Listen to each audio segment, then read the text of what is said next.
just doesn't taste any good.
Sometimes I get ridiculous. I eat up all your crackers and your licorice.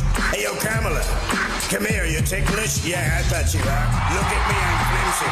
It never stopped me from getting busy. I'm a freak. I like the mic with the boom. I once did a 2 in a Burger King bathroom. I'm crazy. Allow me to amaze thee. They say I'm ugly, but it just don't faze me. I'm still putting on my own pants, and I even got my own dance. The Trumpy dance is your chance to the Trump.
Good morning, ladies and gentlemen. I've got some exciting news, guys. I think some silver fox hares are coming in.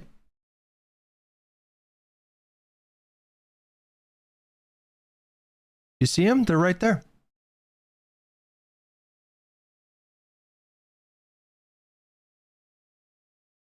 No, it's literally only right there.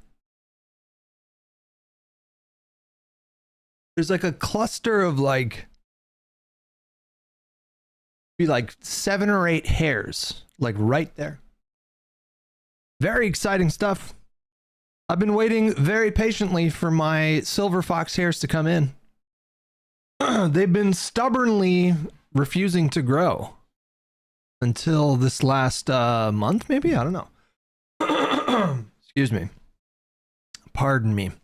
Mystic Maven, Sir Swoopy, Jared, West Wendigo, Mythos.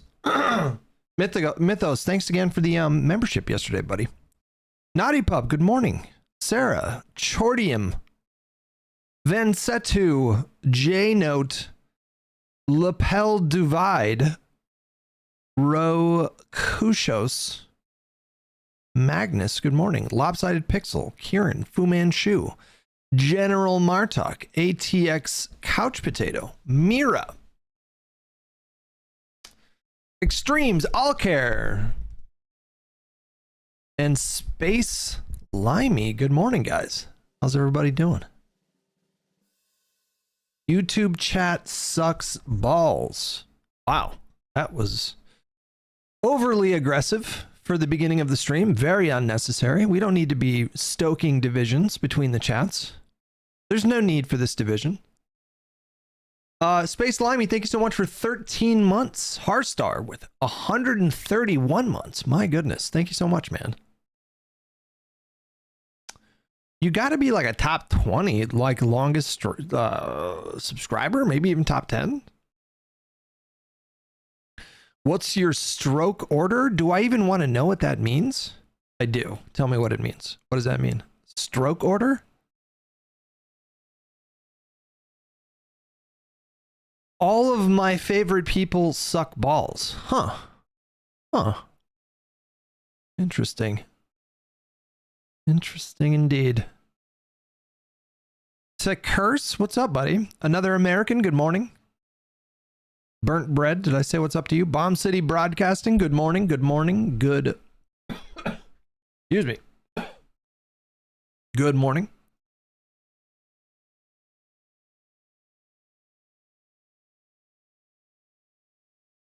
We have a lot to get to today, which means we're probably going to get through a total of 2 videos. But we do have a lot to get to. The special election in Tennessee last night was not a W for the Democrats, but it was still a 13-point overperformance for the Democrat in a deeply red district. And the Democrat was like a defund the police progressive. I didn't know that. Did you guys know that? They were like a defund the police, super far left progressive. And they still overperformed by 13 points relative to 2024. Pretty wild. Pretty wild. So let's check in on that race and kind of get to the possible implications for the midterms. We're going to kick it off with that.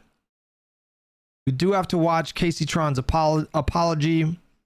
Denims wrote a very long tweet basically throwing Casey Tron under the bus, which is fucking hysterical.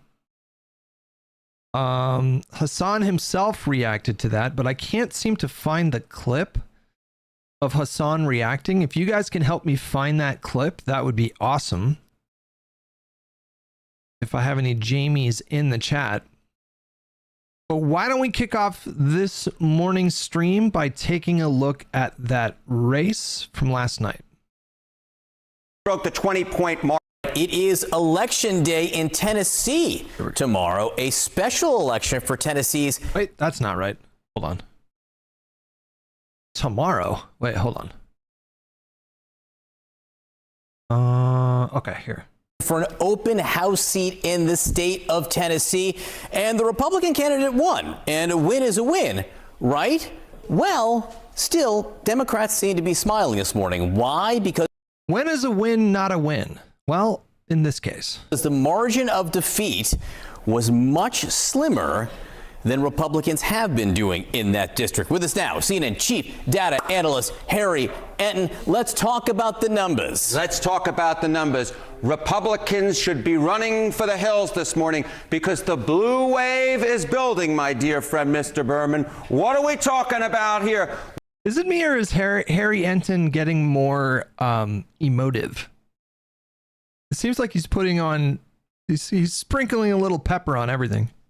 Well, Matt Van Epps, the Republican candidate, he won it by 9, but this is a district that Donald Trump won by 22 points, 15 points, 17 points. Oh, okay. What's going on here? Despite winning, the GOP still got blown the F out. Lol. And again, the Democratic candidate was a fucking defund the police, like super far lefty. And this is a very red district. Like, how did that happen? How does that make any sense? It really doesn't. Blue Man, thank you for subscribing on YouTube, buddy. This is a 13-point gain for the Democrats in terms of the margin, and excuse time for Republicans is over because I hear all about these special elections. Oh, the turnout's so low. It's not representative of what happened in the midterm election. The turnout last night in Tennessee's 7th district was equal to the turnout in the 2022 midterm election. So the blue wave, it seems to be building right out of center of Tennessee. Interesting. So in terms of the number. Oh, yeah. Oh, I'm getting horny. I'm getting super horny right now. The blood is flowing to my extremities, and I don't mean my arms and legs. I'm talking about my penis. It's growing in size. It is engorging itself. What does engorge actually mean? Does anybody even know that?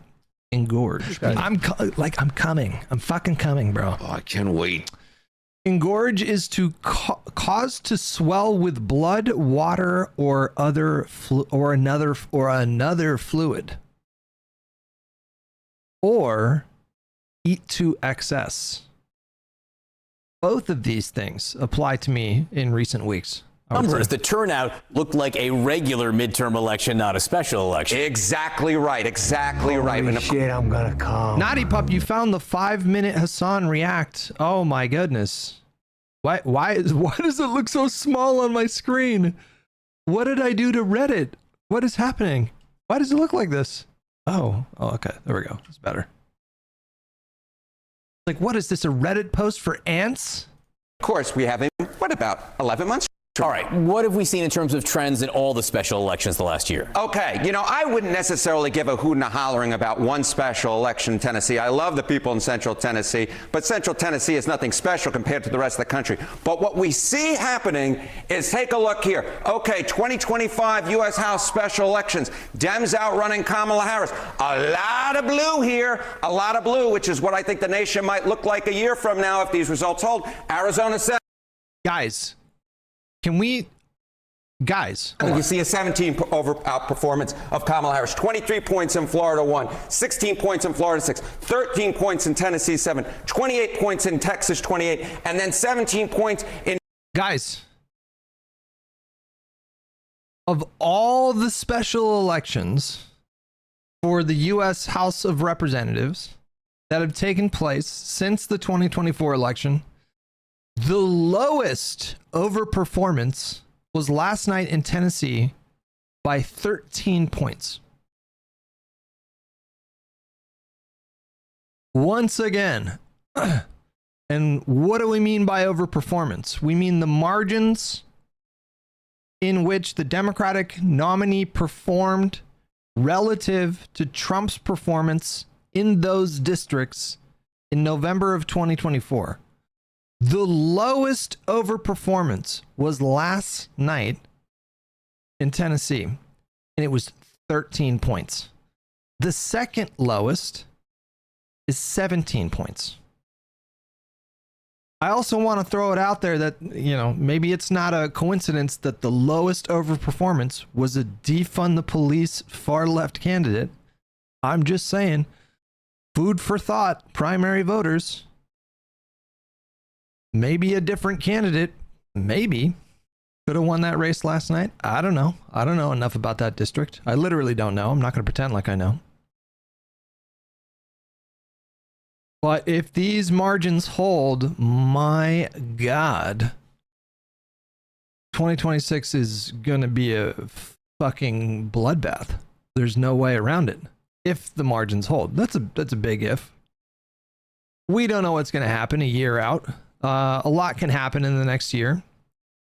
So let's not get cocky. Let's not get complacent. But, maybe we can let a little hopium in. Just a little bit, Mackie, thank you so much for $5 through the super chat. Keep fighting the good fight against America bad leftists. We need more liberals out here, especially if that election result is anything to go by. What was her name again? Ben? B-E-H-N? Is that her name? Bain, or is it Bain? What is her full name? Let me just find some campaign ads for this person. Afton Ben for Congress. Okay, I think I found their Twitter account. What did their ads look like? Nominee for the 7th Congressional Special Election. I am yet again out in Clarksville canvassing, whereas my opponent is behind the big pearly gates of a Williamson County mega mansion, meeting with the puppet masters and power brokers of the universe, whereas I'm talking to actual people out in the area. I humbly ask for your vote tomorrow. Polls open at 7 a.m. They will close at 7 p.m. If you're in line, stay in line. I know I've been living rent-free in the president's mind the past few days, and I'll just say, sir, you are the leader of the free world, and you're beefing with a 5'4" blonde who had a Hot Girls Hit Curbs bumper sticker on her car? Come on. Guys, the reason they're coming after me so hard is because they don't have a plan to address what the rising cost of healthcare, the rising cost of groceries, and that's why they're coming after me. And you know what? Such is life. We've built a cavalry. We've got all the momentum on our side. We just need folks to show up. So as you are able, phone bank, text, call your second cousin who lives in Decatur County. Make sure they have a plan to vote tomorrow. Weather's going to be icy. RNC Research posted something. I didn't know anything about like defund the police stuff until just recently. Until just last night, I didn't know. Well, I'm currently involved in a transformative justice seminar. And so it's how to imagine a world without police and what that looks like and what community mechanisms look like, how people can not police themselves, but what, for example, if you experience sexual assault, like what is the reconciliation process and what does transformative justice look like? Because as we know, like you can't take those things to court. Like, our legal system is terrible when it comes to retribution. So anyways, all that to say is that like, I hope all of you, so one, I'll have a podcast on it, and I highly recommend, like, if it's been difficult for all of you to imagine a world without police, please tune in to maybe not this episode. God damn it. Son of a bitch. But the next one, because I'll talk about, things I'm learning and growing as an organizer, because I think, especially for those of us, that are young, like, and talking to our parents about what police abolition looks like, that, we can do it, and there is a world. Oh my God. This person overperformed by 13 points in a ruby red district? In contrast, white women censuring marginalized communities for looting and rioting, it is not the same. It is not the same. They are, yes, I understand that property is being destroyed, but Black lives are being killed. And that's the piece that you really need to walk away with, is that property can be replaced. And yes, I will say I talked to my mom today and she said, well, there was a black-owned business in Minneapolis and they were upset about losing it. And yes, that is devastating, right? But looting a Target when these corporate executives are making off with $100 million bonus packages as people are suffering during a pandemic, I mean, that's the perspective that I want people to take away. Responding to this is that, and just how very privileged white people are responding to this, is that you are operating within a paradigm of privilege and comfort, that you think stealing is bad, right? And it is not for us to decide as privileged white people. This has to be AI. There's no way. How marginalized communities express their suffering and their pain and their grieving. It is not up to us. You can observe and you can pay attention, but you should not condemn it because you don't know the first thing about being where they come from and what their generational trauma that has been inflicted upon them by the police, by institutional racism. And I would really challenge all of you, when you see these stories of looting and you revert to this law and order type response, I really challenge you to step back from that. God, you guys. Zach with $10. Her progressive platforms seem to really pull out Nashville voters. Just wasn't enough to make up for same-day voting and rural voting. Last-minute push by Johnson and Trump had a big effect. I watched some of Kornacki's coverage last night, and he was saying something similar. I don't know if you watched the same thing, but if you think that the potential that someone has committed a crime means that they should lose their life, which I know a lot of you aren't actively thinking that. Like, you literally, you think calling the cops is going to save you? These people, black men are being killed when white women call cops. And I think, like, you really, you're fearful for your Amazon package on your porch. Every time black men step outside, they could be killed. I mean, whatever, if you think person, but one thing, these are things. I'm not a very zen person, but one thing I'm so zen about is, like, who cares if your shovel is gone? Or even, like, your package off your... Well, and most of the time they're being pawned because they need money. Yes, exactly. I mean, it has to do with something other than... And if you have more, like, To be fair, this sounds like... I don't know where they unearthed this, but it sounds like it's like a podcast that she was doing when she was, like, 20 years old in her, like, studio apartment. Or in her dorm or something like that. I don't know. She definitely sounds a lot younger. But the thing is what I was reading last night was, like, she did not distance herself from, like, the defund stuff when pressed on it during this campaign, is what I was reading this morning. But like, I knew nothing about this race.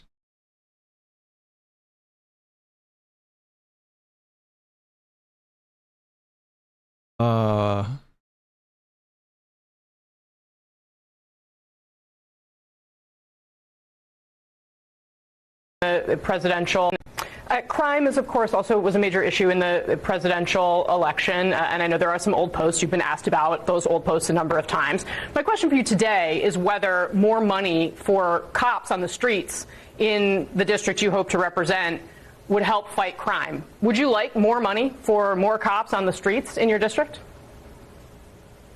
So those past comments were at a time when I was a private citizen, as an activist and organizer, and now as a Tennessee lawmaker, I represent 40,000 individual opinions and political thought. Right, so what do you think now? Would more money for cops be good or bad?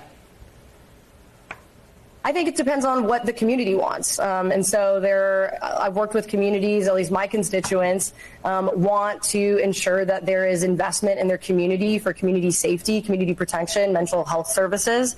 And that's what I'm hearing from at least my constituents. That's a damning non-answer. I'll do that Tim Walz thing. Somebody was asking how she became the candidate. Again, I'm just going off of what I saw on Twitter, but I think there were three moderates in the primary. That is a damning non-answer. There you go. Yeah. I think there were like 3 more moderate candidates in the primary, and nobody like backed out and coalesced around the stronger moderate. What's the term for that? There has to be a term for that in politics, where too many of the same type of candidate kind of cannibalize each other's votes, and then that empowers them more splitting the vote. Yeah. But I feel like there's like a specific term for that. Anyways, I mean, this is a pretty, like, not distancing yourself from defund the police in 2025. I'm just going to assume that person is like very decently far left. And even they overperformed by 13 points in a fucking super red district. Like, I think the Republicans, you guys, are in such deep shit right now. How are they going to crawl their way out of this? And now, like, Elise Stefanik and Mike Johnson are fucking openly beefing with each other. Like, what is going on? In Virginia, 11. So we've seen it throughout the nation, whether you go from the suburbs of Washington, D.C., all the way to the southwest in Arizona, whether you're looking at Texas, whether you're looking at Tennessee, whether you go down to Florida, we have seen the Democratic outperformance of Kamala Harris happening across the political map. What happened last night in Tennessee ain't just staying in Tennessee. It is spreading itself throughout the nation. As I said, to me, looking at these results, it looks like a blue wave is building. And it's not just Dawes Vidonia with $5. Thank you so much for the dono, buddy. So we had a 13 can't speak. I'm still waking up a little bit, I think. So we had a 13-point overperformance in an R+22 district with an unideal candidate for a general election. That's a really bad sign for Republicans. I would assume so. Why did Donald Trump, why did Mike Johnson feel so much of a sense of urgency that he flew to Tennessee to support and campaign with the Republican nominee for an R+22 district? And why did Donald Trump feel compelled to call in and lend his support in that kind of a way against like a far left, unideal would be a nice way of putting it, very unideal candidate? That, I think, should give you a sense of where the Republican Party is at right now. Not great. Not a great sign. just that it's blue. It's that it's double-digit blue. It is it's exactly right. It's double-digit blue. I will note, I looked at the stats. If, in fact, you had a 13-point shift like we saw in Tennessee, and you applied that to the 2024 presidential map, we are talking about a gain for Democrats of north of 40 seats. All right. In terms of the history, what does this mean as we project forward? Okay. So we're looking at these special elections. We're sort of applying these hypothetical numbers, right, in terms of, Democrats would gain north of 40 seats if, you moved everything over, 13 points from the 2024 presidential result. But we actually have history to show that what happens in special elections doesn't just stay in special elections. It spills over to the midterm results. Special elections and midterm results. I just keep going to this. When a party outperformed in special elections since 2005, 5 out of 5 times they went on to win a majority in the U.S. House of Representatives. What happened last night in Tennessee is a very, very bad omen for Republicans and a very, very good omen for Democrats. So again, when I looked this up, what I discovered is that it takes more than just a few over performances here and there. If you have a political climate where there's an incumbent party and then the opposition party overperforms in like a handful of special elections, but the rest of them were kind of look more normal-ish, then that was not predictive of midterm performance. But when there was an established trend, anytime there's been an established trend all over the country of overperformances, that always, like, invariably led to strong performances in the midterms, is what I read. I heard rumblings about Dem Party looking at ranked choice voting for primaries. I saw the same thing. Was it for all primaries? Because I remember seeing that in a tweet. I remember seeing something like the DNC is mulling over a switch to ranked choice voting. Is this true? But now I can't remember if it was the DNC or if it was a specific state. Too early to tell. Obama came out of nowhere. We're not talking about the primaries. We're talking about midterms. I can't tell you what these over performances mean in terms of what kind of candidate Democratic like primary voters will choose in 2028. But as far as what it portends for the midterms, if the Republican Party doesn't stop this bleeding right now, then we're looking at a tsunami. We're looking at like a 45 seat majority if they don't stop this bleeding right now. Yeah, I generally support ranked choice. I have to say, generally I support it. Okay. Thank you very much. Thank you, my friend. This morning, the results are in, and the Republican candidate won a special election for an open seat in Tennessee. The Republican won. So why are Democrats smiling? You're looking. Yeah, I did see that Donald Trump pardoned Henry Cuellar, which is just the most on the nose thing he could have done. Henry Cuellar, if you guys don't know, he's a pretty, relatively conservative Democrat serving in the House of Representatives in Texas. He is he still serving? The only pro-life Democrat in the entire Congress. He was indicted in 2024 under Joe Big Girthy Cock Biden. His DOJ handed down an indictment for accepting foreign bribes from Azerbaijan. Him and his wife. It was like another Menendez situation. I don't know if there were gold bars. Who in the hell does he think he is? Involved. Who does he think he is? And Donald Trump just pardoned him. So I don't know if he's gonna switch parties. I don't know. I assume there must have been some kind of quid pro quo, right? Why else would that happen? So DOJ can send people to jail after they break the law. Well, he wasn't sent to jail. In fact, he was never even convicted. I think the trial has been ongoing. But there hasn't been any. I don't even know if the trial started yet. Chad, did Hutch talk about how SNAP is going to be withheld? Wasn't this supposed to be funded through fiscal year 2025? I kind of regret supporting the cave now if they're going to do that. What's happening with SNAP? What are you talking about?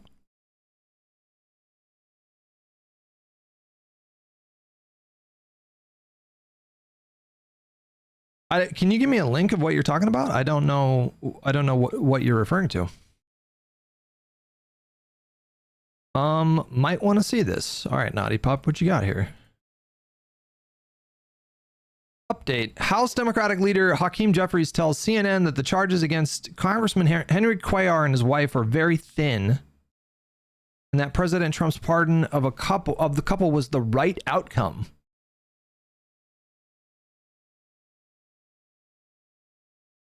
What the fuck?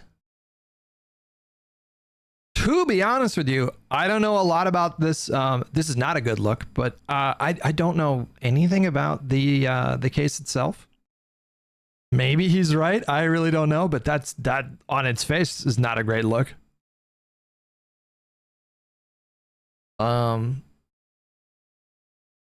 It's like the second time he's done something like this, where he's gone to bat for somebody who was charged with some kind of corruption thing. Like Adams, didn't he defend Adams? There's no way they're cutting off SNAP right before Christmas. So I have no idea what you guys are talking about with the SNAP benefits. I don't know how to post links, but if you Google SNAP withheld, it comes up.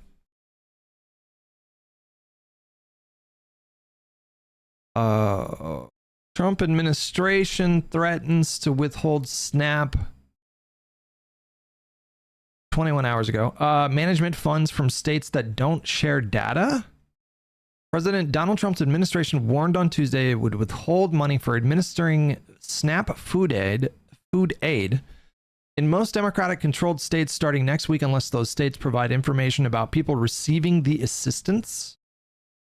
Agriculture Secretary Brooke Rollins said at a cabinet meeting Tuesday that the action is looming because those states are refusing to provide data the department requested, such as the names and immigration status of aid recipients.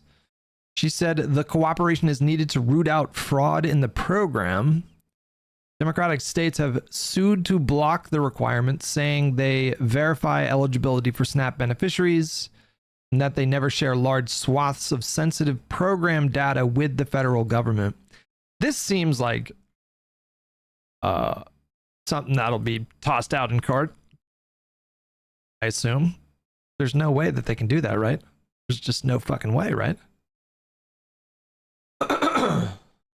We'll find out. They've already sued, so I assume this will be handled in the courts in the next week, because if they're threatening to withhold it next week, then it needs to be urgently adjudicated, right?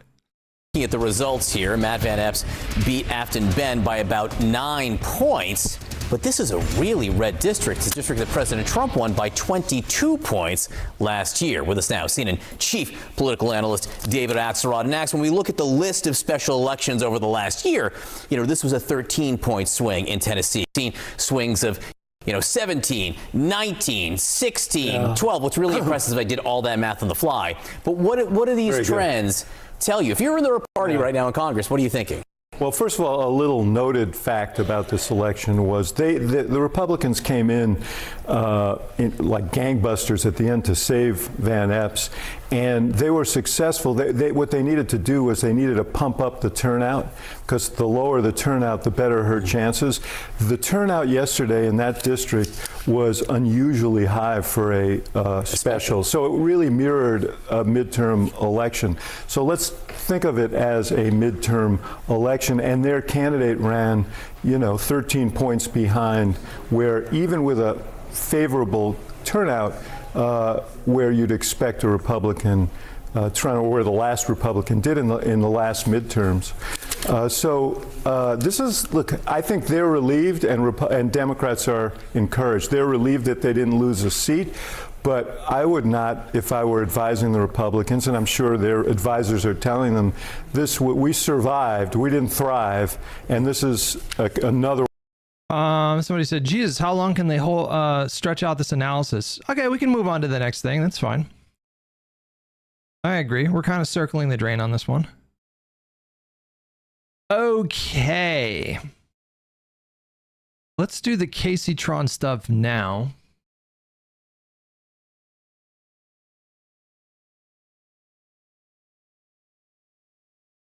That up a little bit, like so. Okay, so this is Hassan reacting to Casey Tron's apology, and the caption says, Ethan is literally behaving like Israel.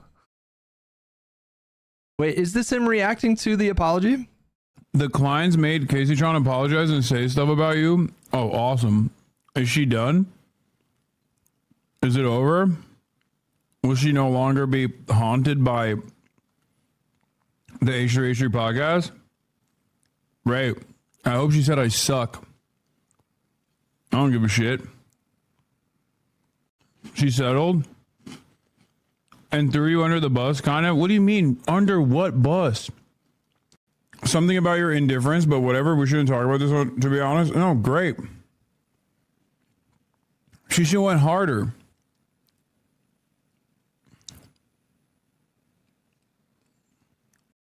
Who is Casey Tron? Casey Tron has been a Twitch streamer for I don't even know how long, like 10 years, 15 years. I don't even know. I feel like she's pretty old school. Maybe not super old school, but maybe. I honestly don't know. I honestly think Casey Tron is like decently funny. But I don't know what happened along the way, but at some point she started to align with like Mike from PA. Like I'm pretty sure she's buddies with Mike from PA. I could be wrong. But she started jumping on that whole train, like the Twitch, like the Twitch Socialist Squad, like group. A few years ago, I don't know when that happened. She has like tweeted snarky shit to me about like paying Mike money that I don't own him or owe him. I look up at Hutchinson.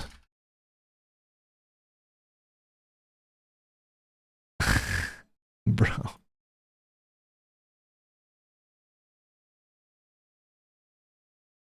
This is from January of 2025. He's a Destiny bootlicker. What did you expect? This post deleted by the author. I think she was replying to Ogre Boy here. Ogre Boy, by the way, is still at it. He's still at it, you guys.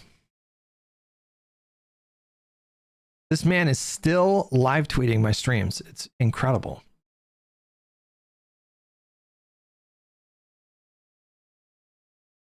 So I had never interacted with this person, but she also liked one of my tweets in about like Nick Merckx. That's a guy we don't talk about it anymore. It's a like supportive tweet in June or something like that, but yeah, anyways, I don't know what got her on the path of like hanging out with them. I don't know when that started, but it's whatever. Like, if you watch her content, she's pretty funny. Like, I have to say. I said this before, too. He was in Pisco's chat, I think, during the podcast. He shows up from time to time on the podcast, yeah. That guy, bro, he is like... I thought I was doing him a favor by blocking. Because I felt like it was better for both of us, but mostly for him. Because, my God, that guy spends so much time thinking about me. Answer the court honestly. Did you unblock Ogre Boy? No.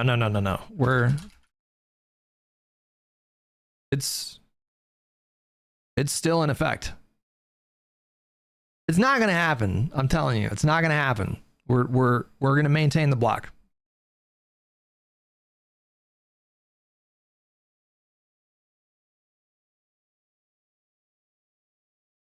But I don't really, he doesn't really have like an opportunity to try to bait me with like alternative accounts, because I've just been playing like copious amounts of Arc Raiders instead of doom scrolling on Twitter over the last week and a half. And it's been great. It's been really great. Although last night, you guys, rough night. Bezin, thank you so much for 5 gifted memberships on YouTube. Thank you so much. Appreciate that. So I'm playing Arc Raiders. The expedition stuff is done. I'm ready to prestige the next season. All the quests are done.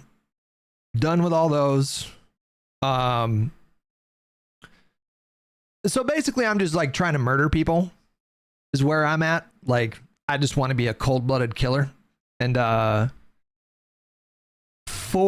listen to me, you guys. I had like a ton of really good weapons, fully upgraded, good attachments, 2 or 3 rank 4 renegades, a rank 4 what was the other one? Like Stitcher, Il Toro, you know, Anvil. 4 raids in a row, you guys. 4 fucking raids in a row. I got killed. I felt like I was in my bottom around gambling again. There's a thing when you're down bad in gambling where it gets like psychologically very dark.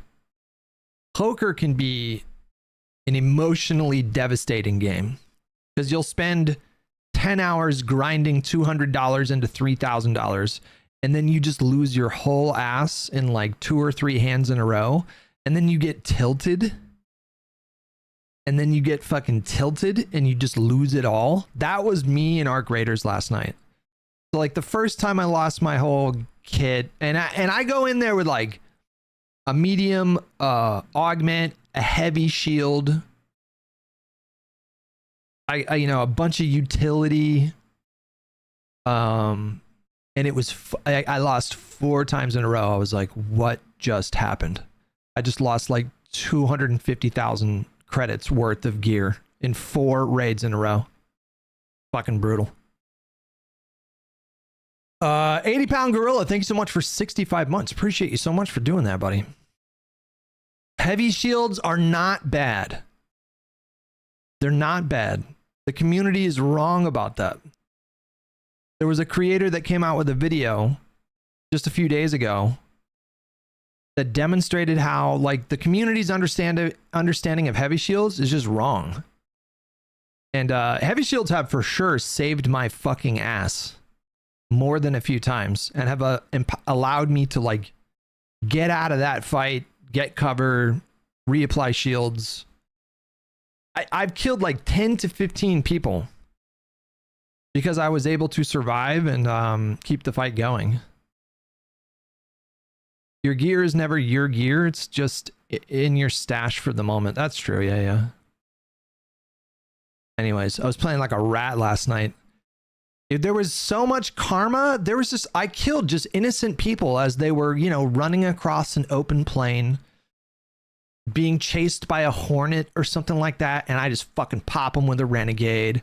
And then I'm like looking around and waiting for somebody. I'm like, all right, is this going to get third partied? Am I good? You know, give it like a good 2 minutes. I'm like, okay. And then I run up and I start looting this poor son of a bitch. And I just get rocked. That happened like 3 times in a row, bro. It was brutal. I'm sorry. All right. Anyways. Somebody asked me what I think of Hassan Piker in my Twitch chat. And my answer is, well, I find him very frustrating. I find his community very toxic. I think Hassan has fomented a community that is just as toxic as like some of the worst right-wing grifters. His community, his audience are brutal. They are brutal. I have interacted with and beefed with bigger creators throughout my career. And Hassan's community for sure, 1000%, this is just anecdotal, have been the worst and most vicious. I had never been called a racial slur in my life until I pissed off his community. I think he, you know, at one point I thought he was a net positive for left-wing politics in the country. I always recognized that he had baggage, but I used to think that he was a net positive. You know, he's getting people interested in politics. He's getting young people engaged in politics. Maybe they wouldn't have ever been engaged until they stumbled across his content. So, you know, that's a net negative. But that ship has sailed. I no longer think that. I think he's a net negative. I think if he stopped streaming tomorrow, it would net the Democratic Party more votes, is what I think. I think the whole thing is absurd. I think his whole brand is absurd. It is absurd. He is selling, I assume, the prime age demographic of like 18 to 25. I assume that's his prime demographic, and he is selling them, just straight up selling them, champagne socialism. That's all it is.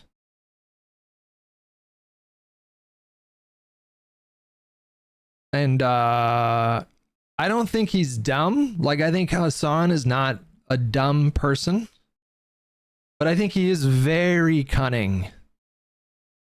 I think he's very cunning, and I think he's dishonest. I think Hassan is dishonest, and it drives me insane. I don't like that. I don't like it when people are dishonest in that way, and I think he's very dishonest. The Collargate situation, I think, like, very clearly demonstrated that this is a person who will lie with no hesitation.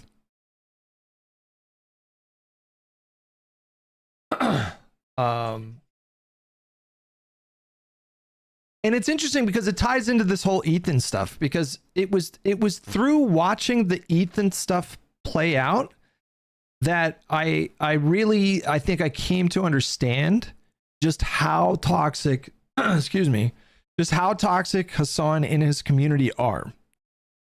That was the thing that really opened my eyes, where I was like, wow, it's just like, this is dark. Because that whole thing, and it all comes back around, it ties in with the Casey Tron stuff. When that CPS shit happened, I could not believe it had escalated to that point.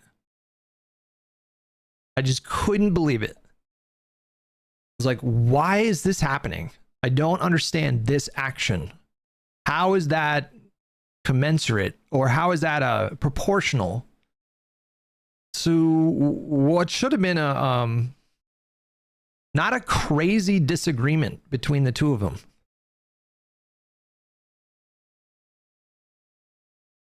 Of all the people to target with like a CPS call and just the insane amount of harassment that Ethan and Hila were on the receiving end of. And what was it about? Like, at the end of the day, what was it about? It was about like a 2-state solution versus a 1-state solution. That's pretty much the crux of it. Like, that is like kind of the extent of the disagreement that they had. So to answer your question, I think like that, I think Hassan's audience is they're kind of like the most extreme example of purity testing on the left that you could possibly imagine. Because you can have someone like Ethan and Hila, which ostensibly those two should be like a really strong kind of ally in the, pro-Palestinian advocacy or activism movement. You have these two people that have a direct link to Israel. They're both dual citizens. They spent years in Israel, and they're both coming out and talking about how barbaric and criminal Netanyahu is. But because they didn't believe in a 1-state solution, they were just fucking torn to shreds. And Casey Tron piled on. She piled onto it with like jokes about it. Like, it was funny. And it's not funny. It is not funny to have the government show up at your house. That is a just insane escalation of events. It was so unnecessary. The hatred was so misplaced. General Martok with breaking news. I don't know what is this? New images released by House Democrats show Epstein's private island home. It's just pictures of the home. Oh. I mean, that's a nice bathtub, let's be honest. There's a dentist chair in the home? Is this a normal rich person thing? You can just put dentist chairs in your home? You think this is a sex thing? This is a dentist thing, but there's no way this is a sex thing.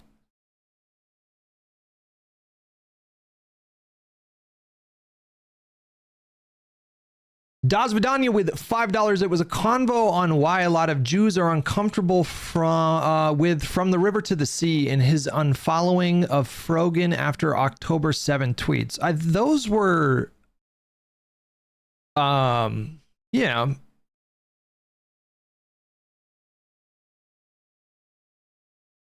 Yeah, those were very relevant in the discussion or in the timeline of events.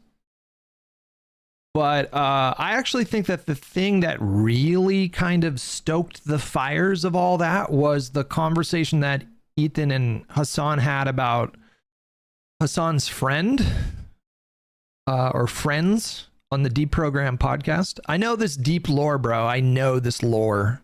I know the fucking deep Hassan Ethan lore. They were still doing the podcast together, and Ethan showed up on Hassan's stream when Hassan was just streaming individually, and they were having a conversation about the moderation in Hassan's community. Like Hassan's community, and especially Hassan's Discord, were writing some really unhinged, deranged stuff about Ethan and Hila. And Ethan was asking Hassan why he didn't do more to moderate the community, and Hassan was like, basically like, I can't do anything, and you're kind of bringing it on yourself. But you had Hassan's friends on their podcast saying that there's, basically every Israeli that lives in Israel is a valid military target. Which, number one, that's not even what international law says. So in that context, they're wrong. But it's also just like completely, totally fucking unhinged, and it's just a crazy thing to say. Excuse me. Do you have the same smoke for DGG chatters defending their messiah?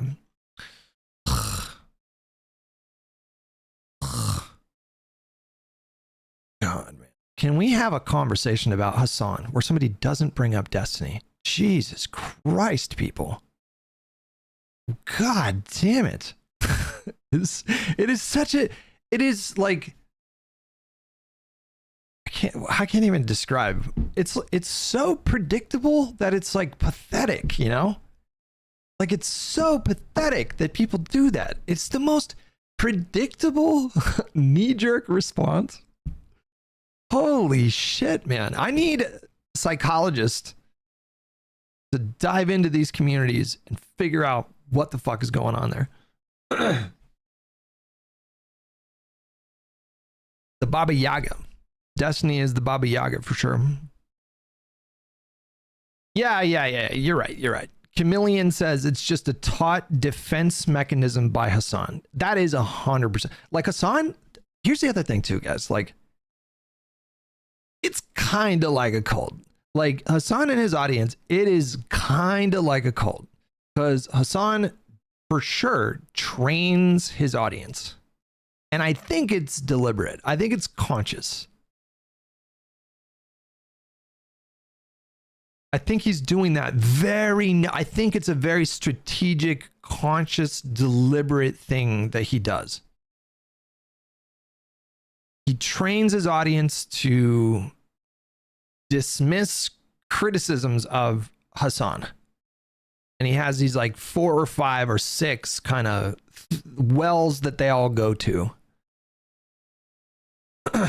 Call them a Zionist, call them a Destiny Orbiter, tell them that, oh, you have the same opinion as X. Isn't that a problem? So like, oh, you have the same opinion as like Ben Shapiro, who doesn't like you. It's like if you criticize Hassan, it's like, oh, you know who else criticizes Hassan? Ben Shapiro. You know who else criticizes Hassan? JD Vance. Are you a JD Vance supporter? There's like that. Yeah, there's like 4 or 5 or 6 defense mechanisms that he has trained his audience to employ.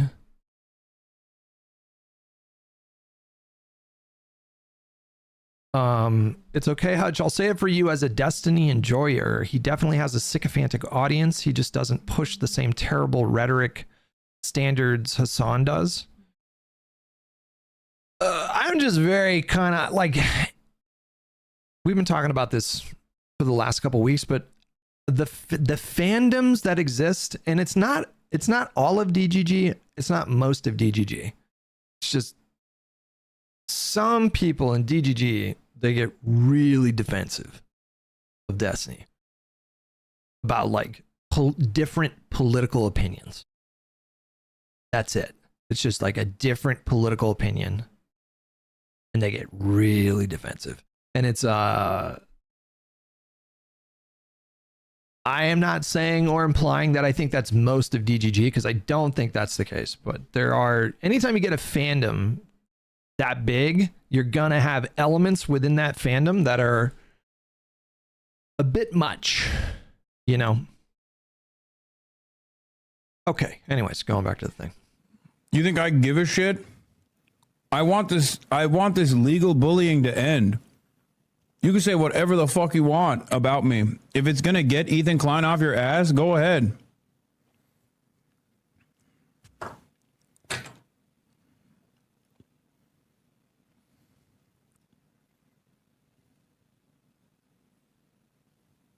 Is he still, what do we? She said she had to say, you said you will help, but did not help at all, and just use it to make yourself popular.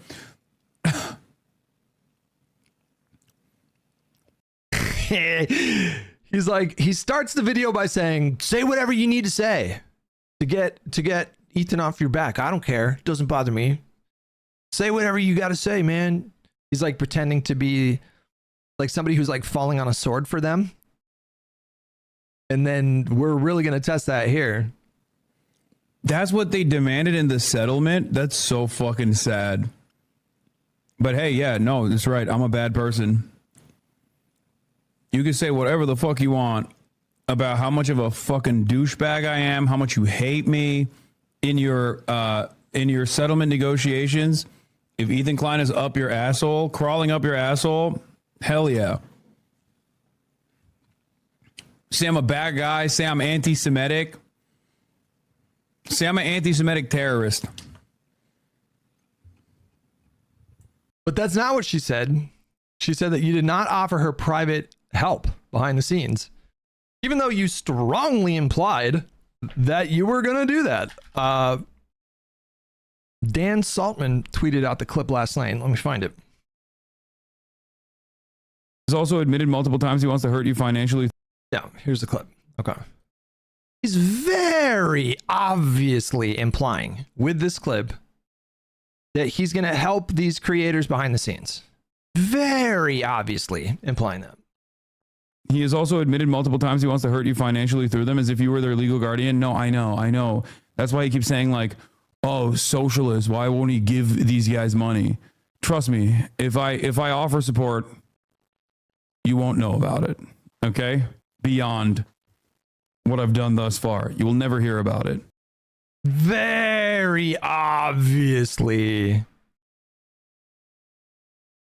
implying that he reached out to these creators. Just very obviously implying that. And then I guess he just didn't follow through with that. You think I give a shit? What are you, crazy? Yeah, I want this fucking insane torment to end. I'm glad that Caseytron no longer has to deal with this fucking nightmare.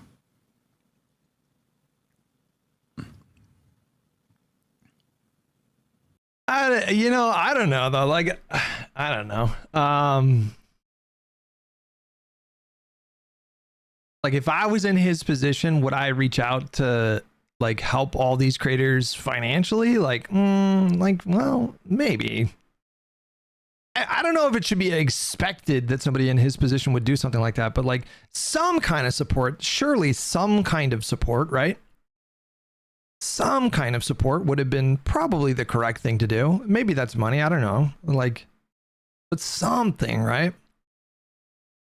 You know, maybe link their GoFundMe's on your page, or yeah, you know, try to leverage your community to beef up the GoFundMe stuff. Just something, right? Like anything would have been the right thing to do, right? They made her say anti-Semitism is on the rise in the left. Pretty vile people. I mean, I don't think a single person that looks at this statement is going to be like, wow, this is a sincerely written apology. No, they're going to fucking be like, well, since this is brought up, they made her apologize to Asmongold too. This shit's got to stop. Again, great. If you are getting your rocks off of basically trying to bankrupt a random person online, so much so that they might become homeless, and you make them shoot an ISIS-style hostage video in the process of mediator, and that's how you can get your rocks off, you are one of the biggest, most pathetic losers of all fucking time, torturing small streamers to get your fucking rocks off like the absolute loser that you are. Congratulations, you got your fucking legally mandated, court mandated apology, and it wasn't even to serve any sort of justice whatsoever. It was because you had a lot of fucking money. You had a lot more money than they did, so you could bury them in a mountain of paperwork. Okay? No, you're in the right, dude. Everybody knows that's what real winners do. I don't know, man. I don't know. I feel like they... I'm so sorry. Master of Darkness with the tier 1 membership on YouTube said, did you finish Outer Worlds 2? I just did, and I loved it. You know, I got through 3/4 of that game.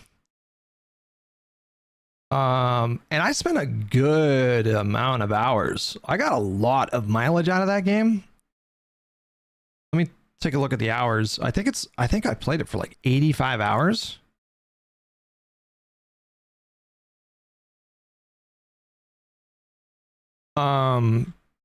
But I got distracted with Call of Duty, and then I started playing Arc Raiders, and Arc Raiders has just fucking totally consumed my entire existence. I got 67 hours out of Outer Worlds 2. And I had just started like the 4th major and final major like planet, but I loved that game. Just to be clear, I loved it.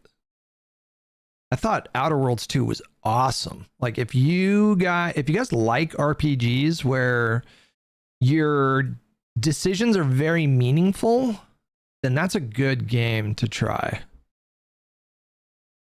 No hashtag ad. I didn't get paid for that. But the progress is very meaningful. Like the decisions that you make in terms of leveling up your character. There's no respec, so everything gets locked in, which I really like for that kind of game. And then the decisions you make within the narrative are enormously consequential. Ya te vas? Have a good day. Remember to heat up the... Yeah.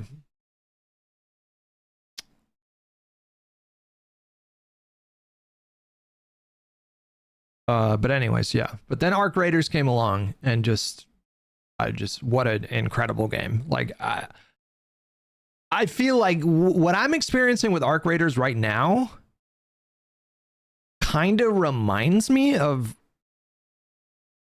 when I got into Call of Duty for the first time. I just remember it was Call of Duty 2. And I remember that I remember just being so addicted because it was a totally new experience, that kind of like online multiplayer shooter. And all I wanted to do was play that game for like 6, 7, 8 hours every fucking day. And it felt like it was like entering a new kind of gaming kind of paradigm. That's what Arc Raiders feels like. I think Arc Raiders is the beginning of...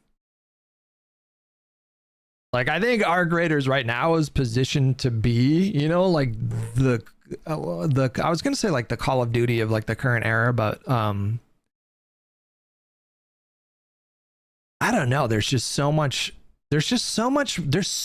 more competition now that I don't know if it's possible to have like something so dominant like Call of Duty again. I started with COD 2, not Modern Warfare 2. I started with COD 2.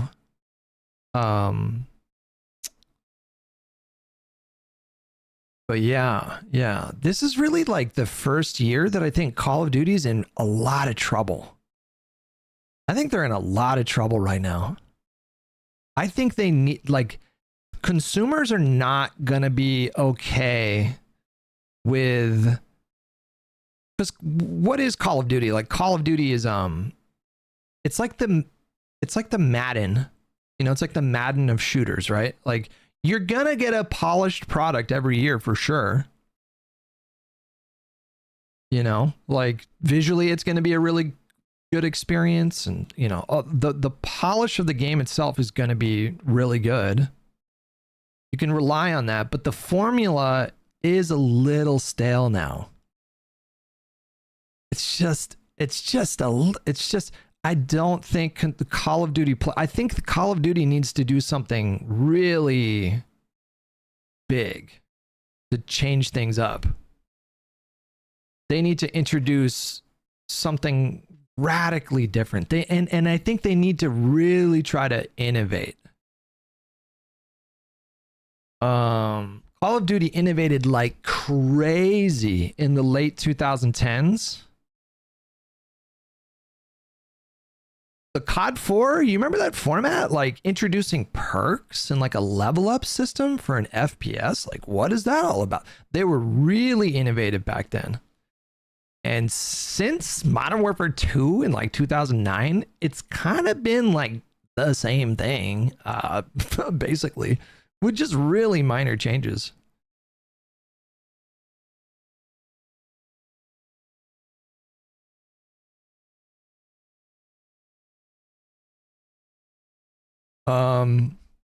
They introduced the jetpacks or whatever, but even that wasn't there. You know, other games had done jetpacks before. Like, when was the last time Call of Duty really innovated?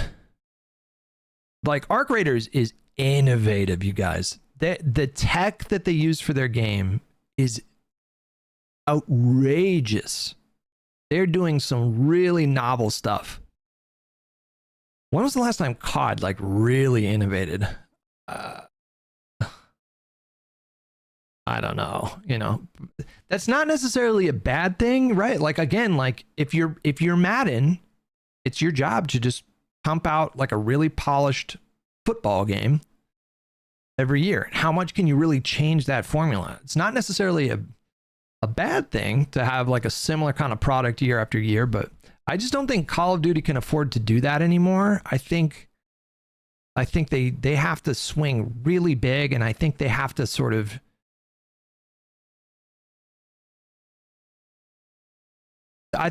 innovate. That's what I think. I think they need to do something that nobody is doing. I think they need to take risks, and right now there's a big problem with the gaming studios is like they don't want to take risks. And then you get into these problems like Ubisoft with like the Avatar game is visually probably the most beautiful video game ever, but it's just like a reskinned Far Cry, which is cool, and you can have a good time with that. But Star Wars Outlaws is like, that's another huge IP. And there's a ton of potential to, you know, you can have like a Skyrim type game.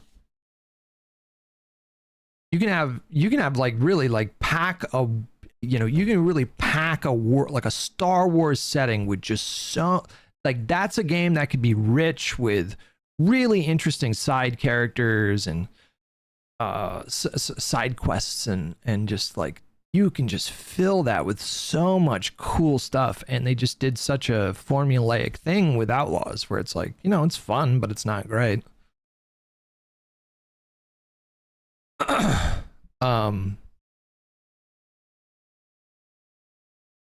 And I think this just hasn't really, I'm sorry, I'm getting so sidetracked with this, but I've been thinking about this stuff. Video games right now are they're in a lot of trouble. Like AAA studios are in a ton of trouble right now because they're so hesitant to innovate and take risks, and it costs so much money to make games now. And then, yeah, meanwhile, AA games are just crushing it. Like Stalker was a ton of fun. Obviously, Arc Raiders. You have stuff like Schedule 1, you know? Like Among Us, Lethal Company, is that what it's called? Expedition 33, exactly, yeah. They're crushing it. Meanwhile, AAA games are spending 100 million plus on video games, and they don't want to take risks. Like the investors don't want to take risks because that's a lot of money. And so then you get a situation like, you know, like fucking Concord or whatever, you know, it's like video games are just like, there's a huge reckoning happening right now in video games. All right. I'm sorry. I got so distracted there. And the reality of the matter is, yeah, by the way, Ethan is literally behaving like Israel. This is like Israel style behavior. But the reality of the matter is, if anyone... What does this even mean? I don't even... What are we even... What the fuck is he talking about? Bad Company with $5. The ironic thing is the lead of Battlefield 6 is the creator of COD. Also, Arc Raiders devs are from DICE. Yeah, man. Yeah, man. A bunch of developers who had worked on Battlefield games, and I think Battlefront, for years, became so depressed with pumping out that same kind of stuff over and over and over again that they just like, they splintered off. They formed their own studios with Embark. That studio got bought by, are they called Nexon? I listened to this interview with the guy who actually was responsible for Nexon purchasing Embark. Really, I'll link it in the chat. Actually, it's a really interesting video, and he was talking about like the state of games right now, and he brought up a good point. Like, nobody knew how much of a good deal it was for Nexon to purchase Embark until 3 weeks ago. How is that possible? Like, what does that tell you about the games industry? Because obviously Embark is insanely talented, like packed with really talented game designers and artists. And yet, how did no one know that purchasing Embark was such a good deal until Arc Raiders came out and just crushed it? That's a big problem. Okay, sorry. So sorry. Actually looks at that. If anyone actually looks at any of those statements whatsoever and turns around and says, wow, this is, you know, justice has been served here, they're already a fucking loser too. The funniest part about this is the idea that like Hassan used this to promote himself and his and maintain popularity. Yeah, it was a real popular thing. Especially amongst the biggest fucking losers on the internet. I don't know if he's being genuine with this. I don't know if he's being sincere, but I felt like the anti-Ethan hate stuff was super galvanizing for him. Is there a website I can go to track his viewership? Like, how much do you guys want to bet his viewership went way up? And that he benefited tremendously from his beef with Ethan, and yet he pretends like, I could be wrong. If I'm wrong, then he's pretending like it would like hurt him, which also conveniently positions himself as like a brave truth teller. Like his whole thing now is like, I'm talking about this because it's the right thing. I don't care if it hurts me. It's the truth. And I'm going to talk. It's like that kind of vibe, but Like, what is a website that you can go to track someone's viewership on Twitch? Twitch tracker is the closest thing to that. And also, like, when did the stuff with Ethan really pop off? Like, when did their breakup happen? I want to say, well, it was shortly after October 7th, right? Wasn't it? It must have been like December of 2023, like January 2024.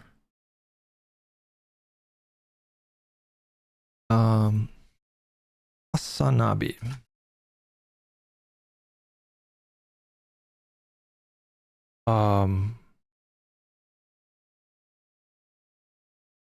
Yeah, bro.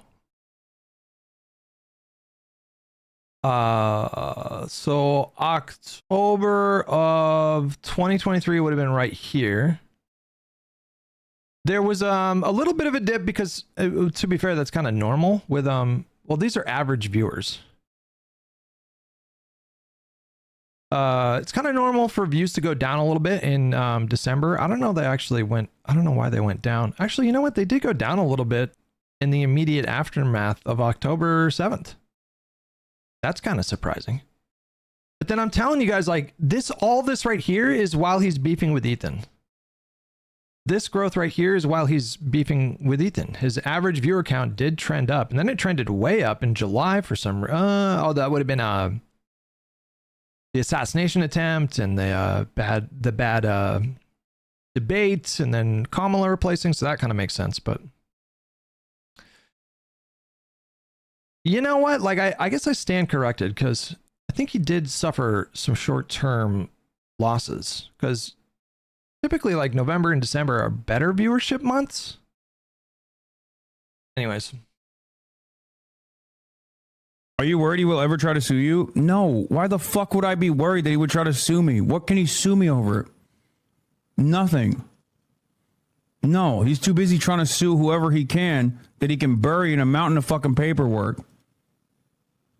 If anything makes them look bad, it's the most forced thing I've ever seen. Exactly. Yeah, what's he going to do? Defame me and then sue me for not suing him for defamation? What are we talking about? Yeah, he's going to sue me for not watching the content nuke after he begged me. The Klein. We should watch the actual apology video, and then we can read Denim's. Denim's wrote like a 8 paragraph reaction. But this is Casey Tron's video. We should review it.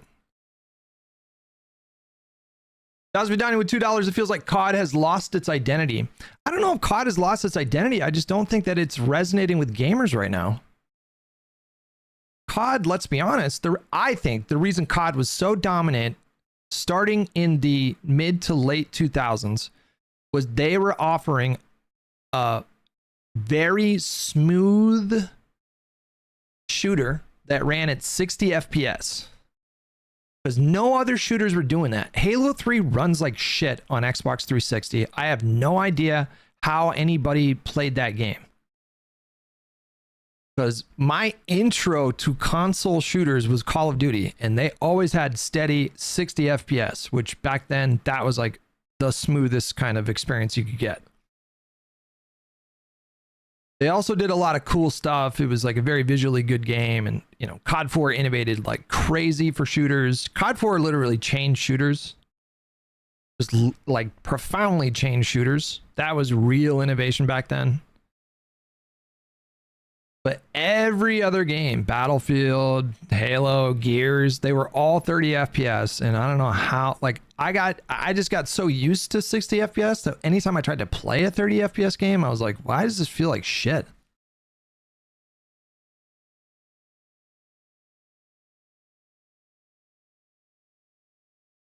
Ethan made a video in October 2024 called Addressing Hassan and His Community.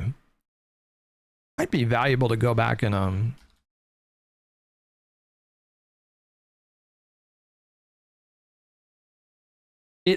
telling you guys, the whole thing kicked off because Hassan wasn't doing anything to rein in his community while his community was engaged in what I think is like really disgusting harassment. And Hassan wasn't doing anything. I cannot imagine that. I'm just trying to think of like when I would get into like heated debates on the Live and Learn podcast with my co-hosts. And then I started seeing some people in like, not most people. I think my chat's pretty chill. But I started seeing some people saying some really aggressive stuff about Josiah, Econoboy, and Pisco. And right away, my instinct was to be like, hey, these are my friends. This is a political disagreement. We don't need to make this personal. You know, like that was my instinct because I'm a better human being. But I'm just saying, like, that was my instinct. If, you know, I saw people in my community that were acting really hot in a very hostile way towards people that I consider to be friends. And right away, I was like, whoa, hang on. We're not doing that. What are we doing? And when the community was going, like, really going ham against Ethan and especially, to be honest, against Ethan's wife, there was seemingly no instinct within Hassan to try to, like, he could have at any point just said, like, hey guys, I understand this is a really charged topic. I understand people have really strong opinions. I don't agree with Ethan, but let's all just try to have respect for each other. That's all he could. That's all he had to say. That is all he had to say.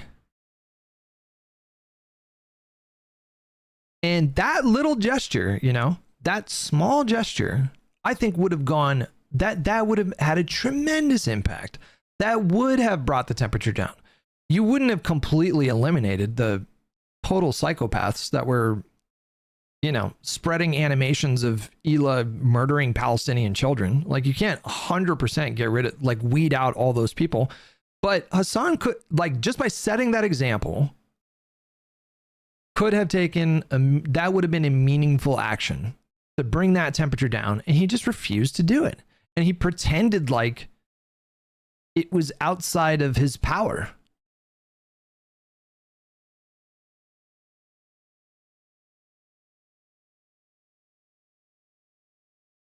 There's a 10-minute compilation of him just doing that. You're just lying. Then hang on. Then why during a conversation that Ethan and Hassan were having with each other, and Ethan is like asking Hassan to take more steps to moderate his community, why did Hassan say, well, I can't, there's too many people. I can't stop it. Why did he do that? Why didn't he say, you know what? Yeah, I can do that. I can start telling the mods to, you know, do like 24-hour bans for that kind of thing. Like, he could have implemented policies. He could have implemented moderation policies within his community right then and there in that moment. And I have no fucking idea what prevented him from doing that. Was it because he knew his audience had been extremely radicalized and he was afraid of alienating his audience? Maybe that was it. I don't know. Hassan defending Ethan post leftovers is a freaking joke. He essentially told his audience to shut up about Ethan, but didn't disagree with their comments. Real Kathy Doyle, you didn't have an issue with Destiny's whole community were ruthlessly going after you without any moderation. Huh? What? What are we talking about?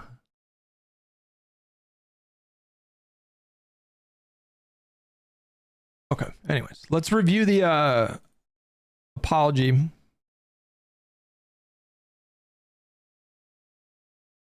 And we'll look at the denims thing.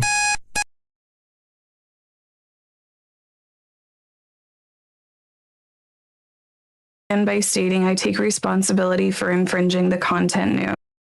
I want to begin by stating I take responsibility for infringing the content nuke. The lawsuit was not frivolous. When I said the lawsuit was frivolous and based on misogyny, it was to garner sympathy, protect my own reputation, and retaliate against the Kleins. This lawsuit has given me a greater understanding of copyright protection, people's copyrights, and the importance of protecting copyrights in the online content creation community. It is important for the entire content creation community to respect the intellectual property rights of other creators, and I will adhere to the lessons I've learned throughout this process going forward. I also want to make clear that I did not receive any support, financial or otherwise, from Hassan Piker.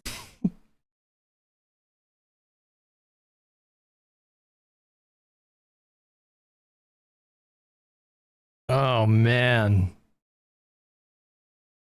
Wow. Hassan never even reached out to me privately to offer words of support. Speaking honestly, I found his indifference to my suffering hurtful, especially after he hinted he might help me behind the scenes. It felt like he wanted to receive credit from the public for helping me without providing any. That is exactly what happened, by the way. Exactly what happened. And he brought it on himself because he very clearly implied that he was going to help these people. He didn't have to say that. He didn't have to say that. You know? If you're not going to follow through, then don't. That's exactly what happened. Like, what she said was 100% accurate. He wanted the appearance of being like the good supportive guy protecting these creators against evil, Israeli Ethan. And then he just fucking didn't do anything about it. As to the GoFundMe money, to the extent there are any remaining funds after I pay my attorney's fees, I have agreed to pay the remaining funds to the Kleins. The funds will not go to anyone else, including Denims or Frogan, to defend their lawsuits. For the record, I have agreed to cooperate with the Kleins in their litigation against the H3 Snark mods for promoting my live stream to the extent that I am able. I will offer my support, including testifying under oath to everything I have just stated, to help their cause. I also want to take the opportunity to acknowledge other misconduct and bad behavior I have exhibited online.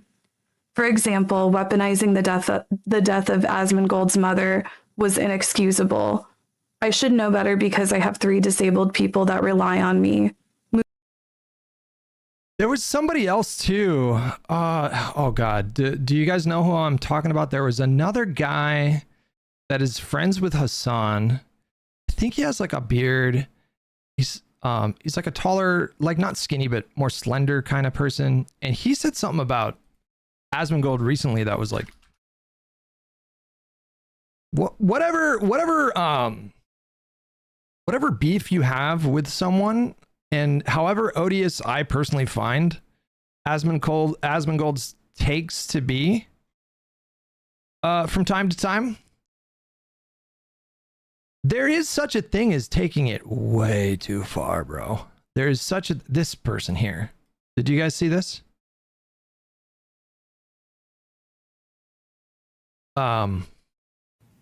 Asmongold salutations.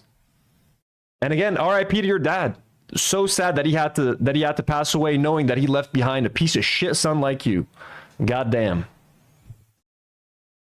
He failed right there, my man. I'm sure your dad didn't have a lot of failures in his life, but you are one big old fucking failure. And you could say, but I got money and I have an audience. Yeah, that's just more people that see how much of a piece of shit you are. Like, you've exposed your dad's failure to the whole fucking world. Like, his dad, whatever you think of Asmongold, his dad just died like a month ago from pancreatic cancer. Like, you don't actually have to invoke people's dead parents that way. Like, it's just, even if your critique of Asmongold is correct, I feel like you take away from that critique by leaning into this like edgelord shit. It's just so fucking cruel,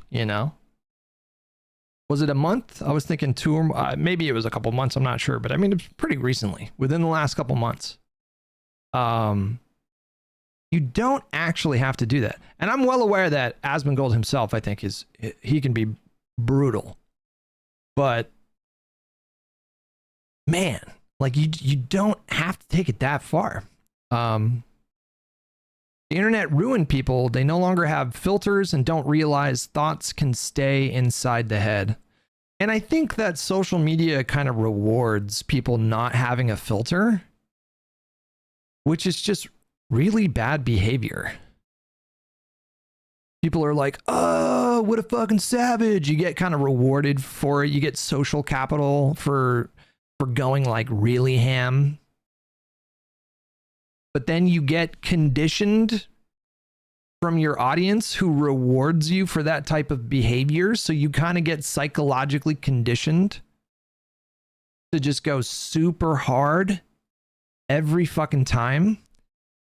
And this is all stuff that would not be happening were it not for the fucking internet, because it's just not, this is not a way to behave as a grown up, as an adult. All elite memes with $5. Hassan's audience is like 50% of the reason I left his community and became liberal. They're even more unhinged behind closed doors in Discords. Wait, you're a former leftist? I thought you were a former MAGA person. Thank you for the $5. Ahsoka Bun, thank you so much for 30 shekels. IMO Casey's apology sounds scripted because she just wants to avoid going to court, so she says what she needs to. Love how feminists like Hassan assume Casey is too dumb. It's just Klein mind control. Wait, I'm a little confused by that. I felt like those two sentences I felt like contradicted, because you said the apology sounds scripted, but then you said like feminists like Hassan assume she's being mind controlled. Oh, Klein mind controlled. Yeah, I don't know. That's a little confusing to me. I mean, yeah, very obviously I'm reasonably confident that this was this statement was agreed upon by both parties. I'll put it that way. I gotta say, like, I am glad that this person will not become financially destitute. I thought her behavior, along with all the other creators that piled on for the CPS thing. Wait, am I slandering her? Did she pile on to the CPS thing?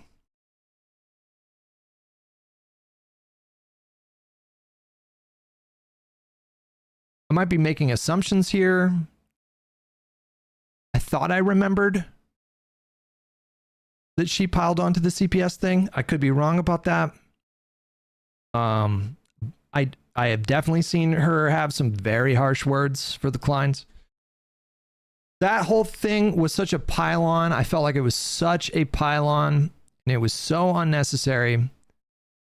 And so, you know, I think it's probably good that I think it's good that she experienced consequences for that. At the same time, you know, I'm glad she's not going to be fucking destitute. I'm glad that they settled. I'm happy with that outcome. But the whole thing was so toxic, so unnecessary.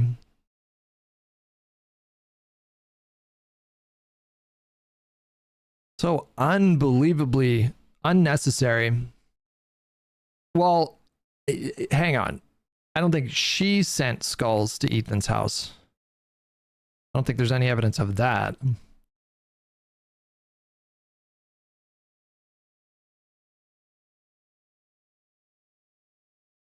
But I think she participated in a really toxic, cruel internet pile-on.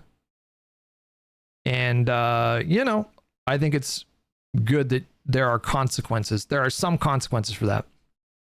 Moving forward, I will do better. I also want to apologize to the crew of the H3 podcast, particularly AB and Olivia.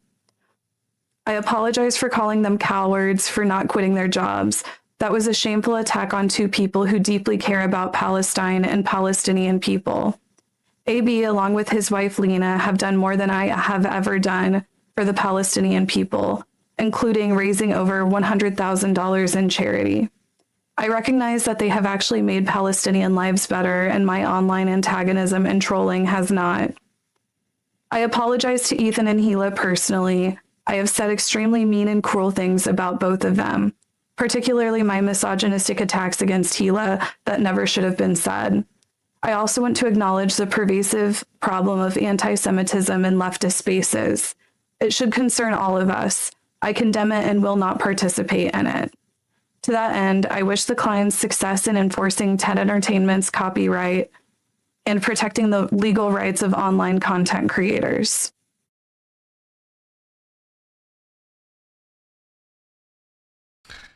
Oh, wow. Wow. Okay. Denim's reacted to that. It's pretty funny. Nathan with $5. How can you pile on to a couple for so long without realizing you're the bully?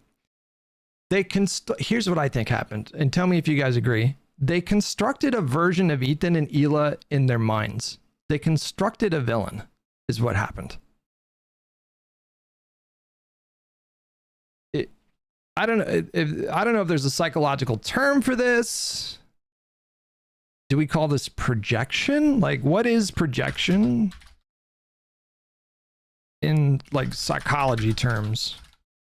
Is it projection? Projection is a concept introduced by Sigmund Freud, which refers to the unconscious act of attributing one's own unacceptable feelings, thoughts, or impulses to another person. So that's not what I'm talking about. Like, they created a construct. Yeah, like vilify, villainize. They created a construct of the Kleins in their mind. And I think it all has to, like, it all relates to the October 7th stuff and then the military action in Gaza. And there's some psychology there too, by the way. But they made Kleins. It was almost like they were like it was almost like the Kleins themselves were stand-ins for Israel. Do you know what I mean? Simulacra? What does that mean?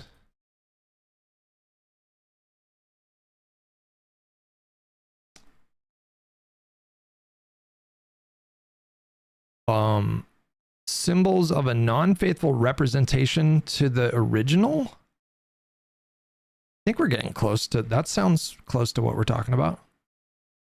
Wait, that was the book in The Matrix. Yeah, simulacra and simulation. It was almost like this. Yeah, it was almost like the Kleins were like stand-ins for Israel itself. It was almost like they were stand-ins for like Netanyahu, because none of that was appropriate. None of that made any sense. This idea that Ethan and Hila were supporters of like stalwart supporters of Israel.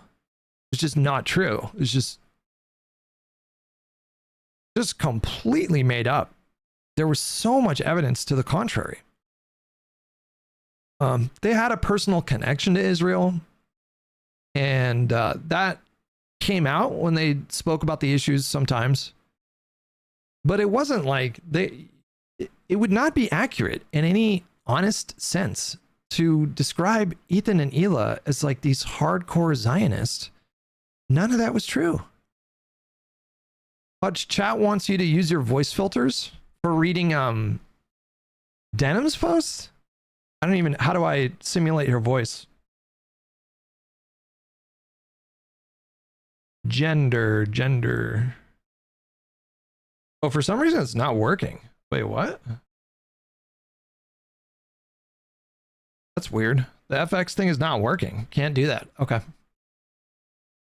What the fuck? Why? Oh, hello. Hello. Huh. Oh, it's because I closed the app. Wait, hold on.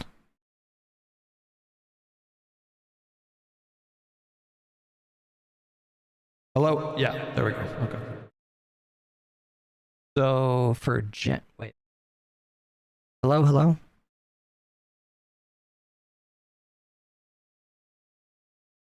Hello, hello, hello?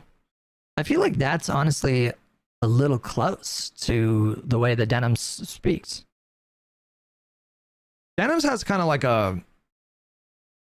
She has kind of like a low voice, right? Ahsoka, with the membership for 1 month, honestly, I learned through this Hila is smart as fuck. And then did I get everybody else? Ethan Foster with $3. Hassan L, Socialist L. Hassan is not their friend. Bad Company with $5. I think the quote was more or less, Ethan, if you act like a bigot, my fans are going to treat you like one. Yeah, that's... Yeah, when Ethan was asking him, like, why don't you do more to moderate? He said something like, Ethan, I don't know what you want me to tell them when you're saying ... So not only did Hassan not take meaningful steps to try to take the temperature down and introduce some new like moderation policies to protect who was supposed to be a friend at the moment, he actively made it worse. He actively legitimized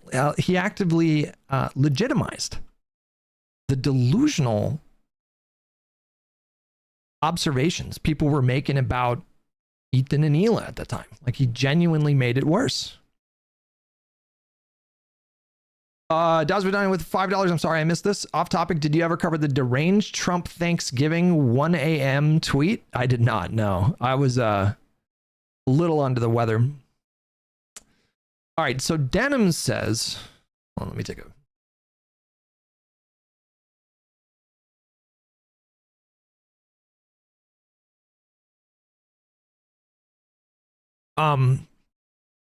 This apology. Wait, hold on.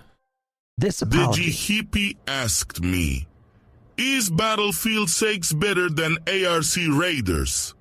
Answer in Spanish. There's no way. Nosotros tenemos las carnes. Oye, streamer, tu audiencia quiere una transmisión de videojuegos sin cámara. Piénsalo, hombre atractivo.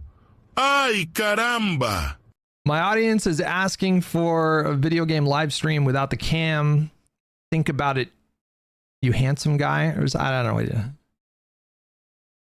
My thing with Spanish is like, I can understand it pretty well, but I'm so out of practice that it's hard for me to speak in conversations. So Esme's mom only speaks Spanish. And so when she talks, like, I understand everything she's saying to me. And then I'm like, I just rely on Esme to translate. So I just say it in English and then Esme says it.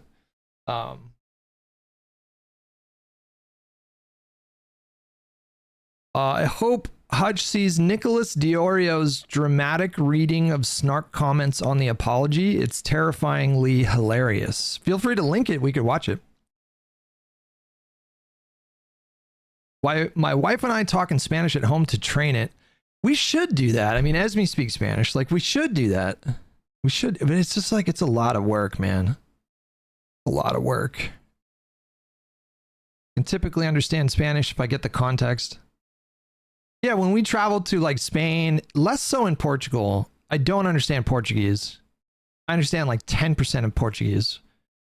When they were speaking Portuguese, when we went to Portugal, I was like, I don't know what the fuck they're saying. But when we went to Spain, spent a few days in Spain, I was fine. I was able to communicate just fine.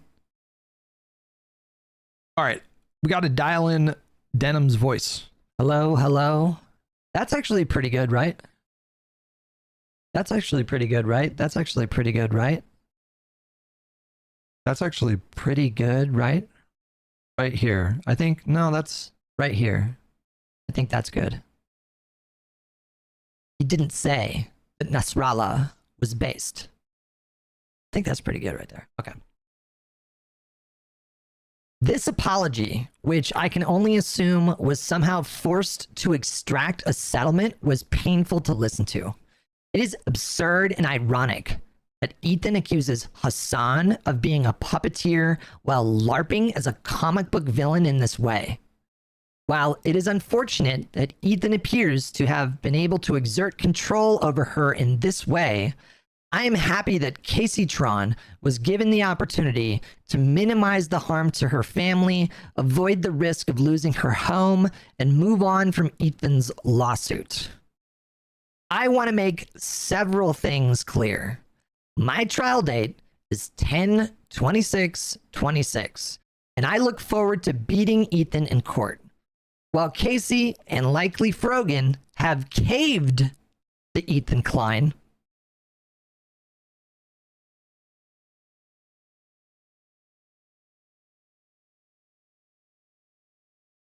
damn.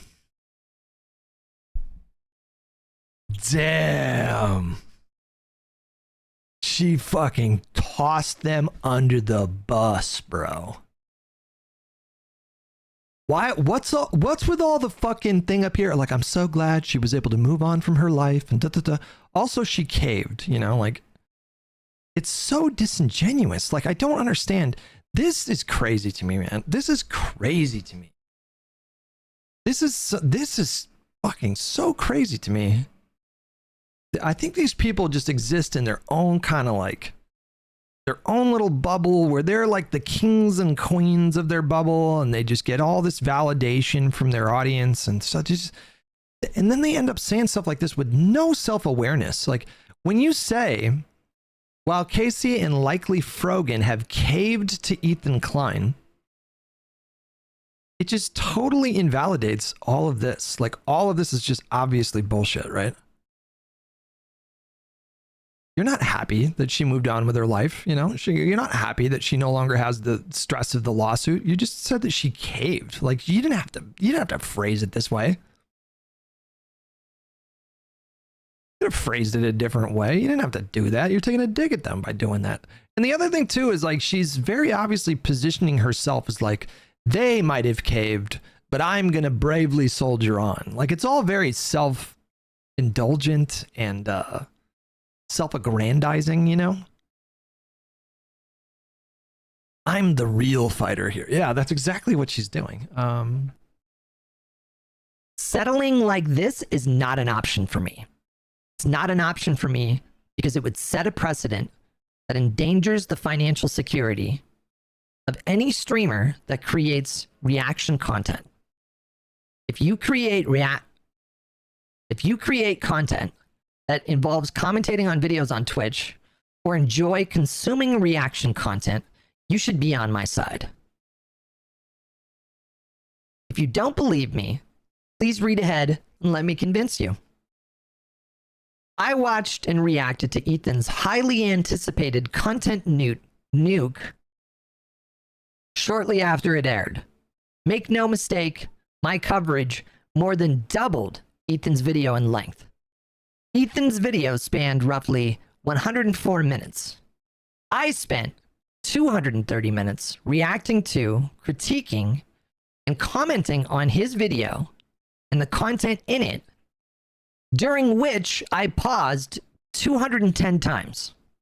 This means I added 120% of the runtime in the commentary, on average pausing every 30 seconds to add 36 seconds of commentary. This commentary length is substantially more than Asmongold, XQC, or any of the many other streamers and YouTubers that watched the content nuke in full. Is she gonna even address the fact that she specifically told her audience, like, watch it here so you don't give him a view? Like, that was the big thing. That was the thing. That was the uniting feature or action among all the people that Ethan initiated litigation with. To my recollection, am I remembering this correctly? Pretty sure Casey Tron said that. Pretty sure Frogan said that. I'm pretty sure Denim said that, right? All three of them said, make sure you watch it here so you don't give that motherfucker a view. I don't know what they said specifically, but Is she even gonna even like mention that? As we know, Ethan decided not to sue Asmongold, XQC, or anyone other than the three of us. Wait, hold on. Let's make some predictions. Is she gonna say like, is it because we were supporters of Palestine? They love saying that. Ethan specifically targeted women who advocate for Palestine. I can't tell you how many times I saw takes like that.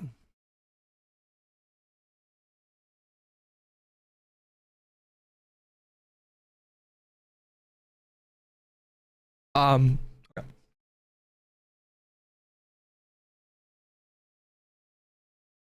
But he wouldn't sue them. They didn't intentionally try to deprive him of revenue, and you said yourself that you did. This notion is frivolous. This notion is frivolous and is a fabrication. What? Ethan claims he is pursuing his claim against me only because of some claimed malicious intent on my part. There are two statements that Ethan falsely claims demonstrate my intent, along with his conspiracy theory about collusion with Reddit moderators, none of whom I have ever communicated with. The first statement is my response to a chat message. I read it out, quote, "We're relying on you to stay live so we don't have to give the nuke views," end quote. And then replied, quote, "Yeah, I'm going to stream it. Since he's confirmed it's coming out today, I'm gonna stream it," end quote. I hope this is self-evident, but it would be bizarre for me to take that opportunity to bring attention to this group of people and how they actually should watch his video on his channel. It isn't my place. I don't care, and making a big deal out of it would only encourage the zealotry that Ethan is upset about. I merely acknowledged that I was going to react to it and moved on. Drawing a broader narrative based on a chat message I did not write is delusional. Okay, but why would you read it out loud then? Like, how does that make any sense? Like, why would you read it out loud? Like, if somebody says like, oh, thank God you're live so we don't give him a view, and you're like, oh no, I'm gonna stream it. The logical inference is that you're like, no, I'll do that for you. That's what I'm doing. That's just the obvious logical inference.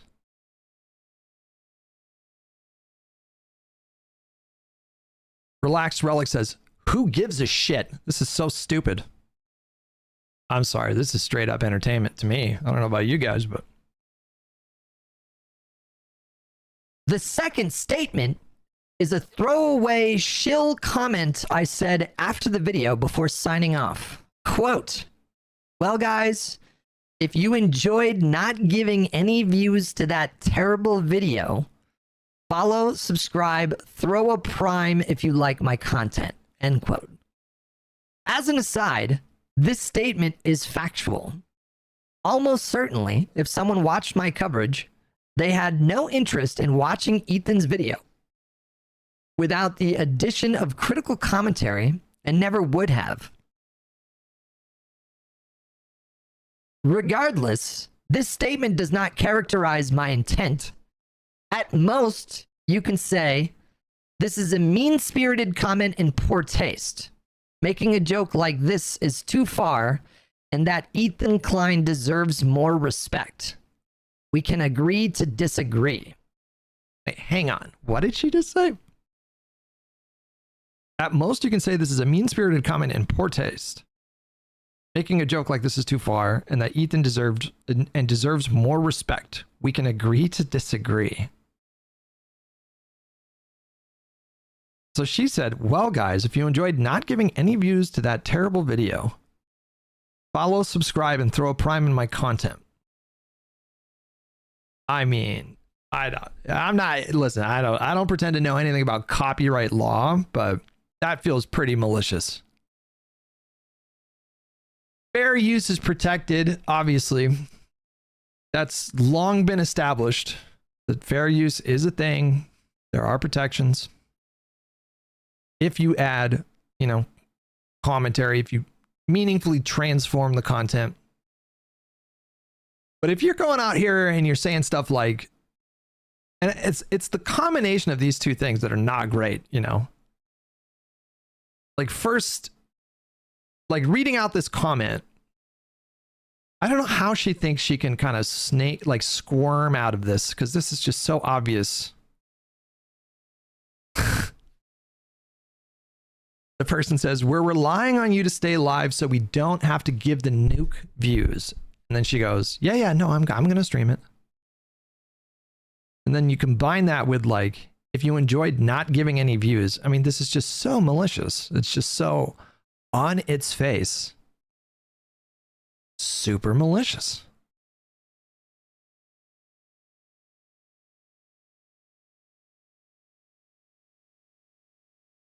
But hold on, this is confusing to me.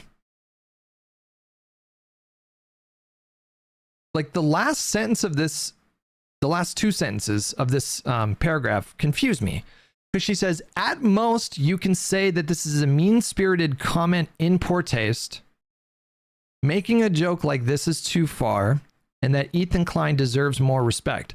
Now, when she says that, it seems like she wants that to be a part of her defense. She's saying it wasn't, it wasn't meant to be malicious. She's saying like, at most, you can say it's a mean-spirited comment in poor taste.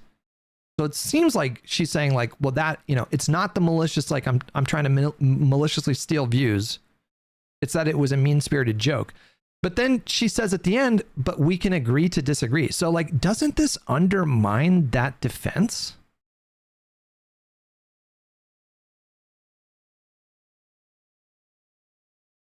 Okay, so, but you don't think that. She's saying like, at most, you can say this is a mean-spirited comment, but then she says like, we can agree to, so she doesn't think that. So like, so what is the defense? I don't really understand.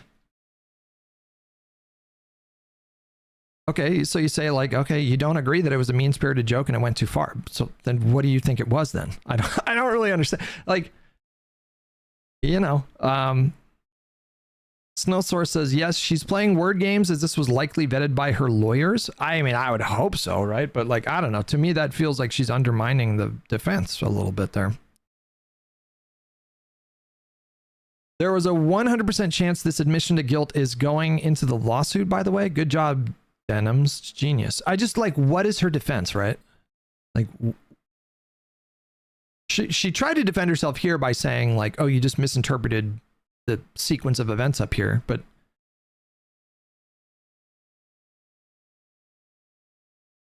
I guess this is her defense. Hold on. She says, as an aside, this statement is factual. Almost certainly, if someone watched my coverage, they had no interest in watching Ethan's video without the addition of critical commentary and never would have.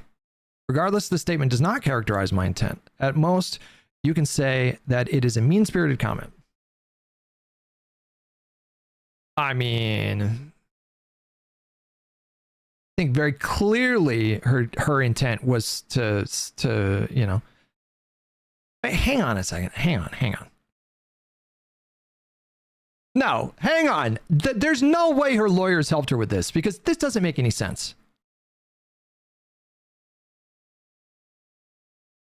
There's a pretty glaring contradiction here, okay?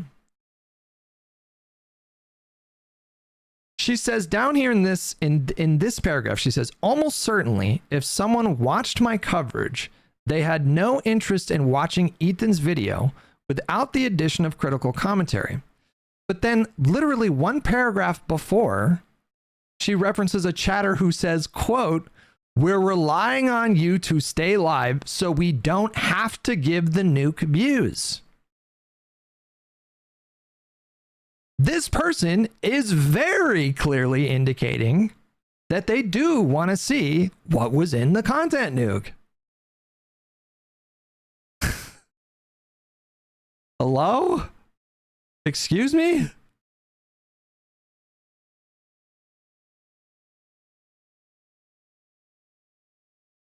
I'm not a lawyer, but that seems like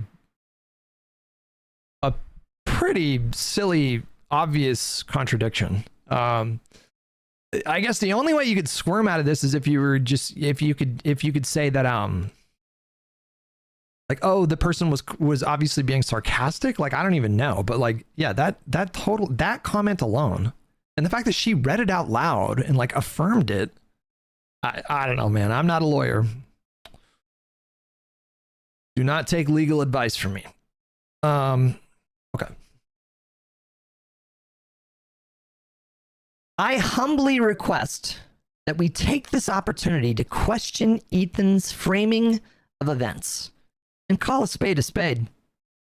Ethan is bullying people who said things about him he did not like. And he can do that only because he has more money than them.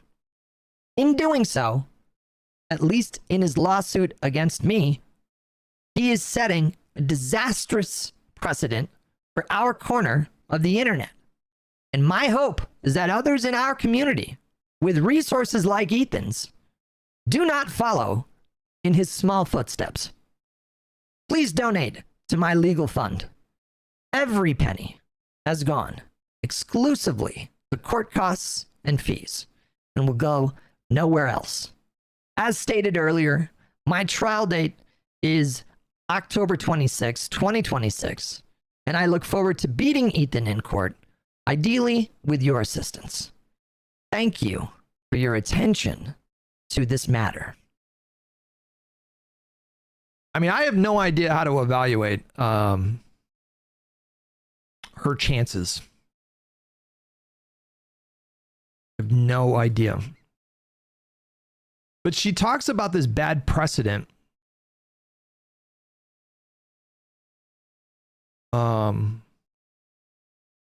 But I don't think, I generally don't think that YouTubers who do reaction content have much to worry about so long as they're not doing just blatantly malicious actions. Like just very openly saying that the purpose of the reaction, or affirming a comment that says that the purpose of the reaction is to deliberately siphon views.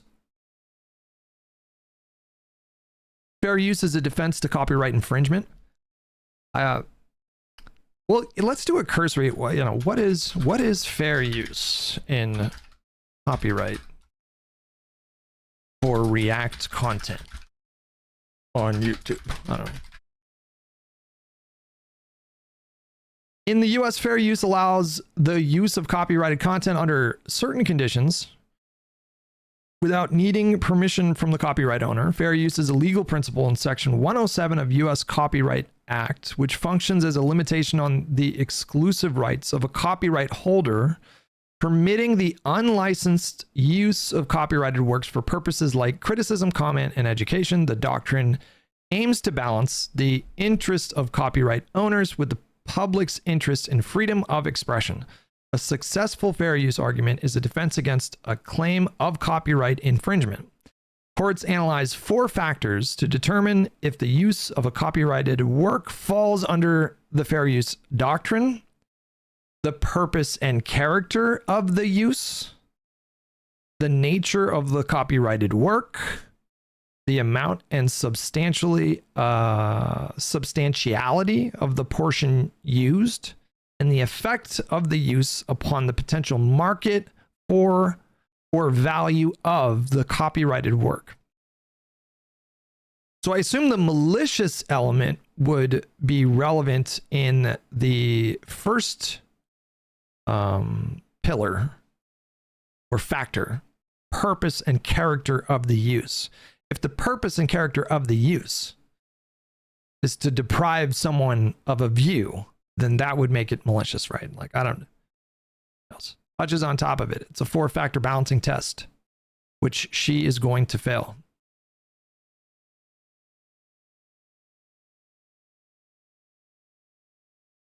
I don't know. I can't speak for Ethan. I'm not in his mind or Ela's mind.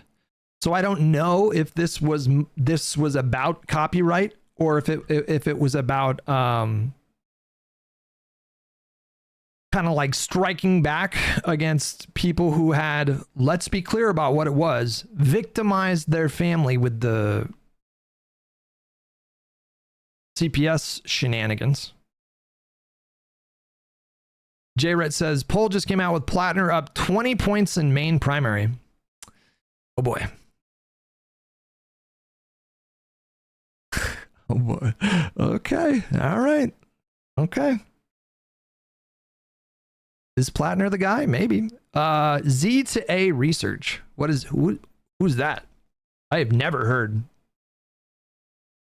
of Z to A research. Is Z to A research considered a biased pollster? Graham motherfucking Plattner. And they also found there was a post that just came out recently.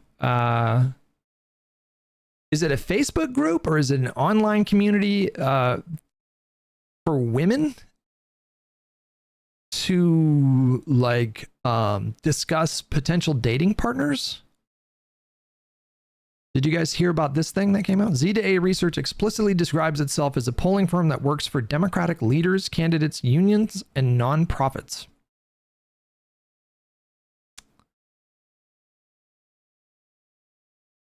Oh, wait, hang on.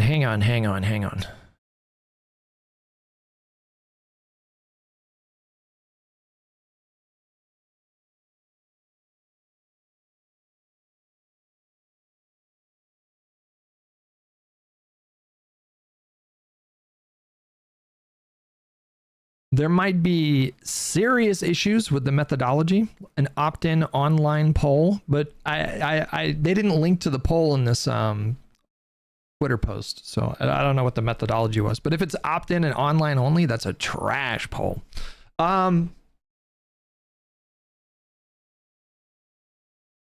What were we talking about before I got distracted? Somebody said something about Nicholas Diorio reading off. Can someone link that to me? Somebody said that there was a video of Nicholas Diorio dramatically reading like Reddit posts in response.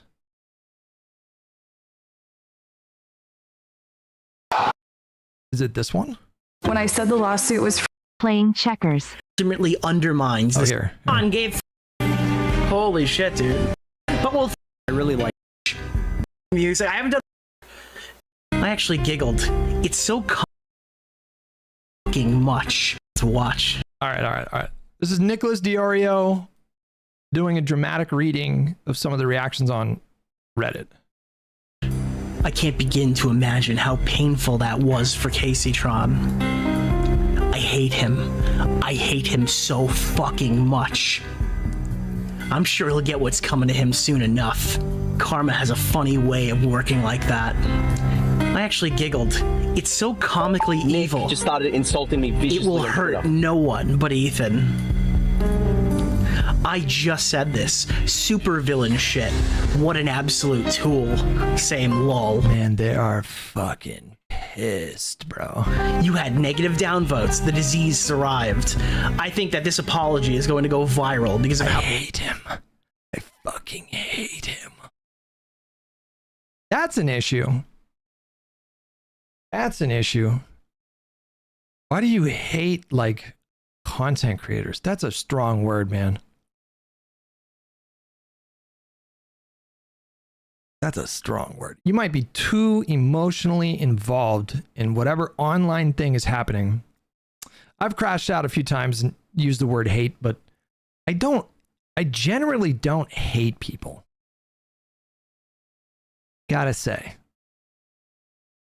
Someone suggested to fast forward 25 minutes into the dramatic reading. Jesus, he did dramatic readings for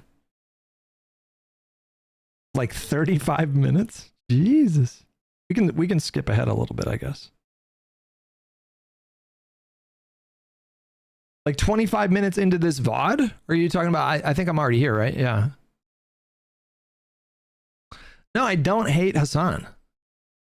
I don't hate Hassan. I don't. I hate the things that people do sometimes. I hate like negative outcomes. I hate like destructive actions and behavior. But I generally don't hate people. I mean, listen, I'm a human being. So there's some days I do have hatred coursing through my veins. Some days I have pure vitriol just coursing through my veins. I'm a human being like everybody else. I'm not fucking Jesus Christ, but on my better days, like when I'm having a good day and my head's in the right space, I generally don't hate people.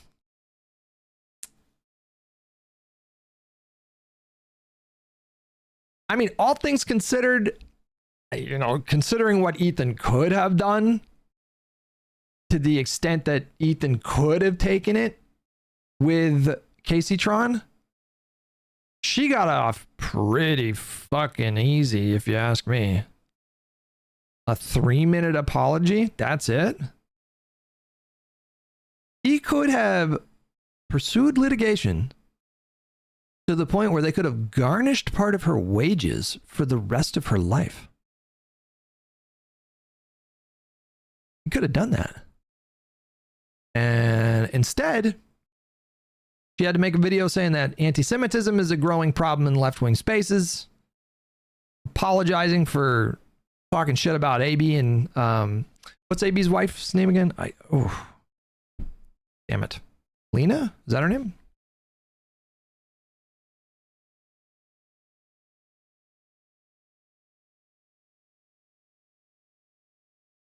I actually met them. And they were very nice in person. I'm just saying. That's my anecdotal experience. Very, very nice couple. Olivia was included in the apology, not Lena. Oh, that's right. That's right. Naughty Pup, were you saying I need to fast forward 25 minutes into the reading, or fast forward 25 minutes into the video to get to the reading? I assume it was because I would assume it was to get to the reading, right?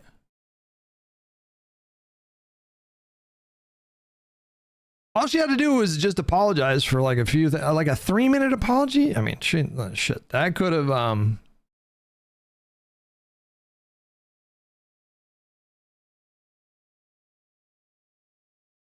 that could have been way worse, you know, way worse.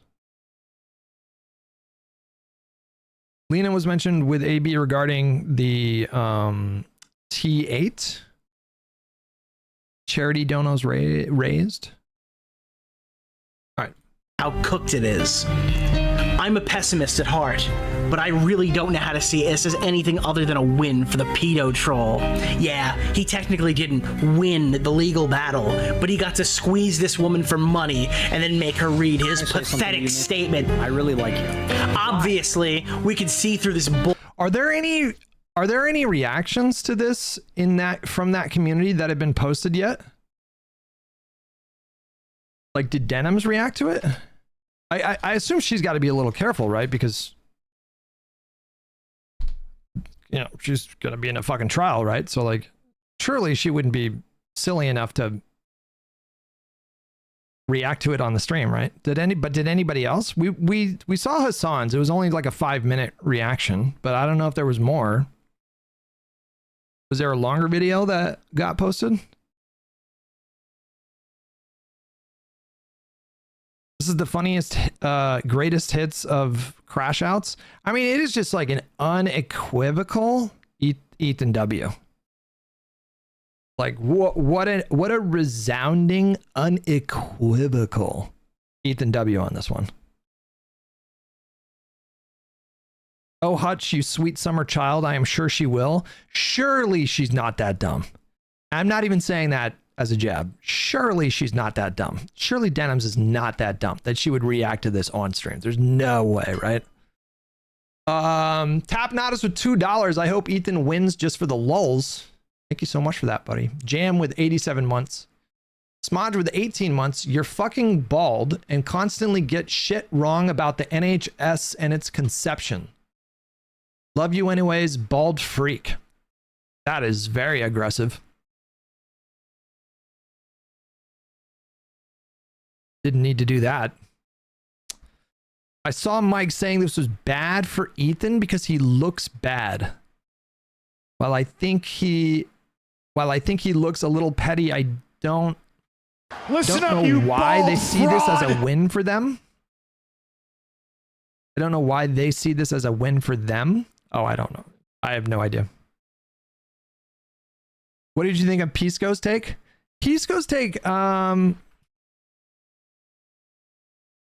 saw Pisco's take. I remember us talking about the lawsuits, and his whole thing the whole time was that he felt like it was disingenuous that Ethan was framing it like it was about copyright.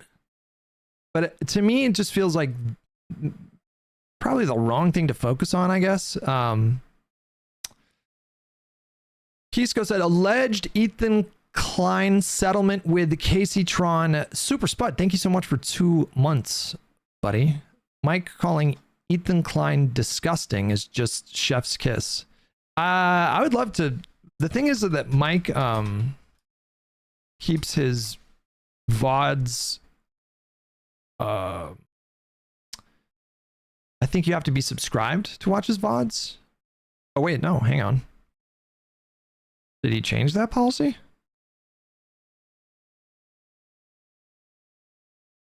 Is there a timestamp on one of the streams? No, you do have to be subscribed. Okay, yeah. So he keeps that paywalled. Pisco says, alleged Ethan Klein settlement with Casey Tron further supports everything I've been saying. I'm aware that there is other litigation ongoing, that this case was never about protecting the React community from a potential lawsuit from Disney or Sony. Ethan's words, not mine. Nor was it about helping enforce a standard on the React community. Ethan's central framing, not mine. This case was never going to establish precedent, legal or cultural, on the React community other than what is already well known in American life. Those with resources are able to vindicate their property rights using the courts. And there's nothing inherently wrong with someone protecting their IP, especially not in a strong case, which I've always maintained this was. What I take issue with has been specifically focused on the pretense that the lawsuit is about something greater than that, than protecting property and punishing and humiliating the defendants for their transgressions, perceived or real, against Ethan. In his video, Ethan constructs a fake narrative about protecting the React community, presumably because, one, he's aware that trigger-happy litigation bros are not usually well received on YouTube, especially when it's the big guy going after the little guy, and two, Ethan didn't like to give the answer, quote, because I don't like them, end quote, to the question of why them and not others. So we have to go through this absurd song and dance about stated intentional siphoning and malice and pretend that was what was going on. I personally think it's both. Like, I think Ethan was looking for a way to hit back against some of the people that participated in what I believe to be a particularly cruel internet pylon that was just insane. But I also think the fact that they were so openly malicious, the creators that he sued, that the fact that they were so openly, like, brazenly malicious,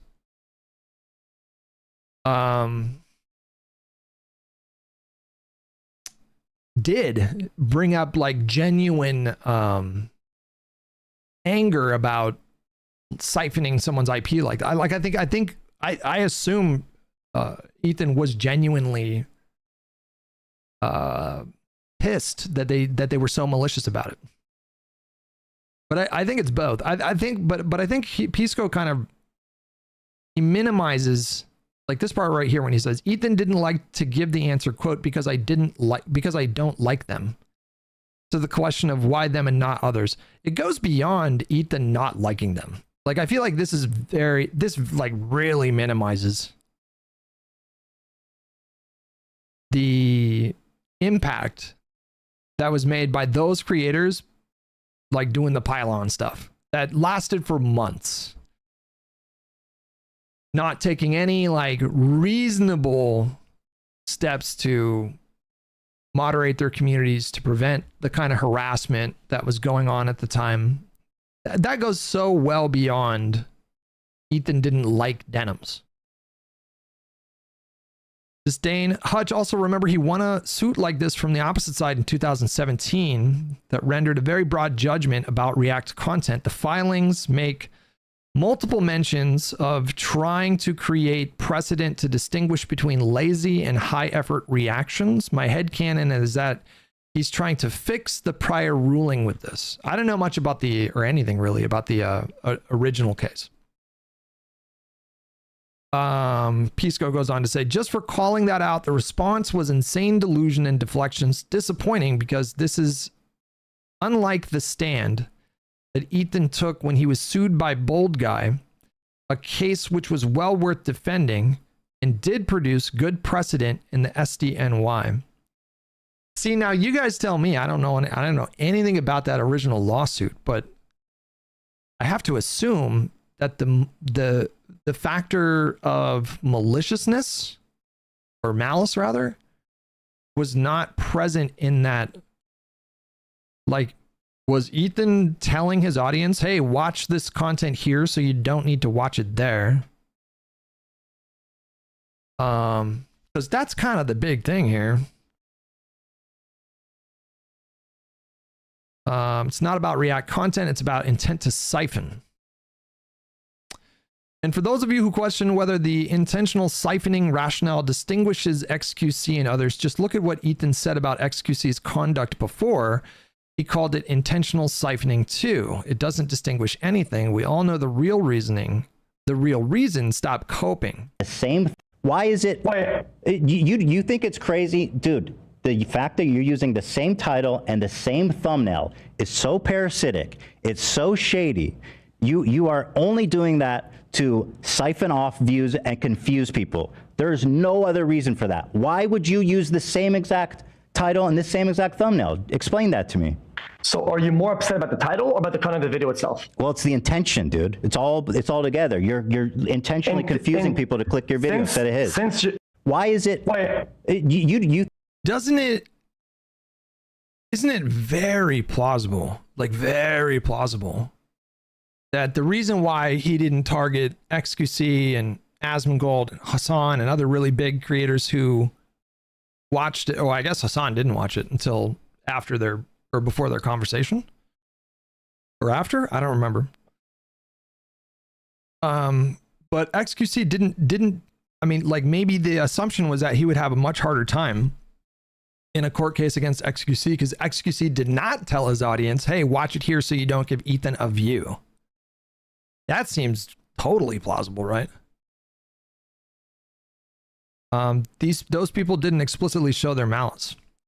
So, like, what I'm saying is this clip I don't think necessarily contradicts Ethan's decision to target the specific creators that he did with litigation.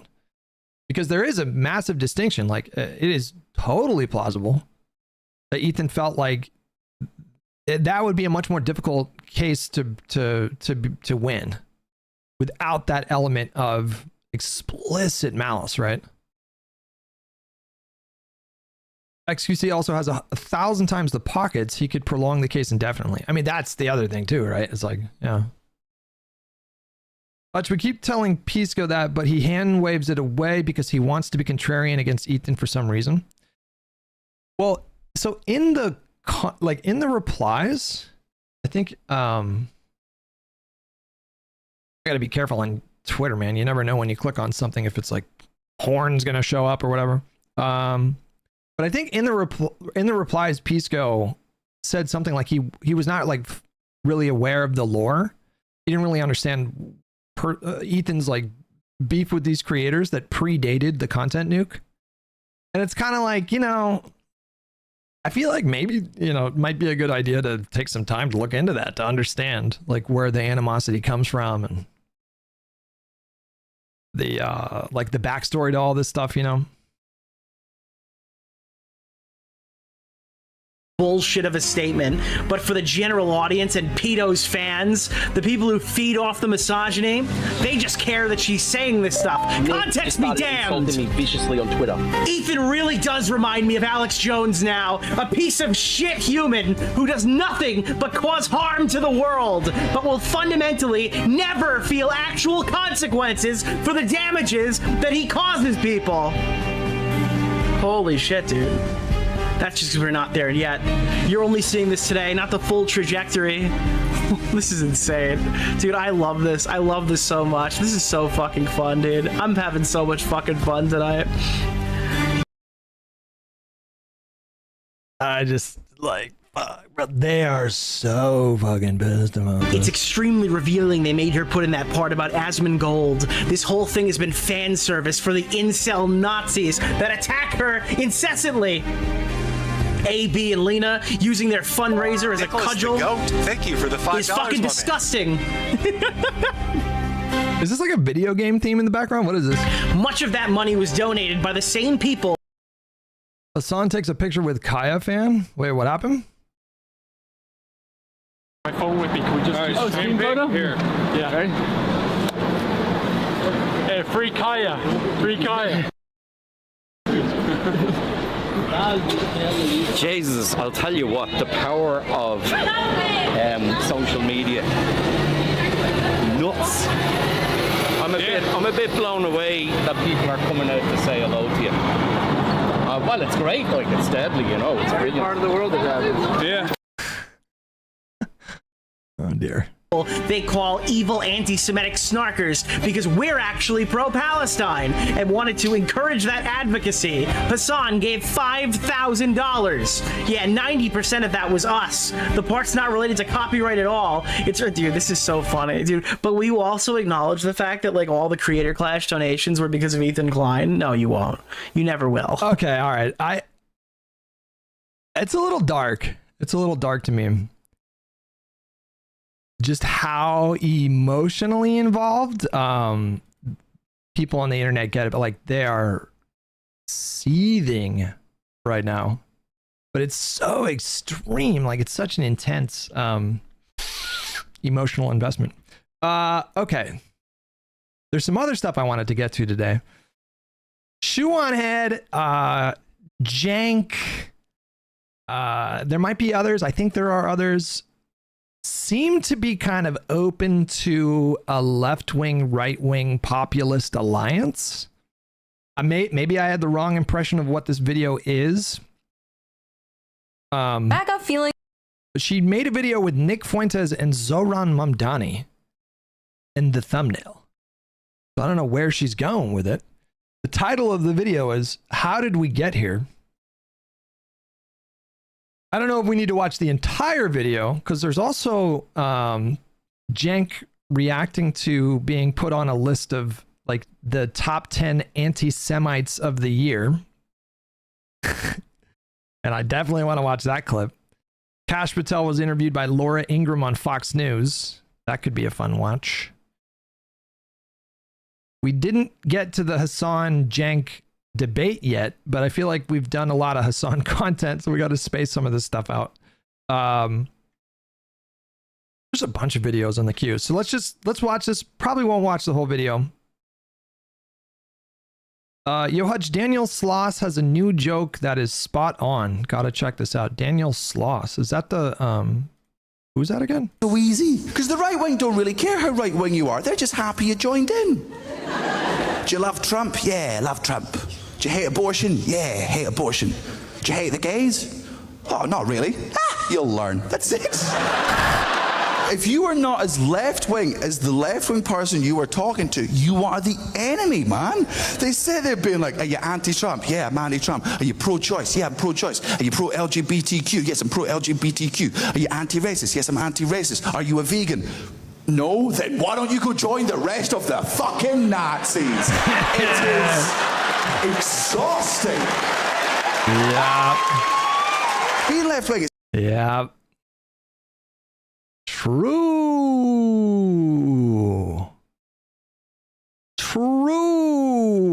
Rolling Stone top 20 movies of 2025. If Eddington and One Battle After Another are not on... Okay, One Battle After Another, number 1. Weapons, number 20. I think Weapons should probably be a little higher. Weapons, I think, is my second or third favorite movie. Number 19, Frankenstein. Didn't watch that. Number 18, Caught by the Tides. Didn't see that. Number 17, The Phoenician Scheme. I think that's a Wes Anderson movie. Didn't see that. Number 16, On Becoming a Guinea Fowl. Didn't see that. Number 15, that was 16. Number 15, Orwell, 2 + 2 = 5. Haven't even heard of that. Number 14, Best Wishes for All. Nope. Number 13, Universal Language. No idea. Number 12, Eddington. Boom! Number 11, Peter Hujar's Day. I have not heard of any of these fucking movies. Number 10, Sentimental Value. Number 9, Marty Supreme. Number 8, Sorry Baby. I have heard of that movie. I haven't seen it yet. Number 7, No Other Choice. Number 6, It Was Just an Accident. Number 5, Nouvelle Vague. Number 4, Train Dreams. That was really good. That was really good. That's a Netflix movie. I just saw the thumbnail for it. Popped up on my feed. I clicked on it. Train Dreams was fantastic. I love that actor. Fucking love that actor. What's his name again? Fucking love that guy. What's his name again? Who's that guy? Anonymous, thank you so much for the gifted sub to Hassan. Oh, Jesus. Joel Edgerton. I fucking love him, dude. I fucking love him, dude. He's been in a ton of like really good Netflix movies.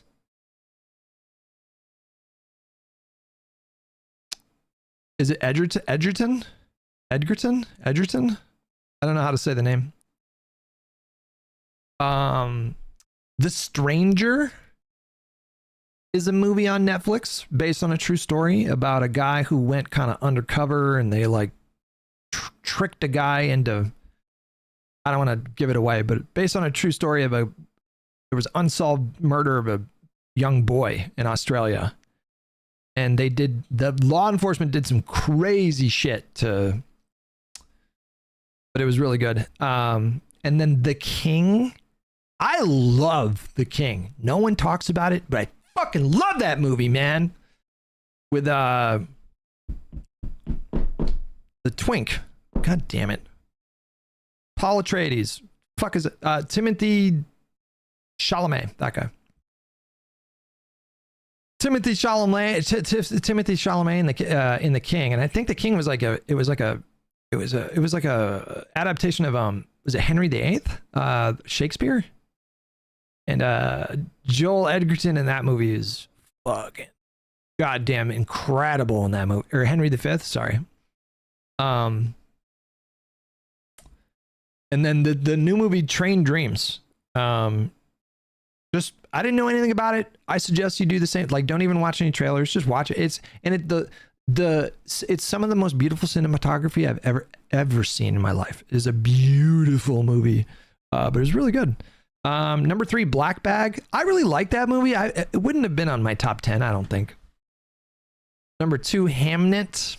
I have not seen or heard of 75% of these movies. And then number 1, One Battle After Another. I agree. That movie was for sure my favorite movie of the year. I think it was Paul Thomas Anderson's best films. I think all these filmmakers that I love are just getting better with age. They're all just getting better with age. Like a lot of time with directors, they peak and then they keep making movies and there's a lot of misses, you know. But Nolan, he's getting better with age. Like Oppenheimer was just like perfect. Paul Thomas Anderson, he just keeps getting better and better. Ari Aster is getting better, I think, too. You know, Denis Villeneuve, you know what I mean? Like, did you ever watch Amelie? I love Amelie. I love the soundtrack to Amelie too. It's like beautiful. There's these accordions, I think. Is it accordions or organs? I'm not sure, but I love Amelie.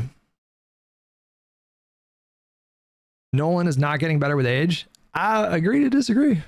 Agree to disagree. No one ever talks about Dunkirk, and Dunkirk is like fucking brilliant. Like, but no one talks about it. It just came and went. Dunkirk is just relentless. The movie opens with this, like, you know, this guy's like running away from, you know, running to the beaches of France. And then it's just like, boom, just throws you in, and you're just fucking, and it builds and builds and builds. And the Hans Zimmer score is just building the entire movie. And, you know, just like, it's so intense. I saw that movie in IMAX and fucking it like basically blew my eardrums out. I was like, holy shit.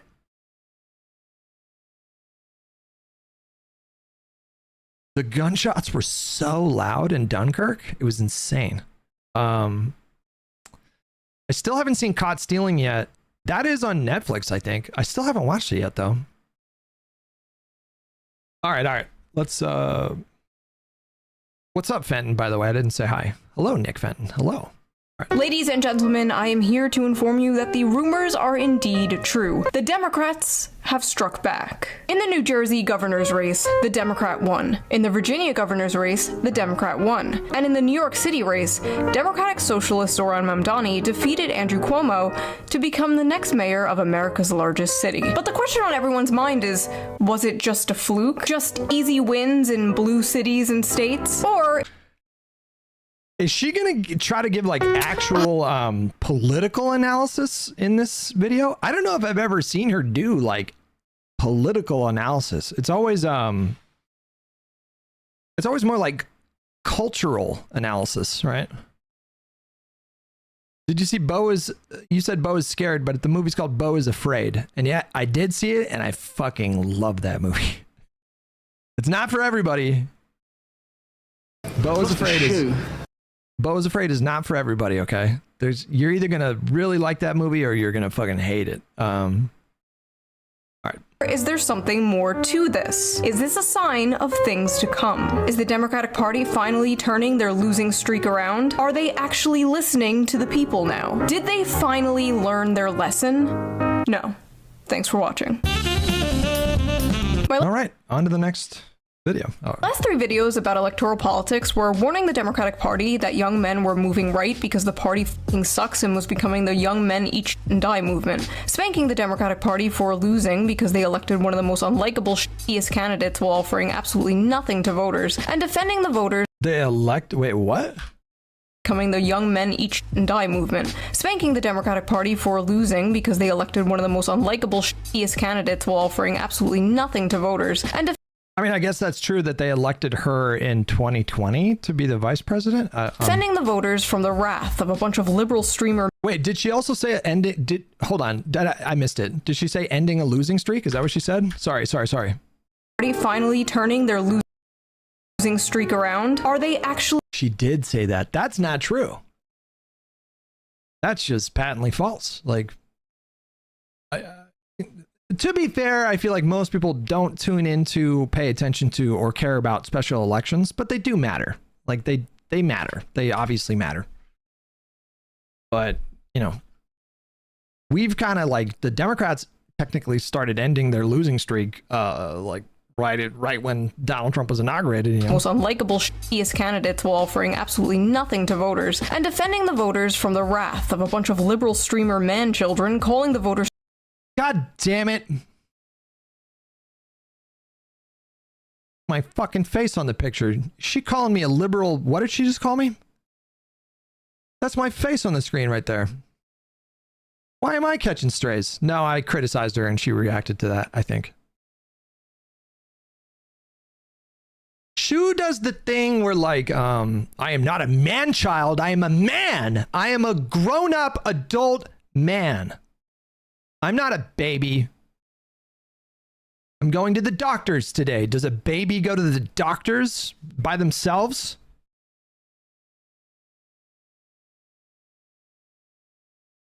The thing with Shu, man, is like Shu does this thing where everything's kind of like laced with irony, you know? So if she says anything and you attack the thing, people are like, hey, relax, man.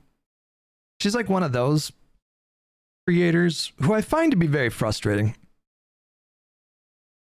Because there's always like a shield. Like they never really, you never really have to defend much. You know, if you don't want to, because if you don't feel comfortable defending something that you said, you can just retreat to the whole like, I'm just trolling or I'm being ironic. Like, I just hate that stuff personally. But I reacted to one of her videos and then a lot of angry comments on the videos. Because what happens is like the video goes up on the channel and then it's pushing it out to like subscribers. And those are the initial people that comment. And then the algorithm kind of like, you know, maybe your video gets seen by people that don't follow your channel or pay attention to it. And then those people, so like a day and a half or 2 days later, then all of a sudden it's just comment after comment after comment after comment, like really defending Shu and being really pissed off at the criticism or whatever. But I remember that's what happened with one of the videos. I think with this one here, people are like, like they were doing the whole like retreating to the irony thing. I think, I don't know what it was. Stupid thing because they elected one of the most unlikable shittiest candidates while offering absolutely nothing to voters and defending the voters from the wrath of a bunch of liberal streamer man children calling the voters stupid and evil for daring not to vote for Hillary Clinton and brownface. But the thesis for all three of those videos what? Hillary Clinton and brownface? Kamala Harris? Okay. Was basically the same. As the right embraces working class populism, the Democratic Party and the left will continue to fade into irrelevancy. But as I also predicted in those last videos, there might be an eventual pendulum swing, and it might be happening much sooner than I predicted. Like, how did we go from Republicans winning the popular vote, in part thanks to a lot of the young people voting, to a bunch of data showing those same young people dropping their support for the GOP already? But the interesting thing is, those young people don't seem to be moving to the Democratic Party either. Where are they? That's not true. That's not true. In the recent elections, the young people swung wildly to the Democrats. Actually, even in the special elections. I mean, what she's just saying is just factually not true right now. They going? And she's also trying to do this thing where, like, you know, she was doing these videos, right? Like, blame the voters, the great Democrat cope. I vaguely recall, and then especially her Charlie Kirk video was so unhinged. Oh my God, bro. You remember that one? I do vaguely recall her saying like, Democrats are just going to keep getting shellacked unless they, you know, do this brain rot populism stuff. They're going to just keep getting shellacked. But she's also like, she wants her cake and she's also like talking out of both sides of her neck. She was like, I was right. But things are happening on an expedited timeline. It's like, well, you were predicting the downfall of the Democratic Party and they just fucking murdered Republicans. Democratic people happening Democratic stupid and evil for daring not to vote for Hillary Clinton and brownface. But the thesis for all three of those videos was basically the same. As the right embraces Pisco with the raid. Pisco just raided with 45 douchebags. Pisco with the redirect and the raid. Pisco's audience famously are big fans of mine. Huge fans. There's a lot of overlap. Welcome, guys. Welcome. What do you guys want to talk about? You want to talk about how Chuck Schumer is based? You guys want to talk about how Chuck Schumer and Hakeem Jeffries are based? Unbelievable politicians. So much talent between the two of them. It's like, you know, like you just have to sit back and observe in awe as these two masterful politicians expertly wield their political influence to leverage good outcomes. I mean, should we talk about the transformative nature of the Affordable Care Act? What an unbelievably great bill that was. No problems with it. I'm teasing you. Welcome, guys. Thank you for the raid. I appreciate it. I'm just playing. Hurley with $5. Are you a twink, an otter, or a bear? I don't know. I'm very, I don't know what I am. I don't know what I am anymore. I used to be, so like, I'm hairy, but kind of not. Like, my back is not hairy at all.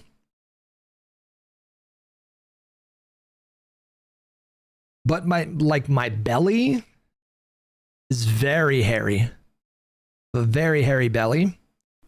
You know, and when you think about it that way, I did a service. I provided a important utility for society. Yep. Maybe I'm the reason Nicholas Fenton is gay.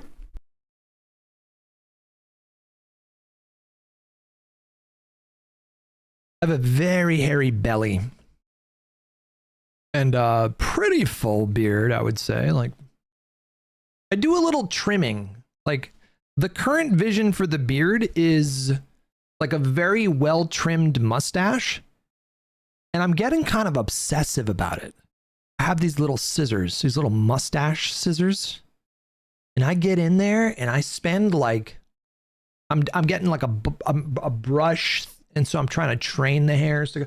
Like, the vision is a pretty full beard, but just a very well kept mustache is the vision right now.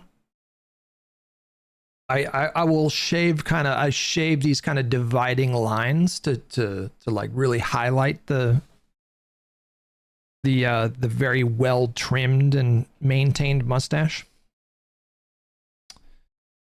It's unfortunate that it looks like a Hitler stash in some lighting. A little bit, like you kind of struggle to see the sides, and then it just, I mean, that, yeah, definitely kind of looks Hitlery a little bit.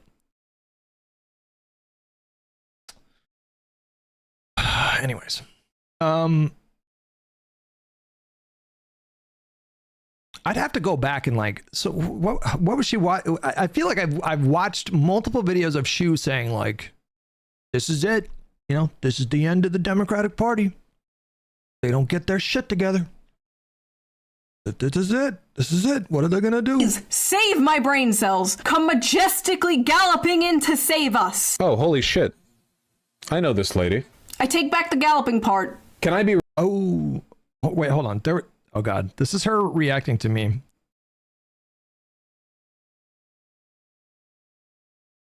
I just assume I was being unbelievably based. Diagnosis memers. I don't know. I think that Shu is just kind of a memer. I don't think she's a bad person. Oh good, YouTuber Alec Gunter doesn't think I'm a bad person and I must postpone my suicide at once. Okay, this next video people are responding to is the one I made after the election called The Downfall of the Democrats. Let's see what people had to say about this one. Okay, this guy is called Hutch. This fucking title, Shoe on Head takes an election victory lap? What video did this dude watch? The Shoe on Head from Earth 2? Hat on foot? Actually project. I mean, you know, it definitely felt like a celebration that Democrats got destroyed. But now I'm going down a whole new rabbit hole. That felt like the tone of the video. And it's what those kind of lefties constantly do, you know, like I'm thinking of like Gaza speaking now, bitch.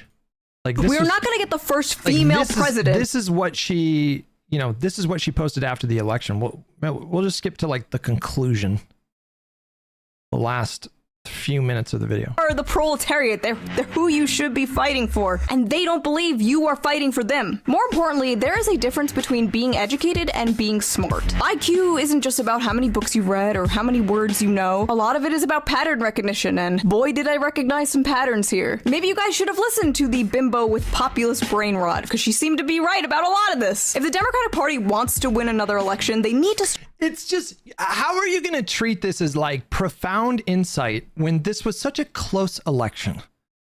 This could have very easily gone in Kamala's favor. Like if it was a 10-point blowout or something like that, then I can understand, you know, but everybody looks like a genius in retrospect. When you have the benefit of hindsight, everybody likes to pretend like they have this like genius insight. When it was this close election, it was a fucking coin toss. That was a coin toss. Like an actual coin toss.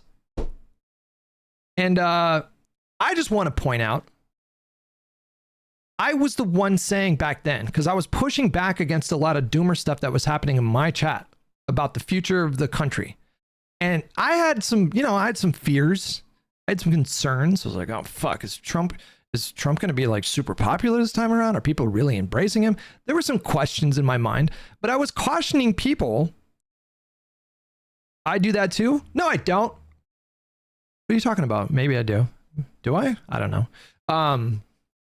But I was cautioning people in my audience to be like, guys, every time, literally every time a political party loses an election, there's always commentary about like, is this the death of the Democratic Party? Is this the death of the Republican Party?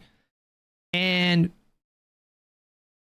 basically all of, you know, most of the historical precedent we have is that, you know, the parties bounce back and pendulum swings and we're not headed into a permanent kind of new paradigm. Democrats have some work to do, but, you know, it's probably going to be fine. Probably going to win more elections in the future.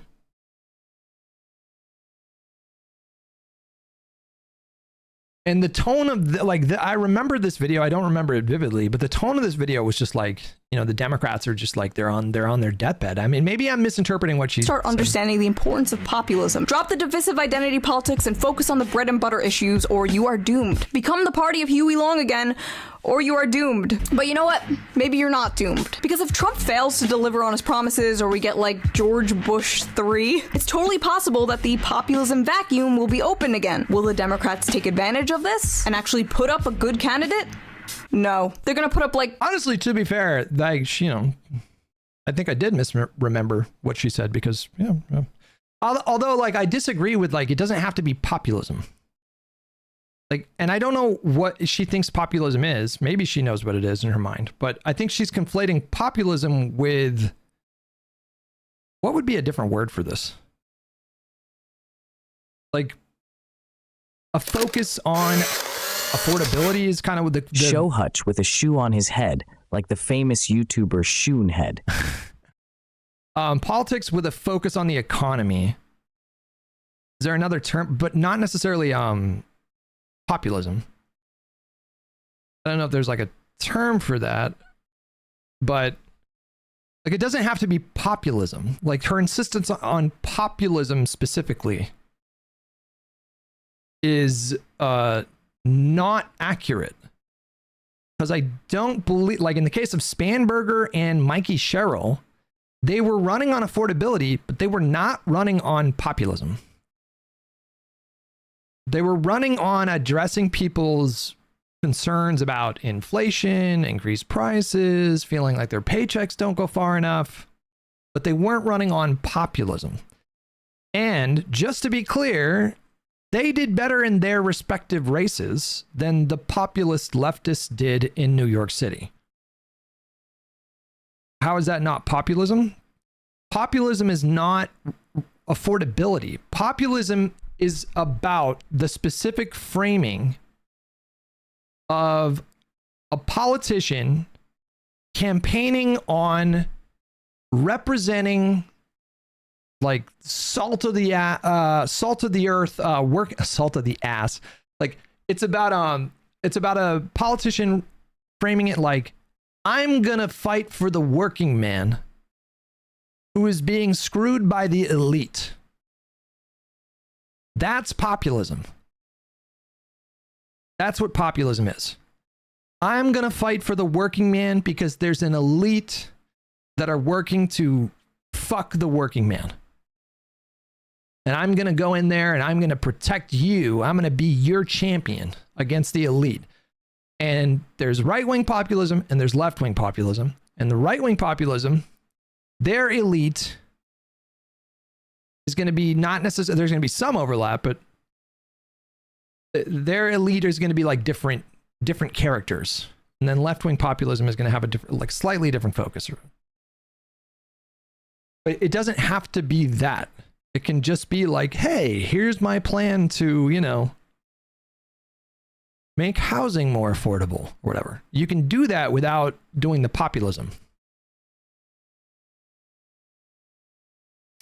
Plebeians are common working populace, giving simple enemies to complex problems. Populism at the end of the day is just a massive oversimplification. It often overlaps with demagoguery. Let's just put it this way, like the more populist a politician is, and the more populist a political pundit is, the worse takes they have, just consistently. They just always have the worst fucking takes. There's a reason for that. It's because they view the world through such a narrow, oversimplified lens. I don't even remember. Hold on. Now I don't remember what I said about this. That Donald Trump will become the 47th president of the United States. Do you really think that the Democratic Party is fighting for you? The overwhelming answer is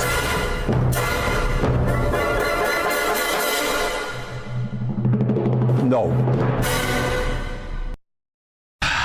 I am so there. Yeah, there's a little bit of a Hitler stash thing going here. Yeah, for sure. This is when I trimmed it too much, kind of like along the sides here. Why didn't you guys tell me? Like, this is a Hitler mustache. This is just a Hitler mustache. And for some reason, I couldn't see it. This is just a Hitler mustache. It's very close to one. It's very close to one. So frustrated with this argument because policy can only get you so far. Like, good policy is good and we should do good policy. For sure. I don't think we should adopt Republican policies. Wait, what argument? You just watched a montage of Trump winning. Where did I say adopt Republican policies? I don't think that's what I was saying, she said. I think I was just spitting off the dome. I think I was just giving my thoughts in reaction. I don't think I was saying that she said that. I haven't even said anything in this video yet. I haven't even appeared on screen. Where did I go with the thought? Let me complete the thought so I can remember what I said. Who are these people responding to? There she goes, hat on foot, making videos talking about adopting Republican policies. Yeah, I think we should pursue progressive policies. I think we should pursue... Okay, wait, hold on. I know where I was going with this. I was saying that not only should the Democrats adopt policies and implement policies and pass legislation to directly help working class people in this country, not only should they do that, Biden did do that. He was objectively the most pro-working class, pro-labor, pro-union president, by far the least neoliberal president in decades. And it didn't matter. The voters still decided that Donald Trump was the better choice. That was my point. I don't think I was saying that she was saying that we should adopt Republican policies. I think she totally misinterpreted what I said here. Pursue policies that help working class people across this country, whatever the term working class means now, because it's so nebulous at this point. I like that the term working class is now nebulous. Now that they're losing the working class, is like, pfft. No, I mean, it is. Like, there are a lot of people that work in Silicon Valley that are making like 50 or 60K a year. And it is not cheap to live in that region. That is one of the most expensive regions of the entire country to live in. And you have people that are making, 60, 70K working at various tech companies, doing coding or whatever they're doing. Like, and then you have people working in the trades in areas of the country that are way cheaper to live in, that are pulling, 80, 90, 100K a year. But to a lot of people, the person working in tech is going to be considered like a coastal liberal elite, and they would not consider that working class. I think the specific definition of working class is it actually, I don't even know anymore. Is it that specifically you're working in like a trade? The working class refers to a socioeconomic group characterized by low paying jobs, often requiring minimal education, and is primarily dependent on wage labor for survival. Typically defined as those who earn their living through manual labor. That's the one that I saw. I remember that definition of working class is, it's not just that you don't make a ton of money, it's that you're working with your hands. You're doing like manual labor stuff. But it just feels like in the 21st century, we should probably expand the definition of working class. I'm sorry, if you're making $60K a year and you're living near like Monterey in California, you are not, I mean, you are struggling to get by. You know, you can survive for sure. You can survive, but you're going to be pinching pennies. We should not elevate class consciousness. I don't know if that's what I'm saying. Captain Flavortown, thank you so much for 19 months. Have Bezos bucks. Thank you. Yeah, game devs, bro. Exactly. Game devs. Like, what's the median salary for a game dev? I'm going to assume it's going to be close to like 50K a year, bro. Hold on. What is the median salary for a game developer? Which I guess that's a very all-encompassing term. But I know for sure those devs, the people that are working on the big teams, are not making like a ton of money here. Wait, no, hang on a second. Using the more general category of software developers. No, that's not what we're doing. We're not talking about software developers. We're talking about game devs. Another data aggregator shows somewhat lower total median pay. This says like around $100,000 a year, but I don't think that's true, guys. There's no way that's true. Let me look this up. Hold Working on. class. What does that even mean? Is it too late for the Democratic Party, or can they turn this around? Will the Democrats learn from this? To be clear, in 2016, it was the same. It says approximately $108,000 per year. Okay, maybe game devs are doing better than I thought, but I don't think. I'm skeptical of that. Salary.com. Hang on. This feels more official. They say the median salary for a game developer is $62,000 a year. That seems more accurate to me. Entry level is $60,000, early career $60,000, mid-level $63,000, expert $66,000. Also depends on what city you live in. A bit higher in San Francisco. Median salary there for a game developer is $77,000, which again, you can survive on $77,000 a year in San Francisco, but you know, you're not going to be taking like 2-week vacations in the Bahamas every year with that salary. Discourse. Is this the end of the Democratic Party? Dems in disarray. Are they ever going to recover from this?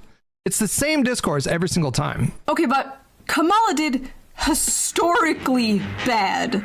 No, she didn't. No, she fucking didn't. Swanee Bird with $10. Didn't working class used to refer to people like coal miners or factory workers? The U.S. economy has completely changed, evolved since then, so it seems fitting that the definition be changed. Yes. Yes. Yes. We need some updated language or updated terms or concepts. She did not flip a single county. A Republican won the popular vote. A Republican. Do you know how rare that is? And all the data shows young people, black people, Latinos, women moving more right. Now, could this... I was vindicated from this clip, I just want to say.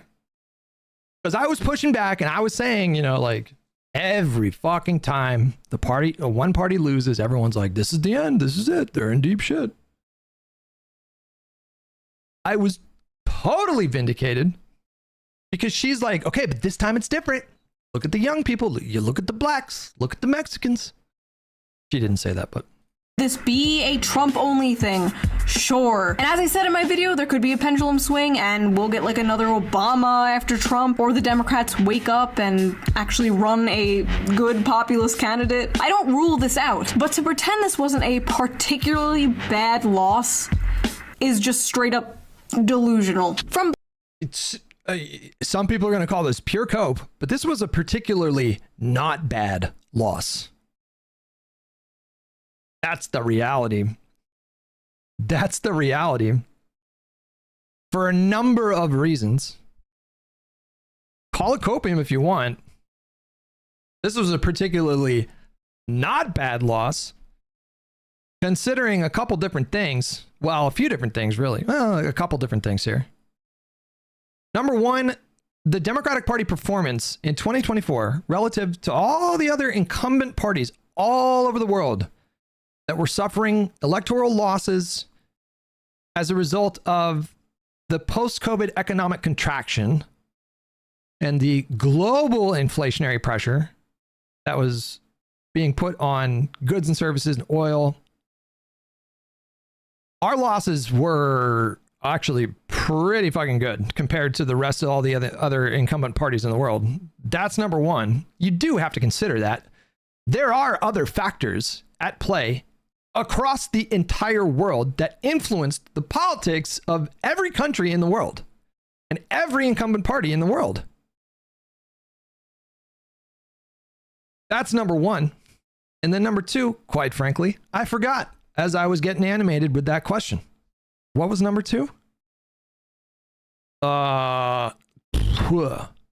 We picked up house seats.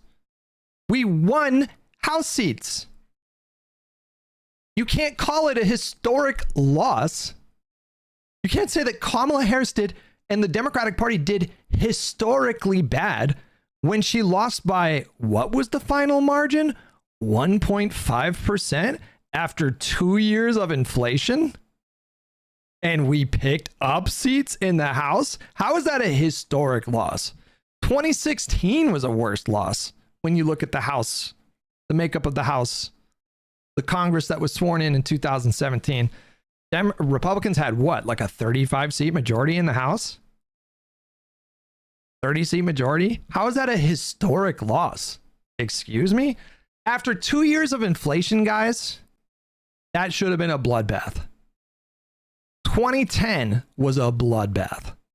The country plunged into a recession after the housing market crash. Unemployment shot up to double digits, I believe. Or close to double digits, and Democrats got slaughtered. They got slaughtered into 2010. After 2 years of the highest inflation that we had seen since the 80s, and Democrats only lost the popular vote by like 1.5%. All the margins in all the battleground states were within like 2 points, 2 or 3 points at most, I think. Maybe a little bit more in 1 or 2 states, but I think they were all within 3%. Those were close margins. Close margins. And what was I saying? I was telling you guys back then, I'm like, everybody says this every single fucking time. I think the Democrats are probably going to be fine. I don't know if that's what I said, but blaming the American people to blaming Joe Rogan, the Democrats and the media are having a hard time coping with their loss. And this logic that you can't blame voters for the outcome of elections is insane to me. They don't based on belief. Nobody says fuck the voters enough, but we need to do that. There's no responsibility on the voters? Like none whatsoever? Who else am I supposed to? You blame your party that lost. You blame. This logic treats voters like they're just these mindless automatons that just need to be properly manipulated. That's all that is. Like according to populists specifically, like the voters can never do any wrong. They never have any of the blame. And it's like, I'm sorry, man. It is incumbent upon anybody with a sense of like shared responsibility, civic duty. It's the job of every citizen to keep themselves informed. The state doesn't mandate that everybody watch a certain amount of hours of news coverage each week or month. It's up to each individual person to have an informed opinion on policy, politicians. And if they don't do that and they make bad decisions, I'm sorry, like, do you not blame like any voters for making bad decisions? I wouldn't recommend that political parties run on, like blame the voters. I don't work for any campaign. If I was working on a campaign, I would not run on like, hey, voters, stop being dumb or stop making bad decisions. I would not do that, but I'm just a commentator, and so I get to make those observations. And sometimes voters make horrible decisions. I'm sorry, I don't know why I'm rewatching this. I'm just revisiting. She mentioned it here. I'm sorry. We'll get back to the original video. The liberal stream spanking the Democratic Party for losing because they elected one of the most unlikable, shittiest candidates while offering absolutely nothing to voters, and defending the voters from the wrath of a bunch of liberal streamer man-children calling the voters stupid and evil for daring not to vote for Hillary Clinton and brownface. But the thesis for all three of those videos was basically the same. As the right embraces working-class populism, the Democratic Party and the left will continue to fade into irrelevancy. But as I also predicted in those last videos, there might be an eventual pendulum swing. There's just so you didn't make a firm prediction. You made a prediction where you could claim victory no matter what the outcome is. Like she gave herself more than enough wiggle room to like, no matter what happened with this framework, she gets. I drink your milkshake. I drink it up. I don't know what that has to do with the video we're watching now, but I support it.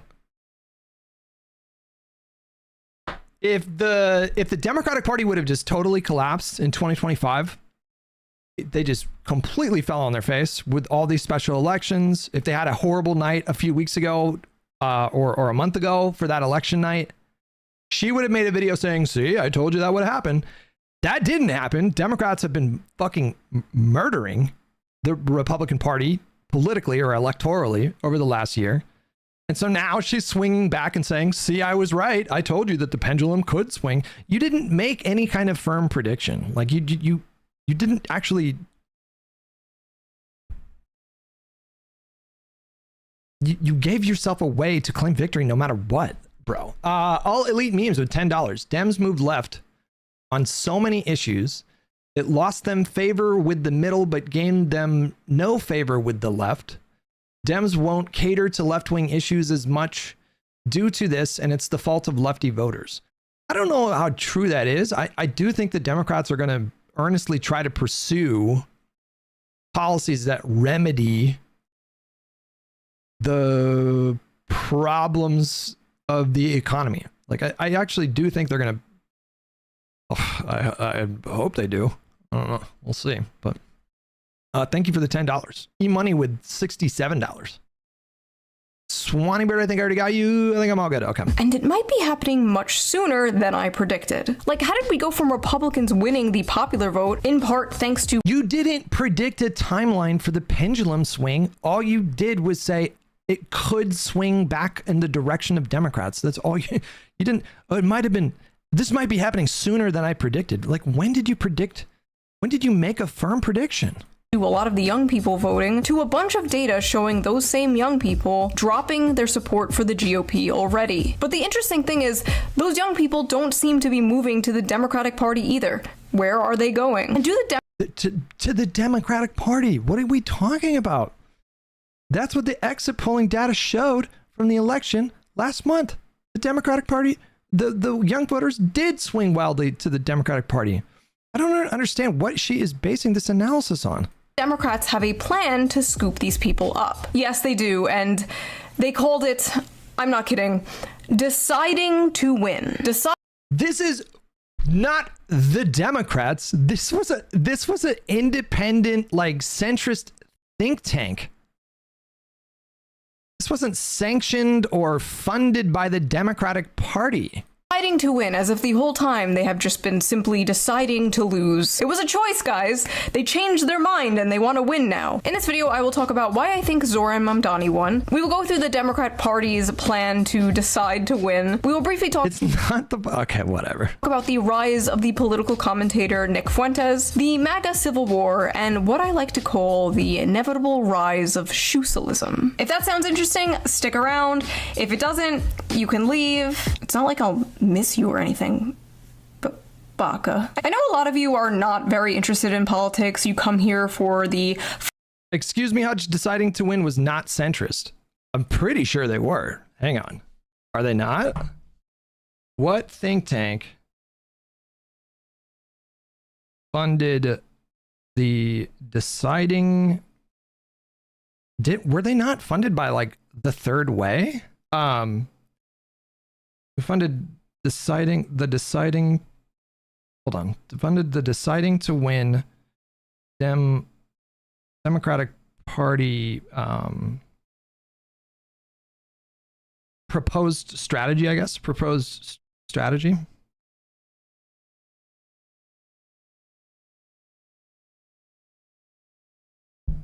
Was it not funded by the Third Way or whatever? Hold on.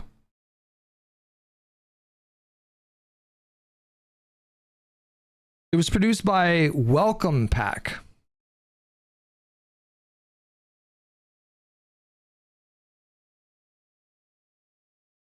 Welcome is a political strategy advocacy group, a center-left or center-ish post-mortem and plan outfit that authored Deciding to Win. If you like, I can also check the major donors to the Welcome Pack. Yeah. Well, yeah. Who are the major donors to Welcome Pack? Fun Reddit slop, the men versus women content. Yeah, I know. But unfortunately, politics kind of seeps into your lives whether you want it to or not. So you might as well be entertained when you hear about it and have some fun with it when you can. And I just so happen to have the perfect— Okay, the major donors to Welcome Pack were Reid Hoffman, co-founder of LinkedIn and a venture capitalist investor, Michael Bloomberg, James Murdoch, who's a media executive. James Murdoch. Wait, he's not a Murdoch, right? Who's James Murdoch? That's not Rupert Murdoch's. Who is James Murdoch?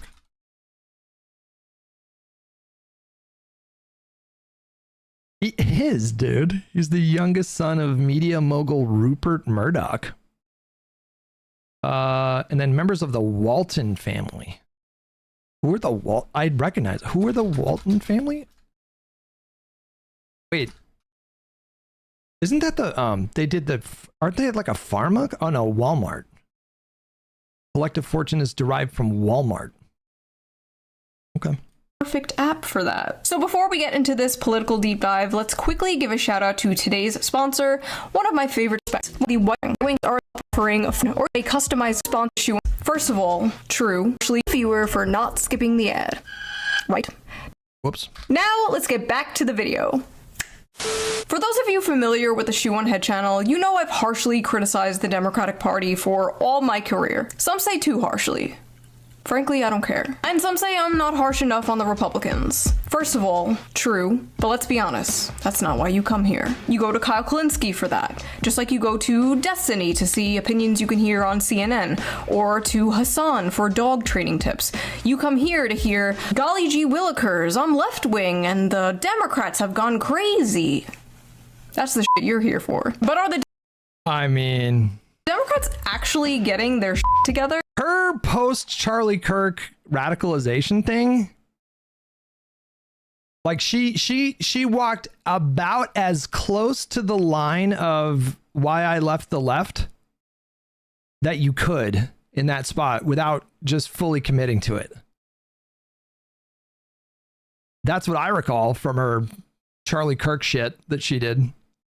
Or did they simply get lucky in a few blue areas? One of those blue areas being my city, New York, where Democratic Socialist candidate Zohran Mamdani won the election and will become the new mayor. And a lot of people are like really confused about how this happened. And if you're one of those people, you really need to keep watching. If you don't understand why Mamdani won, I'm sorry to say, but you're kind of like the liberals in 2016 who didn't understand why Trump won. It's actually extremely understandable why Zohran Mamdani won, and it's not just because New York is full of commies or whatever. He is objectively the best Democratic candidate that they've had in a very, very long time. Like, I know the bar objectively is in hell there, but he's young, he's energetic, he's charismatic, and people are really tired of the White House doubling as a retirement home. And of course, I like many of his economic policies. I like the universal childcare thing, the transportation, flipping off the Christopher Columbus statue. That's the shit I don't like. Bitch, that's our fucking guy. He was a brave Italian explorer who discovered America, and in this house, Christopher Columbus is a hero. End of story. I've said this many times, but I don't think the good left-wing policies can even exist alongside the bad left-wing policies. Like, I don't know how you can have free transportation,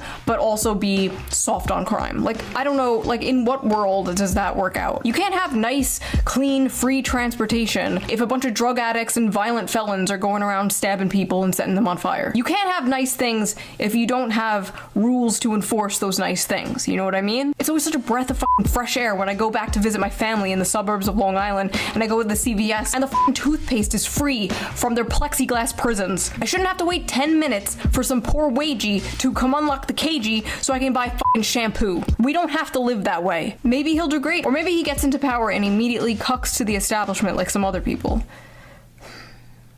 Oh my god, bro. Oh my god. What the fuck, bro? I don't like to talk about it. I just don't know how the hell anyone thought Andrew Cuomo was going to win. He killed a bunch of grandmas during COVID. As you admitted this week, you personally altered the state health department report to undercount the death total, to hide the death total, and then evaded and lied to these families for 5 years. So you killed a shit ton of people. Bro, what? Plus, he doesn't even live in New York City. He doesn't live in the city he's running to be mayor of. Cuomo just kind of expected to win based on name recognition alone and being like, hey, at least I'm not the other guy.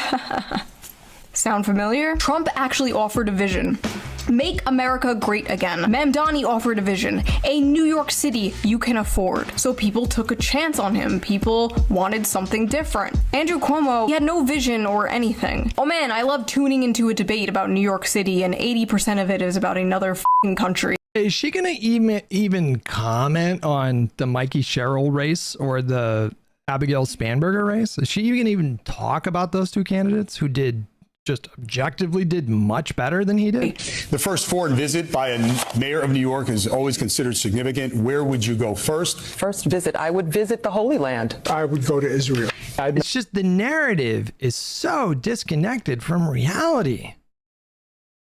There is a story about the election night a month ago about the strategy that the Democratic Party broadly adopted all over the country that led them to tremendous success. Like, there is a story about that, but it is so divorced from the narrative that they construct. I'm thinking of, who was it recently that, was it Emma Vigeland or was it somebody else that said, I think it was Emma Vigeland. She speculated that turnout was higher kind of all over the country for this kind of a cycle of an election, and she theorized that it was like the Mamdani effect. Like, because there was so much national attention on the race in New York City, and because Mamdani is this like really broadly loved, exciting candidate, that he was responsible for, he helped. I could be wrong, but I'm almost positive that she said or implied that Spanberger and Mikey Sherrill, part of the reason why their margins were so enormous, like 15, 13-point races, was because of like a Mamdani, he like buoyed them. He like helped to buoy them, which is just, this is not based on anything at all. There's nothing that you can point to support that claim. It's just like this gut kind of feeling that they have because they're so locked in their fucking bubbles, man. I thought Democrats did a really good job of being disciplined and having this like laser focus on the affordability economy stuff. That was, and discussed with Trump, was a big reason for them performing as well as they did. And they didn't do it with populism. They didn't try to, copy paste Mamdani's exact style and his exact platform. Make my 4th trip to Israel. Mr. Mamdani. I would stay in New York City. My plans are to address New Yorkers. Swarm.net with €2. Is that euro? Mark Kelly 2028. I kind of love that idea. I kind of like, the more I see of Mark Kelly, the more I really like that guy. I think that guy could have, that guy does not have the kind of baggage that, as far as nationally, that AOC and Newsom have, for example. Across the 5 boroughs and focus on that. Mr. Mamdani, can I just jump in? Would you visit Israel? That was the exact moment I knew Zoran was going to win. Bro was just surrounded by NPCs. I love how they're like, where would you go? And Zoran was like, I'm going to stay here. And I mean, to be clear, the polling very clearly showed, I think, I could be wrong, but I think the polling pretty clearly showed he had an enormous advantage at that point. So it was already well established that he had a very decent chance of winning. Instead of being like, no, Zoran, the question was, where would you go? They're like, why wouldn't you go to Israel? Like, that's the answer to the question. Like, that's just the default answer to that question. His win was very much in part a direct response to the affordability crisis that many Americans are facing. So what is the GOP's answer to the affordability crisis? Oh, great news, guys. There is no affordability crisis. It doesn't exist. It's all in your head, silly. Need to save money? Simply don't buy your grandmother a Christmas present this year. Budget. I don't have any alive grandmas, so not my problem. You need a plan. Also remember, adults don't need gifts, okay? Focus on the people in your life who are age 3 to 18. Grandma doesn't need slippers. If they don't live by you, don't get them a gift. Now's not the time to spend and break the banks. Zoran's win was also basically a direct response to the housing crisis in America. So what is the GOP's response to the pie-in-the-sky, commie gobbledygook that Zoran Mamdani is selling? Surely they have a better solution. Here we go. The White House is floating this idea. Bill Pulte is saying, thanks to President Trump, we can indeed work on the 50-year mortgage, a complete game changer. How does that work in dollars? Here you go. 30-year fixed mortgage, right? What percentage of the principal would you pay on a 50-year mortgage? Are you paying like 3 times the value of the house across 50 years? 4 times? Wow. Like what? Somebody do the math on that one. Now, you're paying $2,038 a month principal and interest on a $400,000 home. At the bottom, under 50 years, you'd save a couple $100 a month at $1,800. So just to save $200 a month, you would be paying an extra like hundreds of thousands of dollars. Wow, what a deal. And $22 principal and interest. That is proposed. Do you like this idea? I do not like this idea. Not lowering prices, not building more housing. No, just being a good little slave to the bank for 50 years. You might as well be a rentoid forever in this case. Like, at least you don't have to fix your own dishwasher. You will own nothing and be happy. Doesn't that sound great, Gen Z? Vote for us. We'll release the Epstein files and finally drain the swamp. Awesome. Finally, justice. Here it comes, the Epstein files phase 1. We got all your favorite E-celebs here. Don't you think that's a little tacky? I mean, like, this is an international child trap. The Epstein files are on my desk. Oh, that's great. That's great. That's what we've been waiting for. Well? Oh, they don't exist. Wait. What is the update on that, by the way? What happened with that vote? What's going on with that? What? Yeah, the Epstein files don't exist. They're a Democrat hoax. But you just said, hey, what the fuck? That's my wallet. Sorry, Israel needs new weapons. Bye. Psst. What do you want, Democrat? Vote for us. Why? What do you have to offer? Hey, that's my wallet again. What are you people doing? Sorry, Israel needs new weapons. Bye. The Epstein files are a really... This is your brain on populism. By the way, this is your brain on populism. Aid to Israel represents probably like a fraction of a percent of our total federal budget. The overwhelming majority of the federal budget goes to Social Security, Medicare, and Medicaid, and other welfare or social spending services. Big deal. This is not a partisan issue. You should absolutely care about an international child trafficking blackmail operation consisting of the most powerful people in the world. And anyone telling you to move on is coping, gaslighting, or in on it. What's the opposite of populism? I don't know. I guess like an extreme like technocracy, like extreme and technocratic governance, I guess. If whatever is in there is so damning that it is a national security risk, the people deserve to know. Like, I don't know about you, but if we are paying taxes to a bunch of satanic pedophiles, I would like to know. That is information I would like to know. Like, I already know we're doing that, but I would like some confirmation. Okay, so literally as I am filming this, Trump is saying he is releasing the Epstein files. So I guess they weren't a hoax. I'm gonna be so honest. I have no idea what the is going on, you guys. I'm sure when this video gets posted, there's already going to be more things that have happened. Also, Mike Johnson apparently said they need to make changes to the files to make sure we, quote, don't do permanent damage to the political system. If releasing the Epstein files would do damage to the political system, then so be it. Then it deserves to be damaged. It deserves to be destroyed. Just release the files.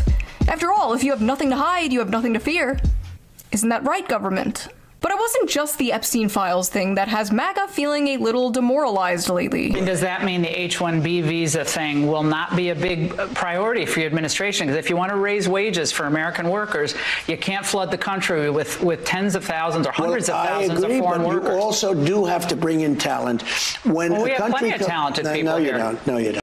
What an insane moment that was. We don't have talented people here? No, you don't have certain talents, and people have to learn. We've talked about this a few times on this channel, actually very recently in the male loser epidemic video. The no talented Americans thing is a myth pushed on us by corpos and billionaires so they can hire foreign workers who will work for less money and won't unionize. Worker drones who will work under I don't know. I'd have to spend some time looking into these claims. The coercion of deportation, essentially creating infinite scab labor. Even though there are so many Americans in these fields looking for jobs. But those spoiled Americans will ask for a living wage so they can live in a 600-foot square apartment. How dare they? We can't do that.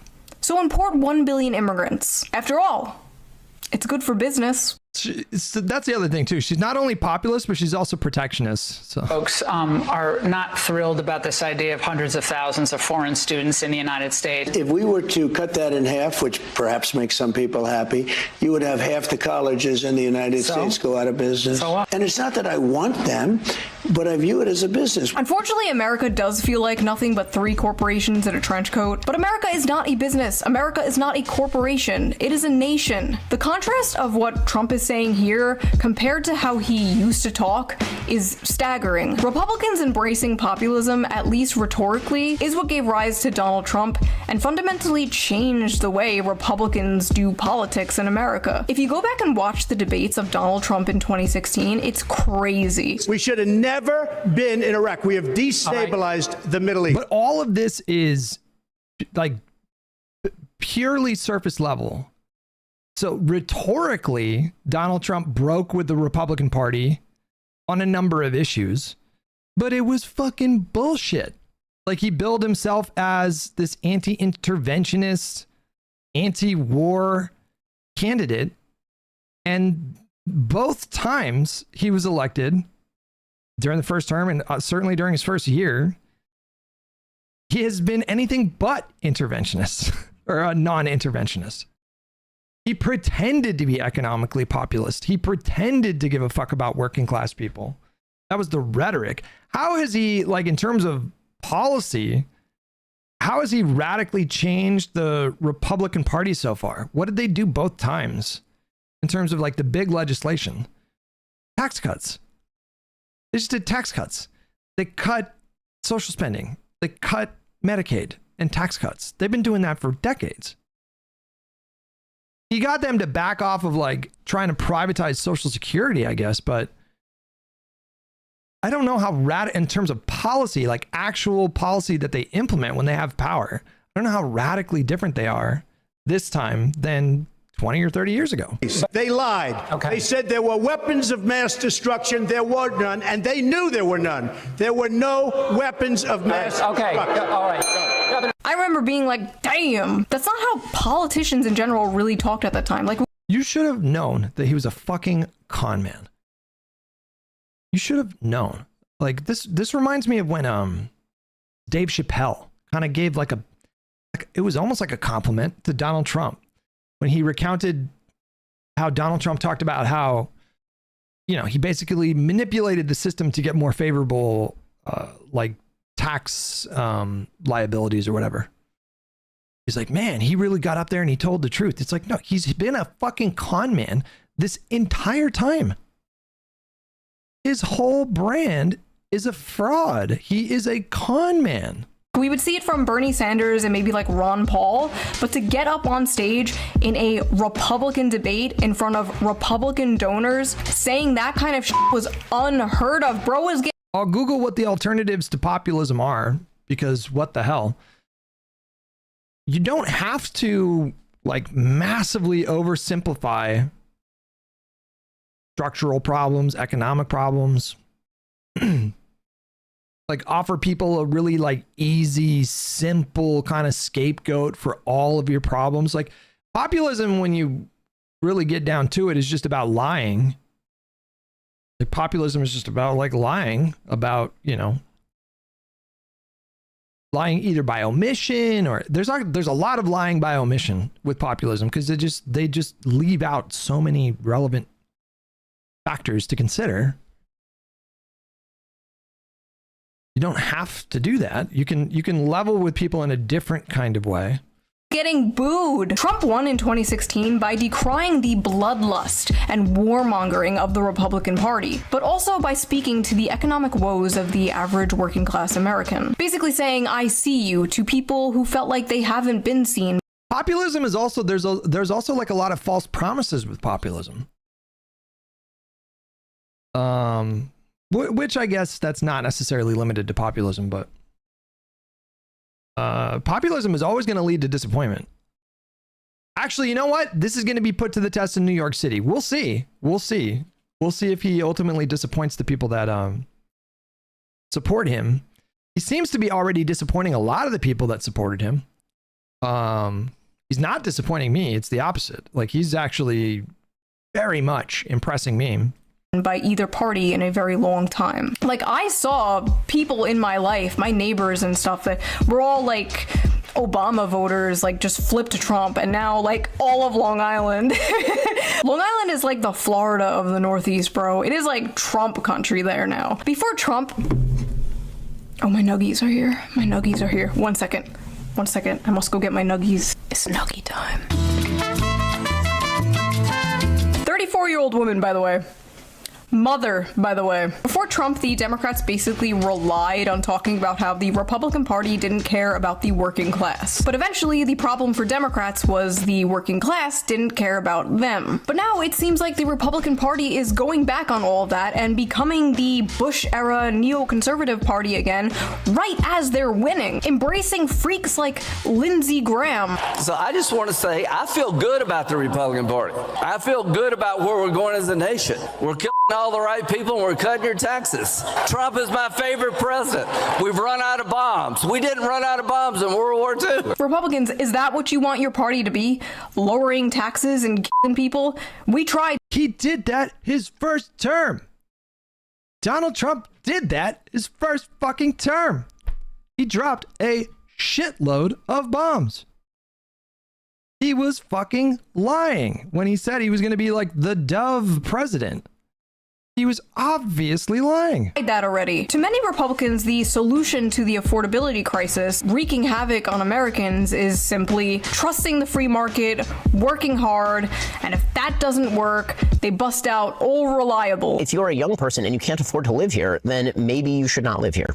I mean, that is a real thing. Yeah, I know that we've now grown up in a society. Obama said the same thing, but Obama was way more... Wait, Obama said what same thing? What do you mean? What did Obama say? Are you talking about winding back? Well, I mean, if you're talking about the foreign policy, They ramped things up in Afghanistan and they delayed the pullout in Iraq. So, yeah, you could say he shifted a bit on that one because they actually sent thousands of new troops into Afghanistan shortly after he was inaugurated, I think, right? It says that you deserve to live where you grew up. But the reality is that the history of America is almost literally the opposite of that. Ah, yes, the classic. Just move. Just move from Economic Zone 67 to Economic Zone 69. I don't know, man. Maybe some people actually like where they live. Maybe they want to make their community better. This is like the libertarian version of most drone strikes of any president. I mean, wouldn't that also be a function of the fact that drone technology had evolved so much by the time he took office? Wouldn't that be a part of it? I actually don't know, but that seems like close to something. Of just deal with it when you talk to leftists about crime. Like, no, we shouldn't just deal with it. We shouldn't just move. Maybe we can make the cities in our country livable and safe. Maybe better things are possible, actually. My husband and I moved away from our families because of his job, and it f***ing sucks. It sucks raising kids without an extended family around. Say hi to grandma on FaceTime. Not normal. Not natural. When I was growing up, it was like aunts and uncles and cousins and grandparents were just coming in and out of my house, like bringing over food, like, hey, I got some mancati. I would be babysat by my cousins and my aunts. And because we moved away, my kid won't have that. And I wouldn't be surprised if that's one reason many young people are putting off having children. The complete lack of community, the lack of a village. If you can't afford to live where your family lives, just move to fucking Gary, Indiana, where there's nobody around and no jobs and no family and no friends, but hey, at least you can afford a house there. That's not how life should work, Ben. Maybe take a step back and try to understand. Am I doing bird hands too much? You guys have made me so insecure about the fucking bird hands thing ever since this meme. Okay, listen, I'm a woman, okay? We are programmed to scold children, and when no children are around, we scold people on the internet, okay?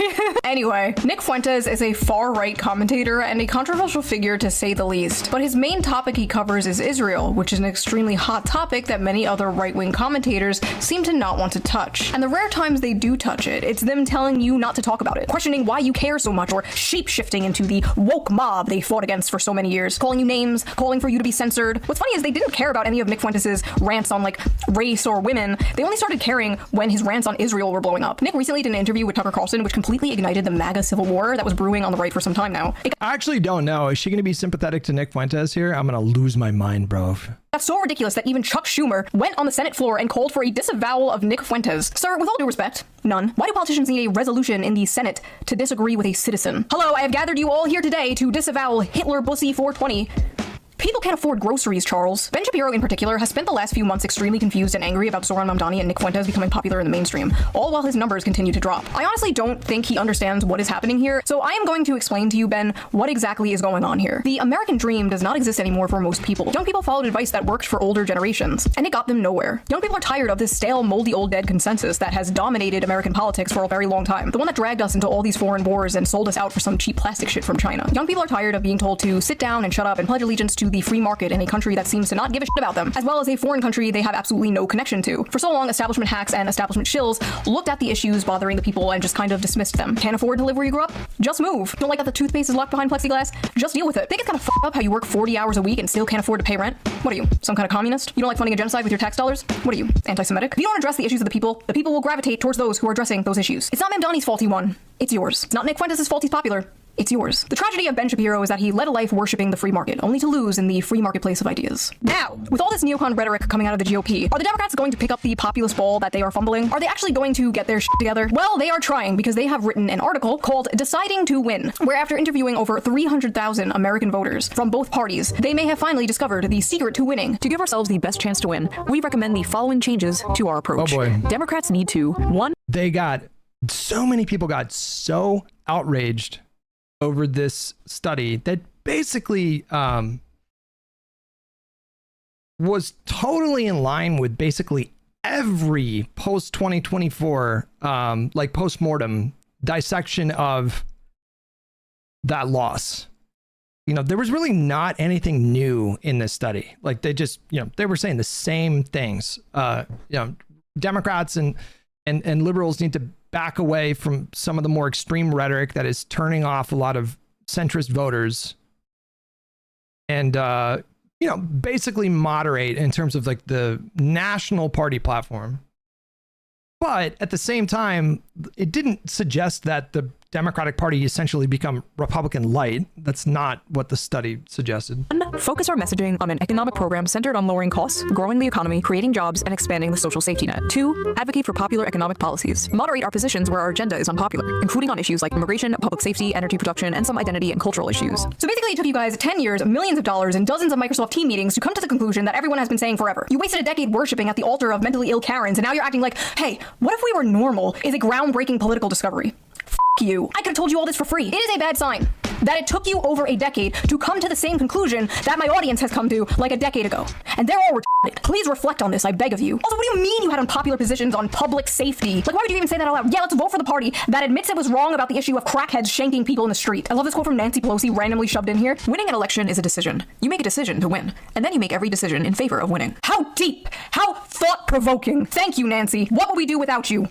Probably win an election. Democrats have changed our focus. In comparison with the Democratic Party of 2012, today's Democratic Party is more focused on issues like climate change, democracy, abortion, and identity and cultural concerns, and less focused on the economy and middle class. The table below shows this shift through an analysis of the prevalence of selected words in the 2024 Democratic Party platform in comparison with the 2012 Democratic Party platform. This whole study is really interesting, but I need you guys to see this. Just to be clear, the Democrats were trying to respond to the left flank of the party when they shifted their focus and their rhetoric towards some of these more unpopular policies or positions. They were trying to cater somewhat to the left flank. That's what this whole thing is telling us. They say they're saying in terms of the party platform, in terms of the rhetoric, the campaign messaging, the strategy, you need to go back to like the 90s era of the Democratic Party. Which isn't to say, like give up on big healthcare reform or anything like that. Now, I don't know. Does Shu consider herself to be like on the left flank? I don't even know how do we describe Shu at this point politically? It's hard to kind of figure out what those labels would be. This chart, because when I first saw this, the scream I screamed. So Democrats since 2012 have increased their rhetoric on race by, sit down, 1,137%. On the gays, 1,044%. Their rhetoric on men has decreased by 51%. It is now negative 51%. On fathers, negative 100%. I mean, part of that you could explain very logically just by the fact that queer people in this country have been experiencing an insane cultural backlash. It is a full-on hysteria. Most of it is anti-trans, but it's also a lot of it is just overtly homophobic. And so it kind of makes sense for the Democratic Party to react to that. You can argue that you need to, maybe not have it be so lopsided, but all elite memes with $5. Thank you, Hutch. These unpopular policies are left policies. Now, the party is distancing itself, acting like they had nothing to. The left, you mean? Yeah. They just stop talking about that. Veterans, negative 31. F them. The economy, negative 51, because nobody cares about that, right? The middle class, 79%, but I guess you can't really talk about something that is disappearing. And jobs, negative 47%. It somehow gets worse. Apparently, voters trust Republicans more on the most important issues to them, and trust Democrats the most on the least important issues to them. Like, they literally care the least about LGBT, but trust Democrats the most with it. The most popular Democratic policies among voters are things like lowering drug prices, banning stock trading, expanding Medicare, and raising the minimum wage. While these are all things that Biden either did or tried to do. Most unpopular Democratic policies are things like abolishing the police, providing free healthcare to illegal immigrants, and affirmative action. You're telling me this for the first time. Democrats, here is some advice for free. You can't just be MAGA light. Why would people drink Mr.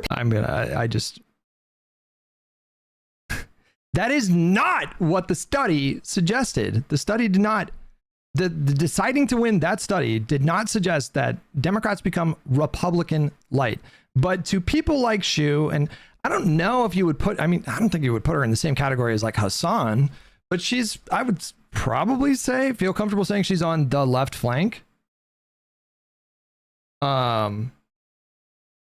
They think that anything, like, I feel like Medicare for all is kind of the bar, right? Like anything less than promising Medicare for all is MAGA light to these people. That's just their sense of perspective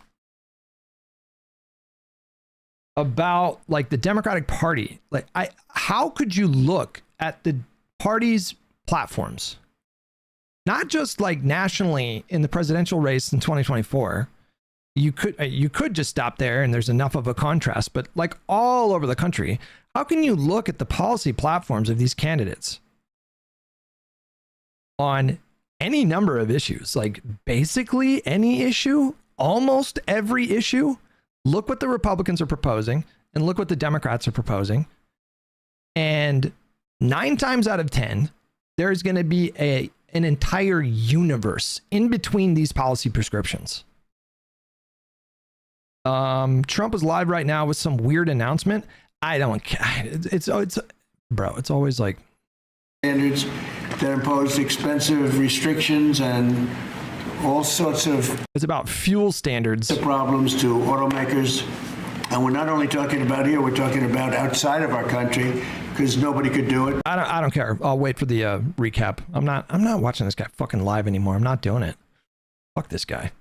Pib, when Dr. Pepper is right there, you know what I'm saying? You gotta bring something different, something better to the table. And that different should be working class focused economic policy. Just compare Biden's policies that he did through executive authority and the bills that he signed into law. Just take all of that and compare it with Trump 1.0 and Trump 2.0. And if you look at Biden's track record, he was all about trying to improve the lives of middle-income earners, low-income earners, and low-income families in this country. He was laser focused on this.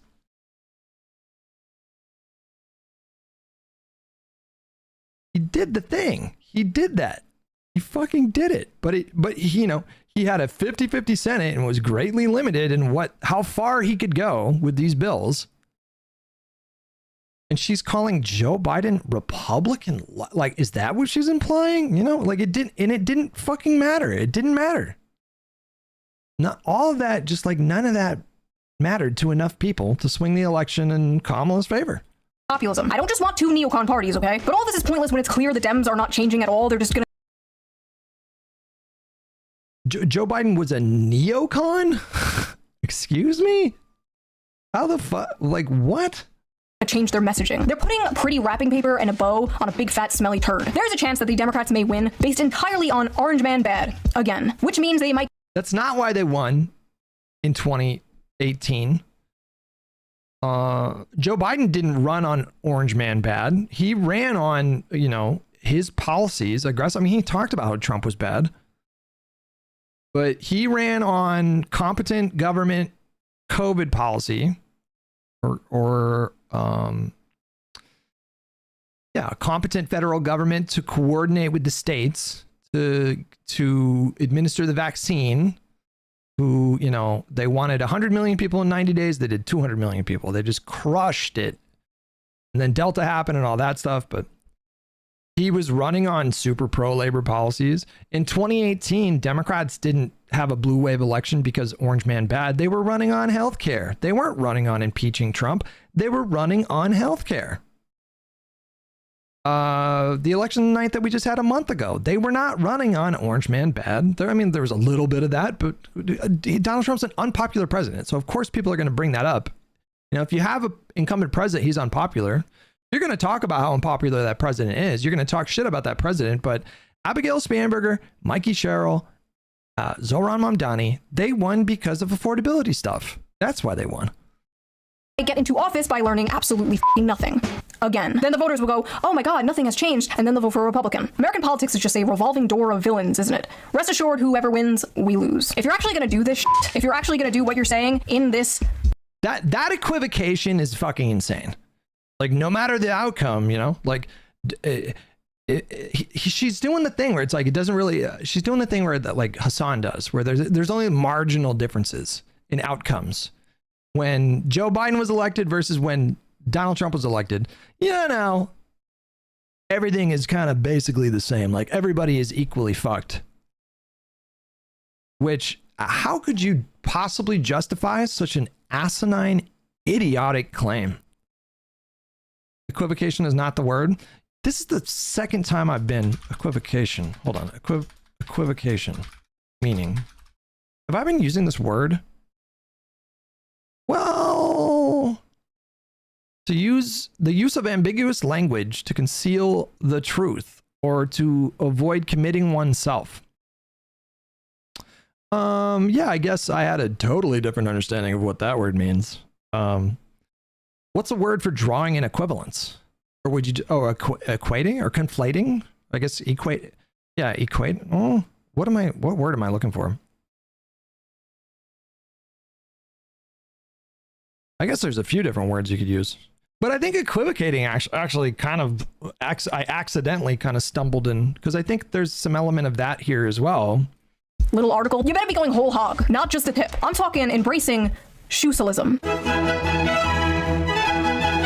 For many years, I have been smeared as many things. Grifter, flip-flopper, fence-sitter, racist, sexist, homophobic, but I am not a grifter, flip-flopper, or a fence-sitter. I'm simply living in 2055. You see, America has been a hyper-capitalist, economically center-right, socially center-left country since about the mid-century. And I know libertarians in my audience are going to be like, it's not capitalism, it's cronyism. Okay, whatever the you want to call it, it sucks, okay? So what if instead, and hear me out, what if instead we were a more people-focused, community-focused, working-class-focused, economically left, socially right country? All the data shows more people fall into that quadrant, the populist quadrant, the shoe-socialist quadrant, if you will, than the current system we are in today. If a shoe-socialist party existed, it would be incredibly popular, but it doesn't exist.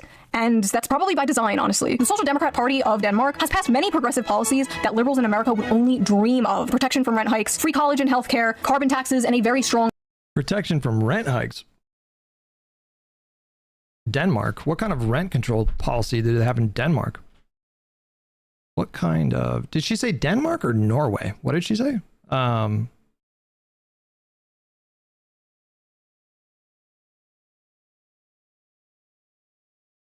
Denmark. Doesn't Cali have rent control? It does. It does. I think, is it rent stabilization? I think it's tied to inflation. Or no, I don't know. I think, yeah, we did pass a rent control measure in California. Core principles of Danish rent regulation. The rent for many, though not all, apartments must be reasonable. Quote, it must correspond to the value of the premises or premises rather than being arbitrarily high. Landlords cannot simply evict tenants at will. The tenancy law gives tenants substantial protections and requires valid grounds for termination. Security deposit and upfront rent rules. At the start of tenancy, a landlord may demand at most 3 months rent as a deposit, excluding utilities, plus up to 3 months as prepaid rent. That's actually, I feel like, more than what you can charge in California. I feel like, isn't mostly just the first and last month's rent, I feel, is what... I haven't moved a lot in the last 10 years, so I don't remember. Okay. I didn't know that. And that's probably by design, honestly. The Social Democrat Party of Denmark has passed many progressive policies that liberals in America would only dream of. Protection from rent hikes, free college and healthcare, carbon taxes, and a very strong welfare system. But the Social Democrat Party also believes in a strict immigration policy. They believe that if immigration is too fast or chaotic, it puts pressure on working class communities, weakens social unity, and makes it harder to maintain their strong welfare system. Wow, what a f***ing grifter Denmark is. I feel like so many people nowadays are like terminally left-right brain to the point where like they look at issues and instead of being like, that solution makes sense to me. I believe that. I agree with that. They instead go, that's the left-wing solution, therefore I will believe in that. And it's so stupid and hyper-partisan, it makes absolutely no sense to me, and that's why I think like a lot of left-right brain hyper-partisan people don't understand me or people like me. That's why they call me a centrist or fence-sitter or flip-flopper or whatever, and it's like, no, I'm not a fence-sitter. I have many strong opinions. You just don't like them. And no, I'm not a flip-flopper just because you don't understand the concept of having opinions that don't perfectly fall on the arbitrary, always changing left-right axis that is American circus politics. There's nothing incoherent about my beliefs on paper. None of them contradict one another. I don't understand. She likes free healthcare but doesn't want to chemically castrate children? She believes in workers' rights but wants a stricter border? I don't get it. Like, where is the contradiction? I'm basically just Bernie Sanders before he got his spine surgically removed by the DNC. In conclusion... What the fuck? What is that categorization? MAGA and the Republican Party embracing populism is what made them so popular in the first place. But if the Republican Party's answer to all these issues young people are having is, F you, just move, you're not talented, maybe you'll own a home when you're 70 years old, they're doomed. Like they had a small brief fling with populism and ghosted it. Just pumped and dumped. Like a fat whore they're ashamed of and won't bring out on dates in public. Just the most predictable outcome you could have possibly predicted. Like, of course he didn't follow through. Of course he wasn't genuine in his like working class populism Of course, he's a con man. He was obviously going to do that. As I'm editing this, Trump and Mamdani had a meeting together, and it was very interesting. We were discussing when Bernie Sanders was out of the race. I picked up a lot of his votes, and people had no idea. When he was put out of the race, I think quite unfairly, if you want to know the truth, many of the Bernie Sanders voters voted for me. And I felt very comfortable, frankly, in seeing that and saying that. I would feel very, very comfortable. There's a big problem with comparing America to, for example, the Nordic states, because when you go to Europe, my understanding, Europeans, tell me if I'm wrong, I'm pretty sure it's common in every European country to have multiple political, like relevant political parties. Because they have a parliamentary system, right? Am I right about this? Don't most European governments, or all European governments, have a parliamentary system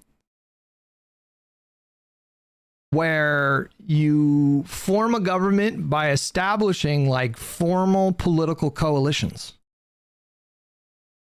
If we had that in America, if we had a parliamentary system in America, we would have a social democratic party or a democratic socialist party, whatever you want to call it. You would have like a Bernie-led party in America, and it would probably have the support of, I don't know, 15 to 20% of American voters, maybe. I'm just guessing.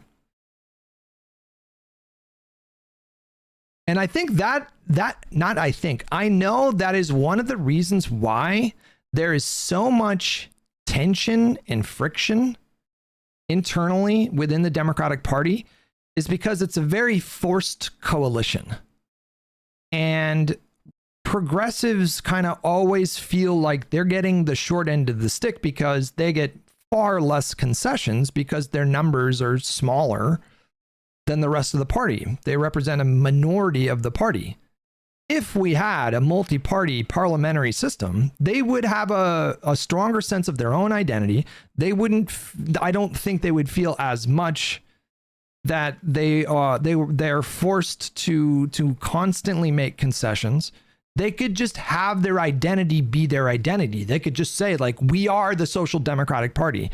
And you willingly choose to form coalitions with other parties to form governments. And I think that probably leads to less tension. But we have a first past the post system in America, which basically forces a two-party system. Trump is doing an announcement lowering auto emission standards right now. He's pushing it as affordability. I just don't care. I'm not going to tune into every single live Trump announcement. It's a fucking joke.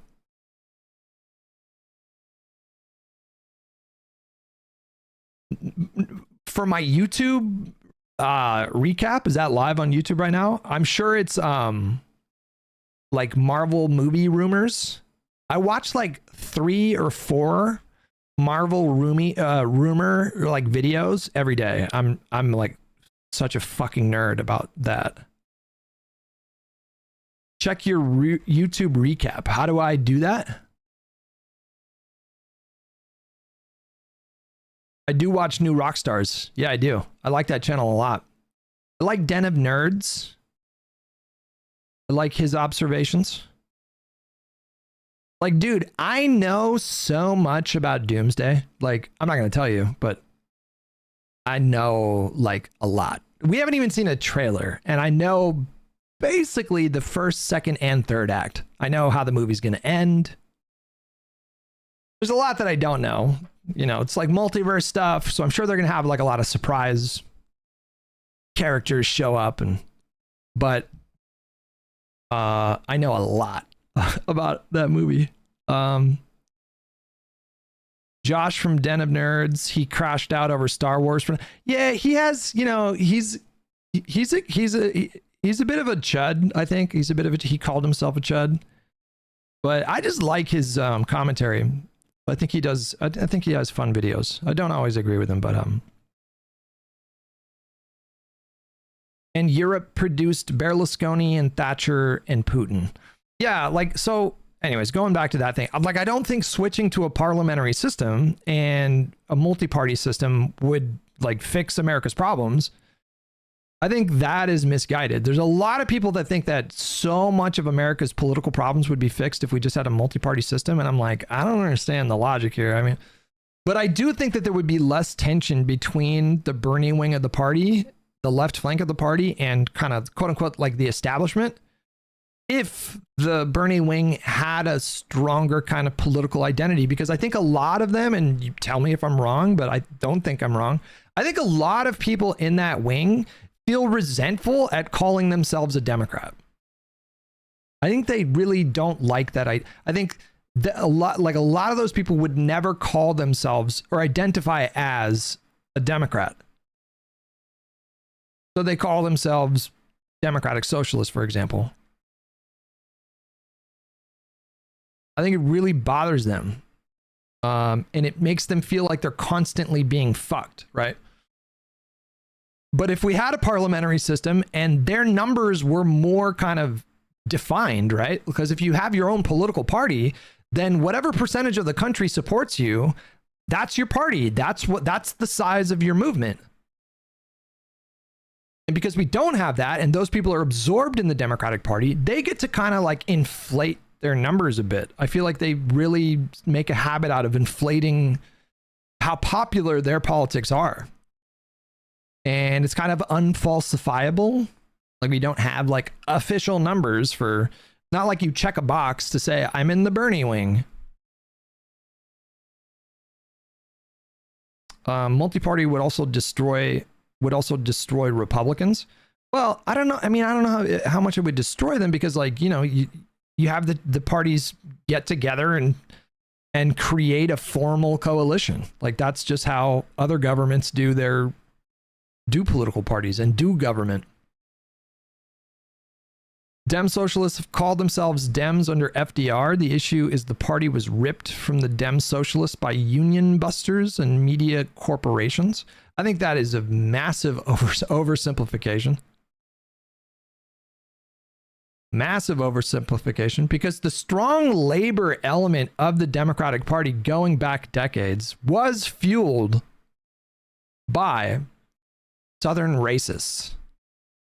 That was like the backbone of the pro-labor movement within the Democratic Party. And obviously the Democrats lost those Southern racists over the course of decades, but really principally because of the stance on civil rights. We just lost them. We just lost that part of the coalition. You massively overestimate the importance of the Dixiecrats, bro. So the Dixiecrat, I think that has a specific meaning, right? Like Dixiecrat means the States' Rights Democratic Party, referred to as the Dixiecrat Party, was a short-lived segregationist states' rights. Dixiecrat meaning. A more kind of umbrella term is just segregationists.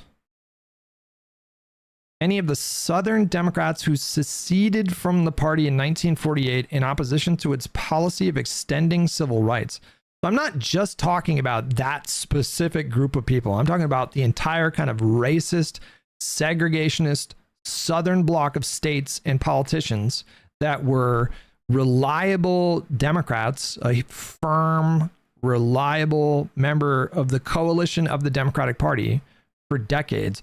They represented a third of the Democratic Party, basically. They were a third of the Democratic Party under FDR. And you're saying I'm overestimating their importance? Bro, they were crucial to FDR's success. Without them, you don't get New Deal era policies. You don't get the expansion of the federal government and the various social spending programs that FDR implemented. You just wouldn't have gotten those without them. They were so important, and they were significantly important under LBJ as well. They were a huge part of the coalition for LBJ. And then we lost them kind of permanently. Now those are like deep red states. Didn't they flip when LBJ forced their hand to vote for Civil Rights Act? So the Southern like flip or the party flip is not something that happened overnight. You know, before Reagan was it Reagan or Nixon? Was it Nixon, his advisor, that did the Southern strategy, or was it Reagan's? I thought it was Reagan's. But the Southern strategy was the culmination of decades of change within the Democratic Party. It was the party's kind of flipping or whatever happened over the course of like 3 decades. There was no like one thing.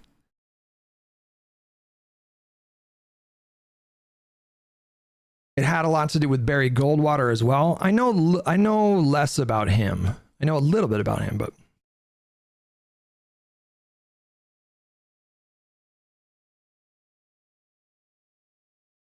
Southern strategy is Nixon. Yeah, so that was the Republican Party just leaning into. I mean, that was them capitalizing on the extreme division that the Civil Rights and the Voting Rights Act caused within the Democratic Party. And then Nixon came in and just fully leaned on that. And they started to, the Republican Party started to pretty explicitly appeal to racists and racism. They saw a vulnerability that they wanted to capitalize on, and they did. They pounced on that.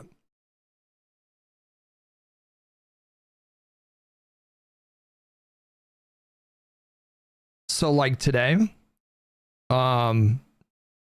it's a bit more extreme today. I mean, it was a bit more extreme back then, and then it wasn't like as extreme. Like John McCain, for example, he was definitely not trying to appeal to anti-black racists, but Trump came along and kind of revived the more explicit kind of racism.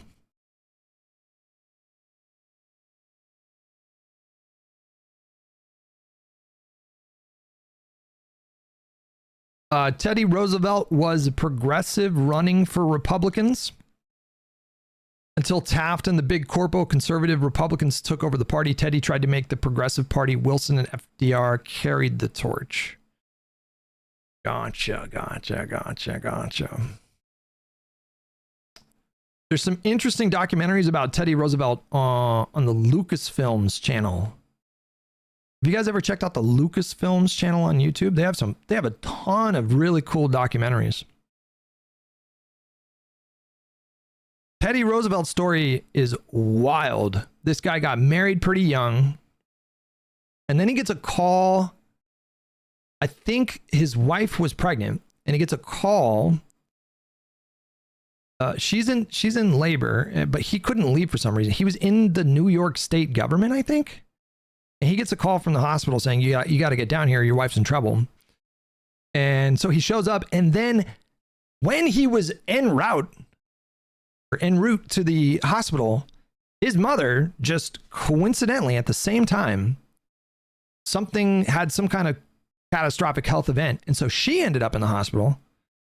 So he gets there and then he finds out both his wife and his mother are dying in the hospital at the same time. So he goes and he hangs out with his dying mom until she dies. And then his wife dies. I think the kid dies as well. And I did tell you this story because I saw it in the in that documentary on Lucasfilms. And then motherfucker was like unbelievably grief stricken. And so he felt like he had to totally reinvent himself after experiencing just like, and it's just, that's just a heavy burden of grief. And so he fucking moved out to the West and then fucking became a cowboy for a number of years. Anyways, yeah. That motherfucker got shot in the chest. Someone tried to assassinate him when he ran for president. Again, after he lost that time. He got shot and he gave a campaign speech after he had just gotten fucking shot. What a man. He got shot in the chest. He still gave a speech.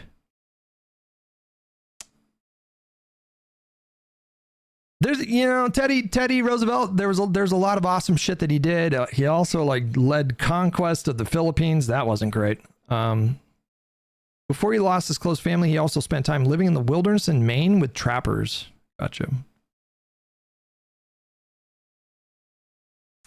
Some might call Biden the Teddy Roosevelt of our time. Family tragedy, good domestic policy, sometimes questionable foreign policy. You know what? Yeah, I agree. Never thought of it that way, but yeah, I agree. That lines up. All right, let's just finish the rest of this video. Comfortable being in New York, and I think much more so after the meeting. We agree on a lot more than I would have thought. I'm sorry, this is my new favorite problematic Yowie ship. They love each other. Maybe it's not over, folks. Maybe the power of friendship and populism will save us all. Listen, I want my kids to grow up in a safe and affordable world where they can get jobs and they can start. This is the other thing that's totally disconnected from reality too, because the rate of violent crime in the country has been steadily declining from its peak in the 90s for 3 decades. This was going down, down, down, down, down. There was a short, very limited spike around COVID, which, you know, you'd kind of expect.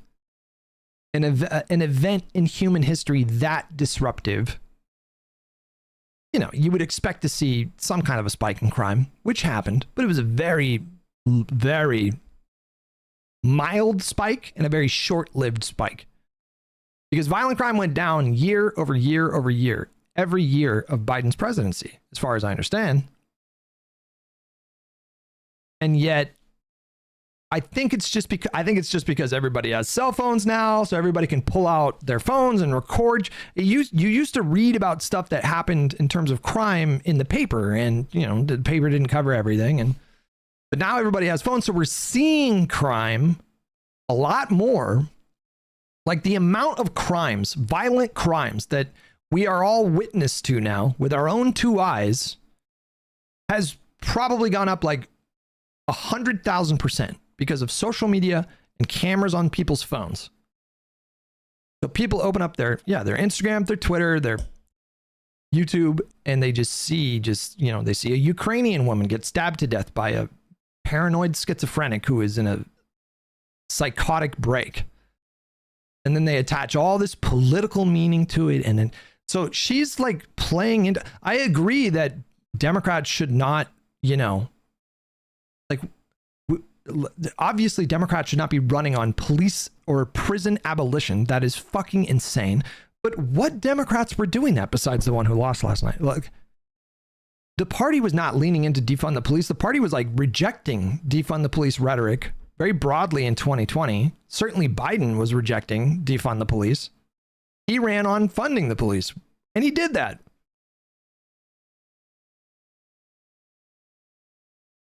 I just think she's just too online. That's my read. I don't know what to label her, whatever, but I think she's too online. I think she was way too online after the Charlie Kirk thing. I think she is playing into misconceptions and misunderstandings and falsehoods about the current crime rate in America, which is just, it's very low compared to the peaks that we reached in the 90s. Very low. Crime was already going down under a Democratic president. And you wouldn't guess that if you watch her videos. So I just feel like a lot of her analysis, number one, it's very like slippery. We already established earlier in the video that she gave herself an out, a year ago when she was reacting to the election results and making predictions for the future. She was like, it could either go this way or it could go this way. That's basically what she did. She's like, Democrats are either going to crumble and the Republicans are going to be dominant, or the pendulum's going to swing back to the Democrats. And then fast forward a year and Democrats are just like totally shattering the narratives that are currently out there about the Democratic Party in terms of electoral success and results, totally shattering the narrative that the Democratic Party is on its deathbed. I think we can safely dispel with that notion. And here she is saying like, see, I told you this was going to happen. I told you it was possible it would swing back. But here's the reason why it's swinging back is because, Zohran Mamdani, I guess. I don't know. She didn't even talk about Mikey Sherrill. She didn't even talk about Abigail Spanberger. The lesson from a month ago is not that, populism needs to be the thing, like has to be the thing that Democrats do. You don't have to do populism. She's just wrong about that. Okay, I do have a doctor's appointment today, I got to get to pretty soon. Soonish. Your boy is getting some blood work done. Probably going to cut my balls and tell me to cough. Should probably take a shower, make sure I'm all fresh. I do have to refill my meth. Honestly, thank you very much for reminding me. Today's the day where I need to re-up the Vibance. Marathon stream today. GG. 4.5 hours. I mean, what other streamers are streaming for this long? Maybe we do fire up the stream so you guys can see me play like a little rat in Arc Raiders. Probably won't do that today, but maybe we do some like, yeah, some chill like Arc Raiders streams on top of the politics streams. I don't know. I feel like I'm feeling hesitant with that because I feel like it's like with content, you either need to have separate channels for that shit because you should just, whatever your niche is, this is kind of just the universal advice across platforms is like, whatever your niche is, like just really lean on that niche. And so I'm hesitant to fuck up any kind of like algorithm stuff with playing some games. If I'm going to be like politics person, I should just exclusively do that. Lonerbox streams for eight hours most days. Well, good for him. Bet he has a bigger cock too, huh? Just say it. That's what you're thinking. Speaking of Lonerbox, redirect. Is he live right now? He is. Let's do it. I'm going to redirect to Lonerbox on YouTube. And then Twitch, you guys can raid whomever you like. But I'll be live tomorrow at the regular time. What's today, by the way? Is it Wednesday? Tomorrow's Thursday. I'll be live at 8:30 a.m. Pacific, 11:30 a.m. Eastern. And thanks again for tuning in today, guys. Bye-bye.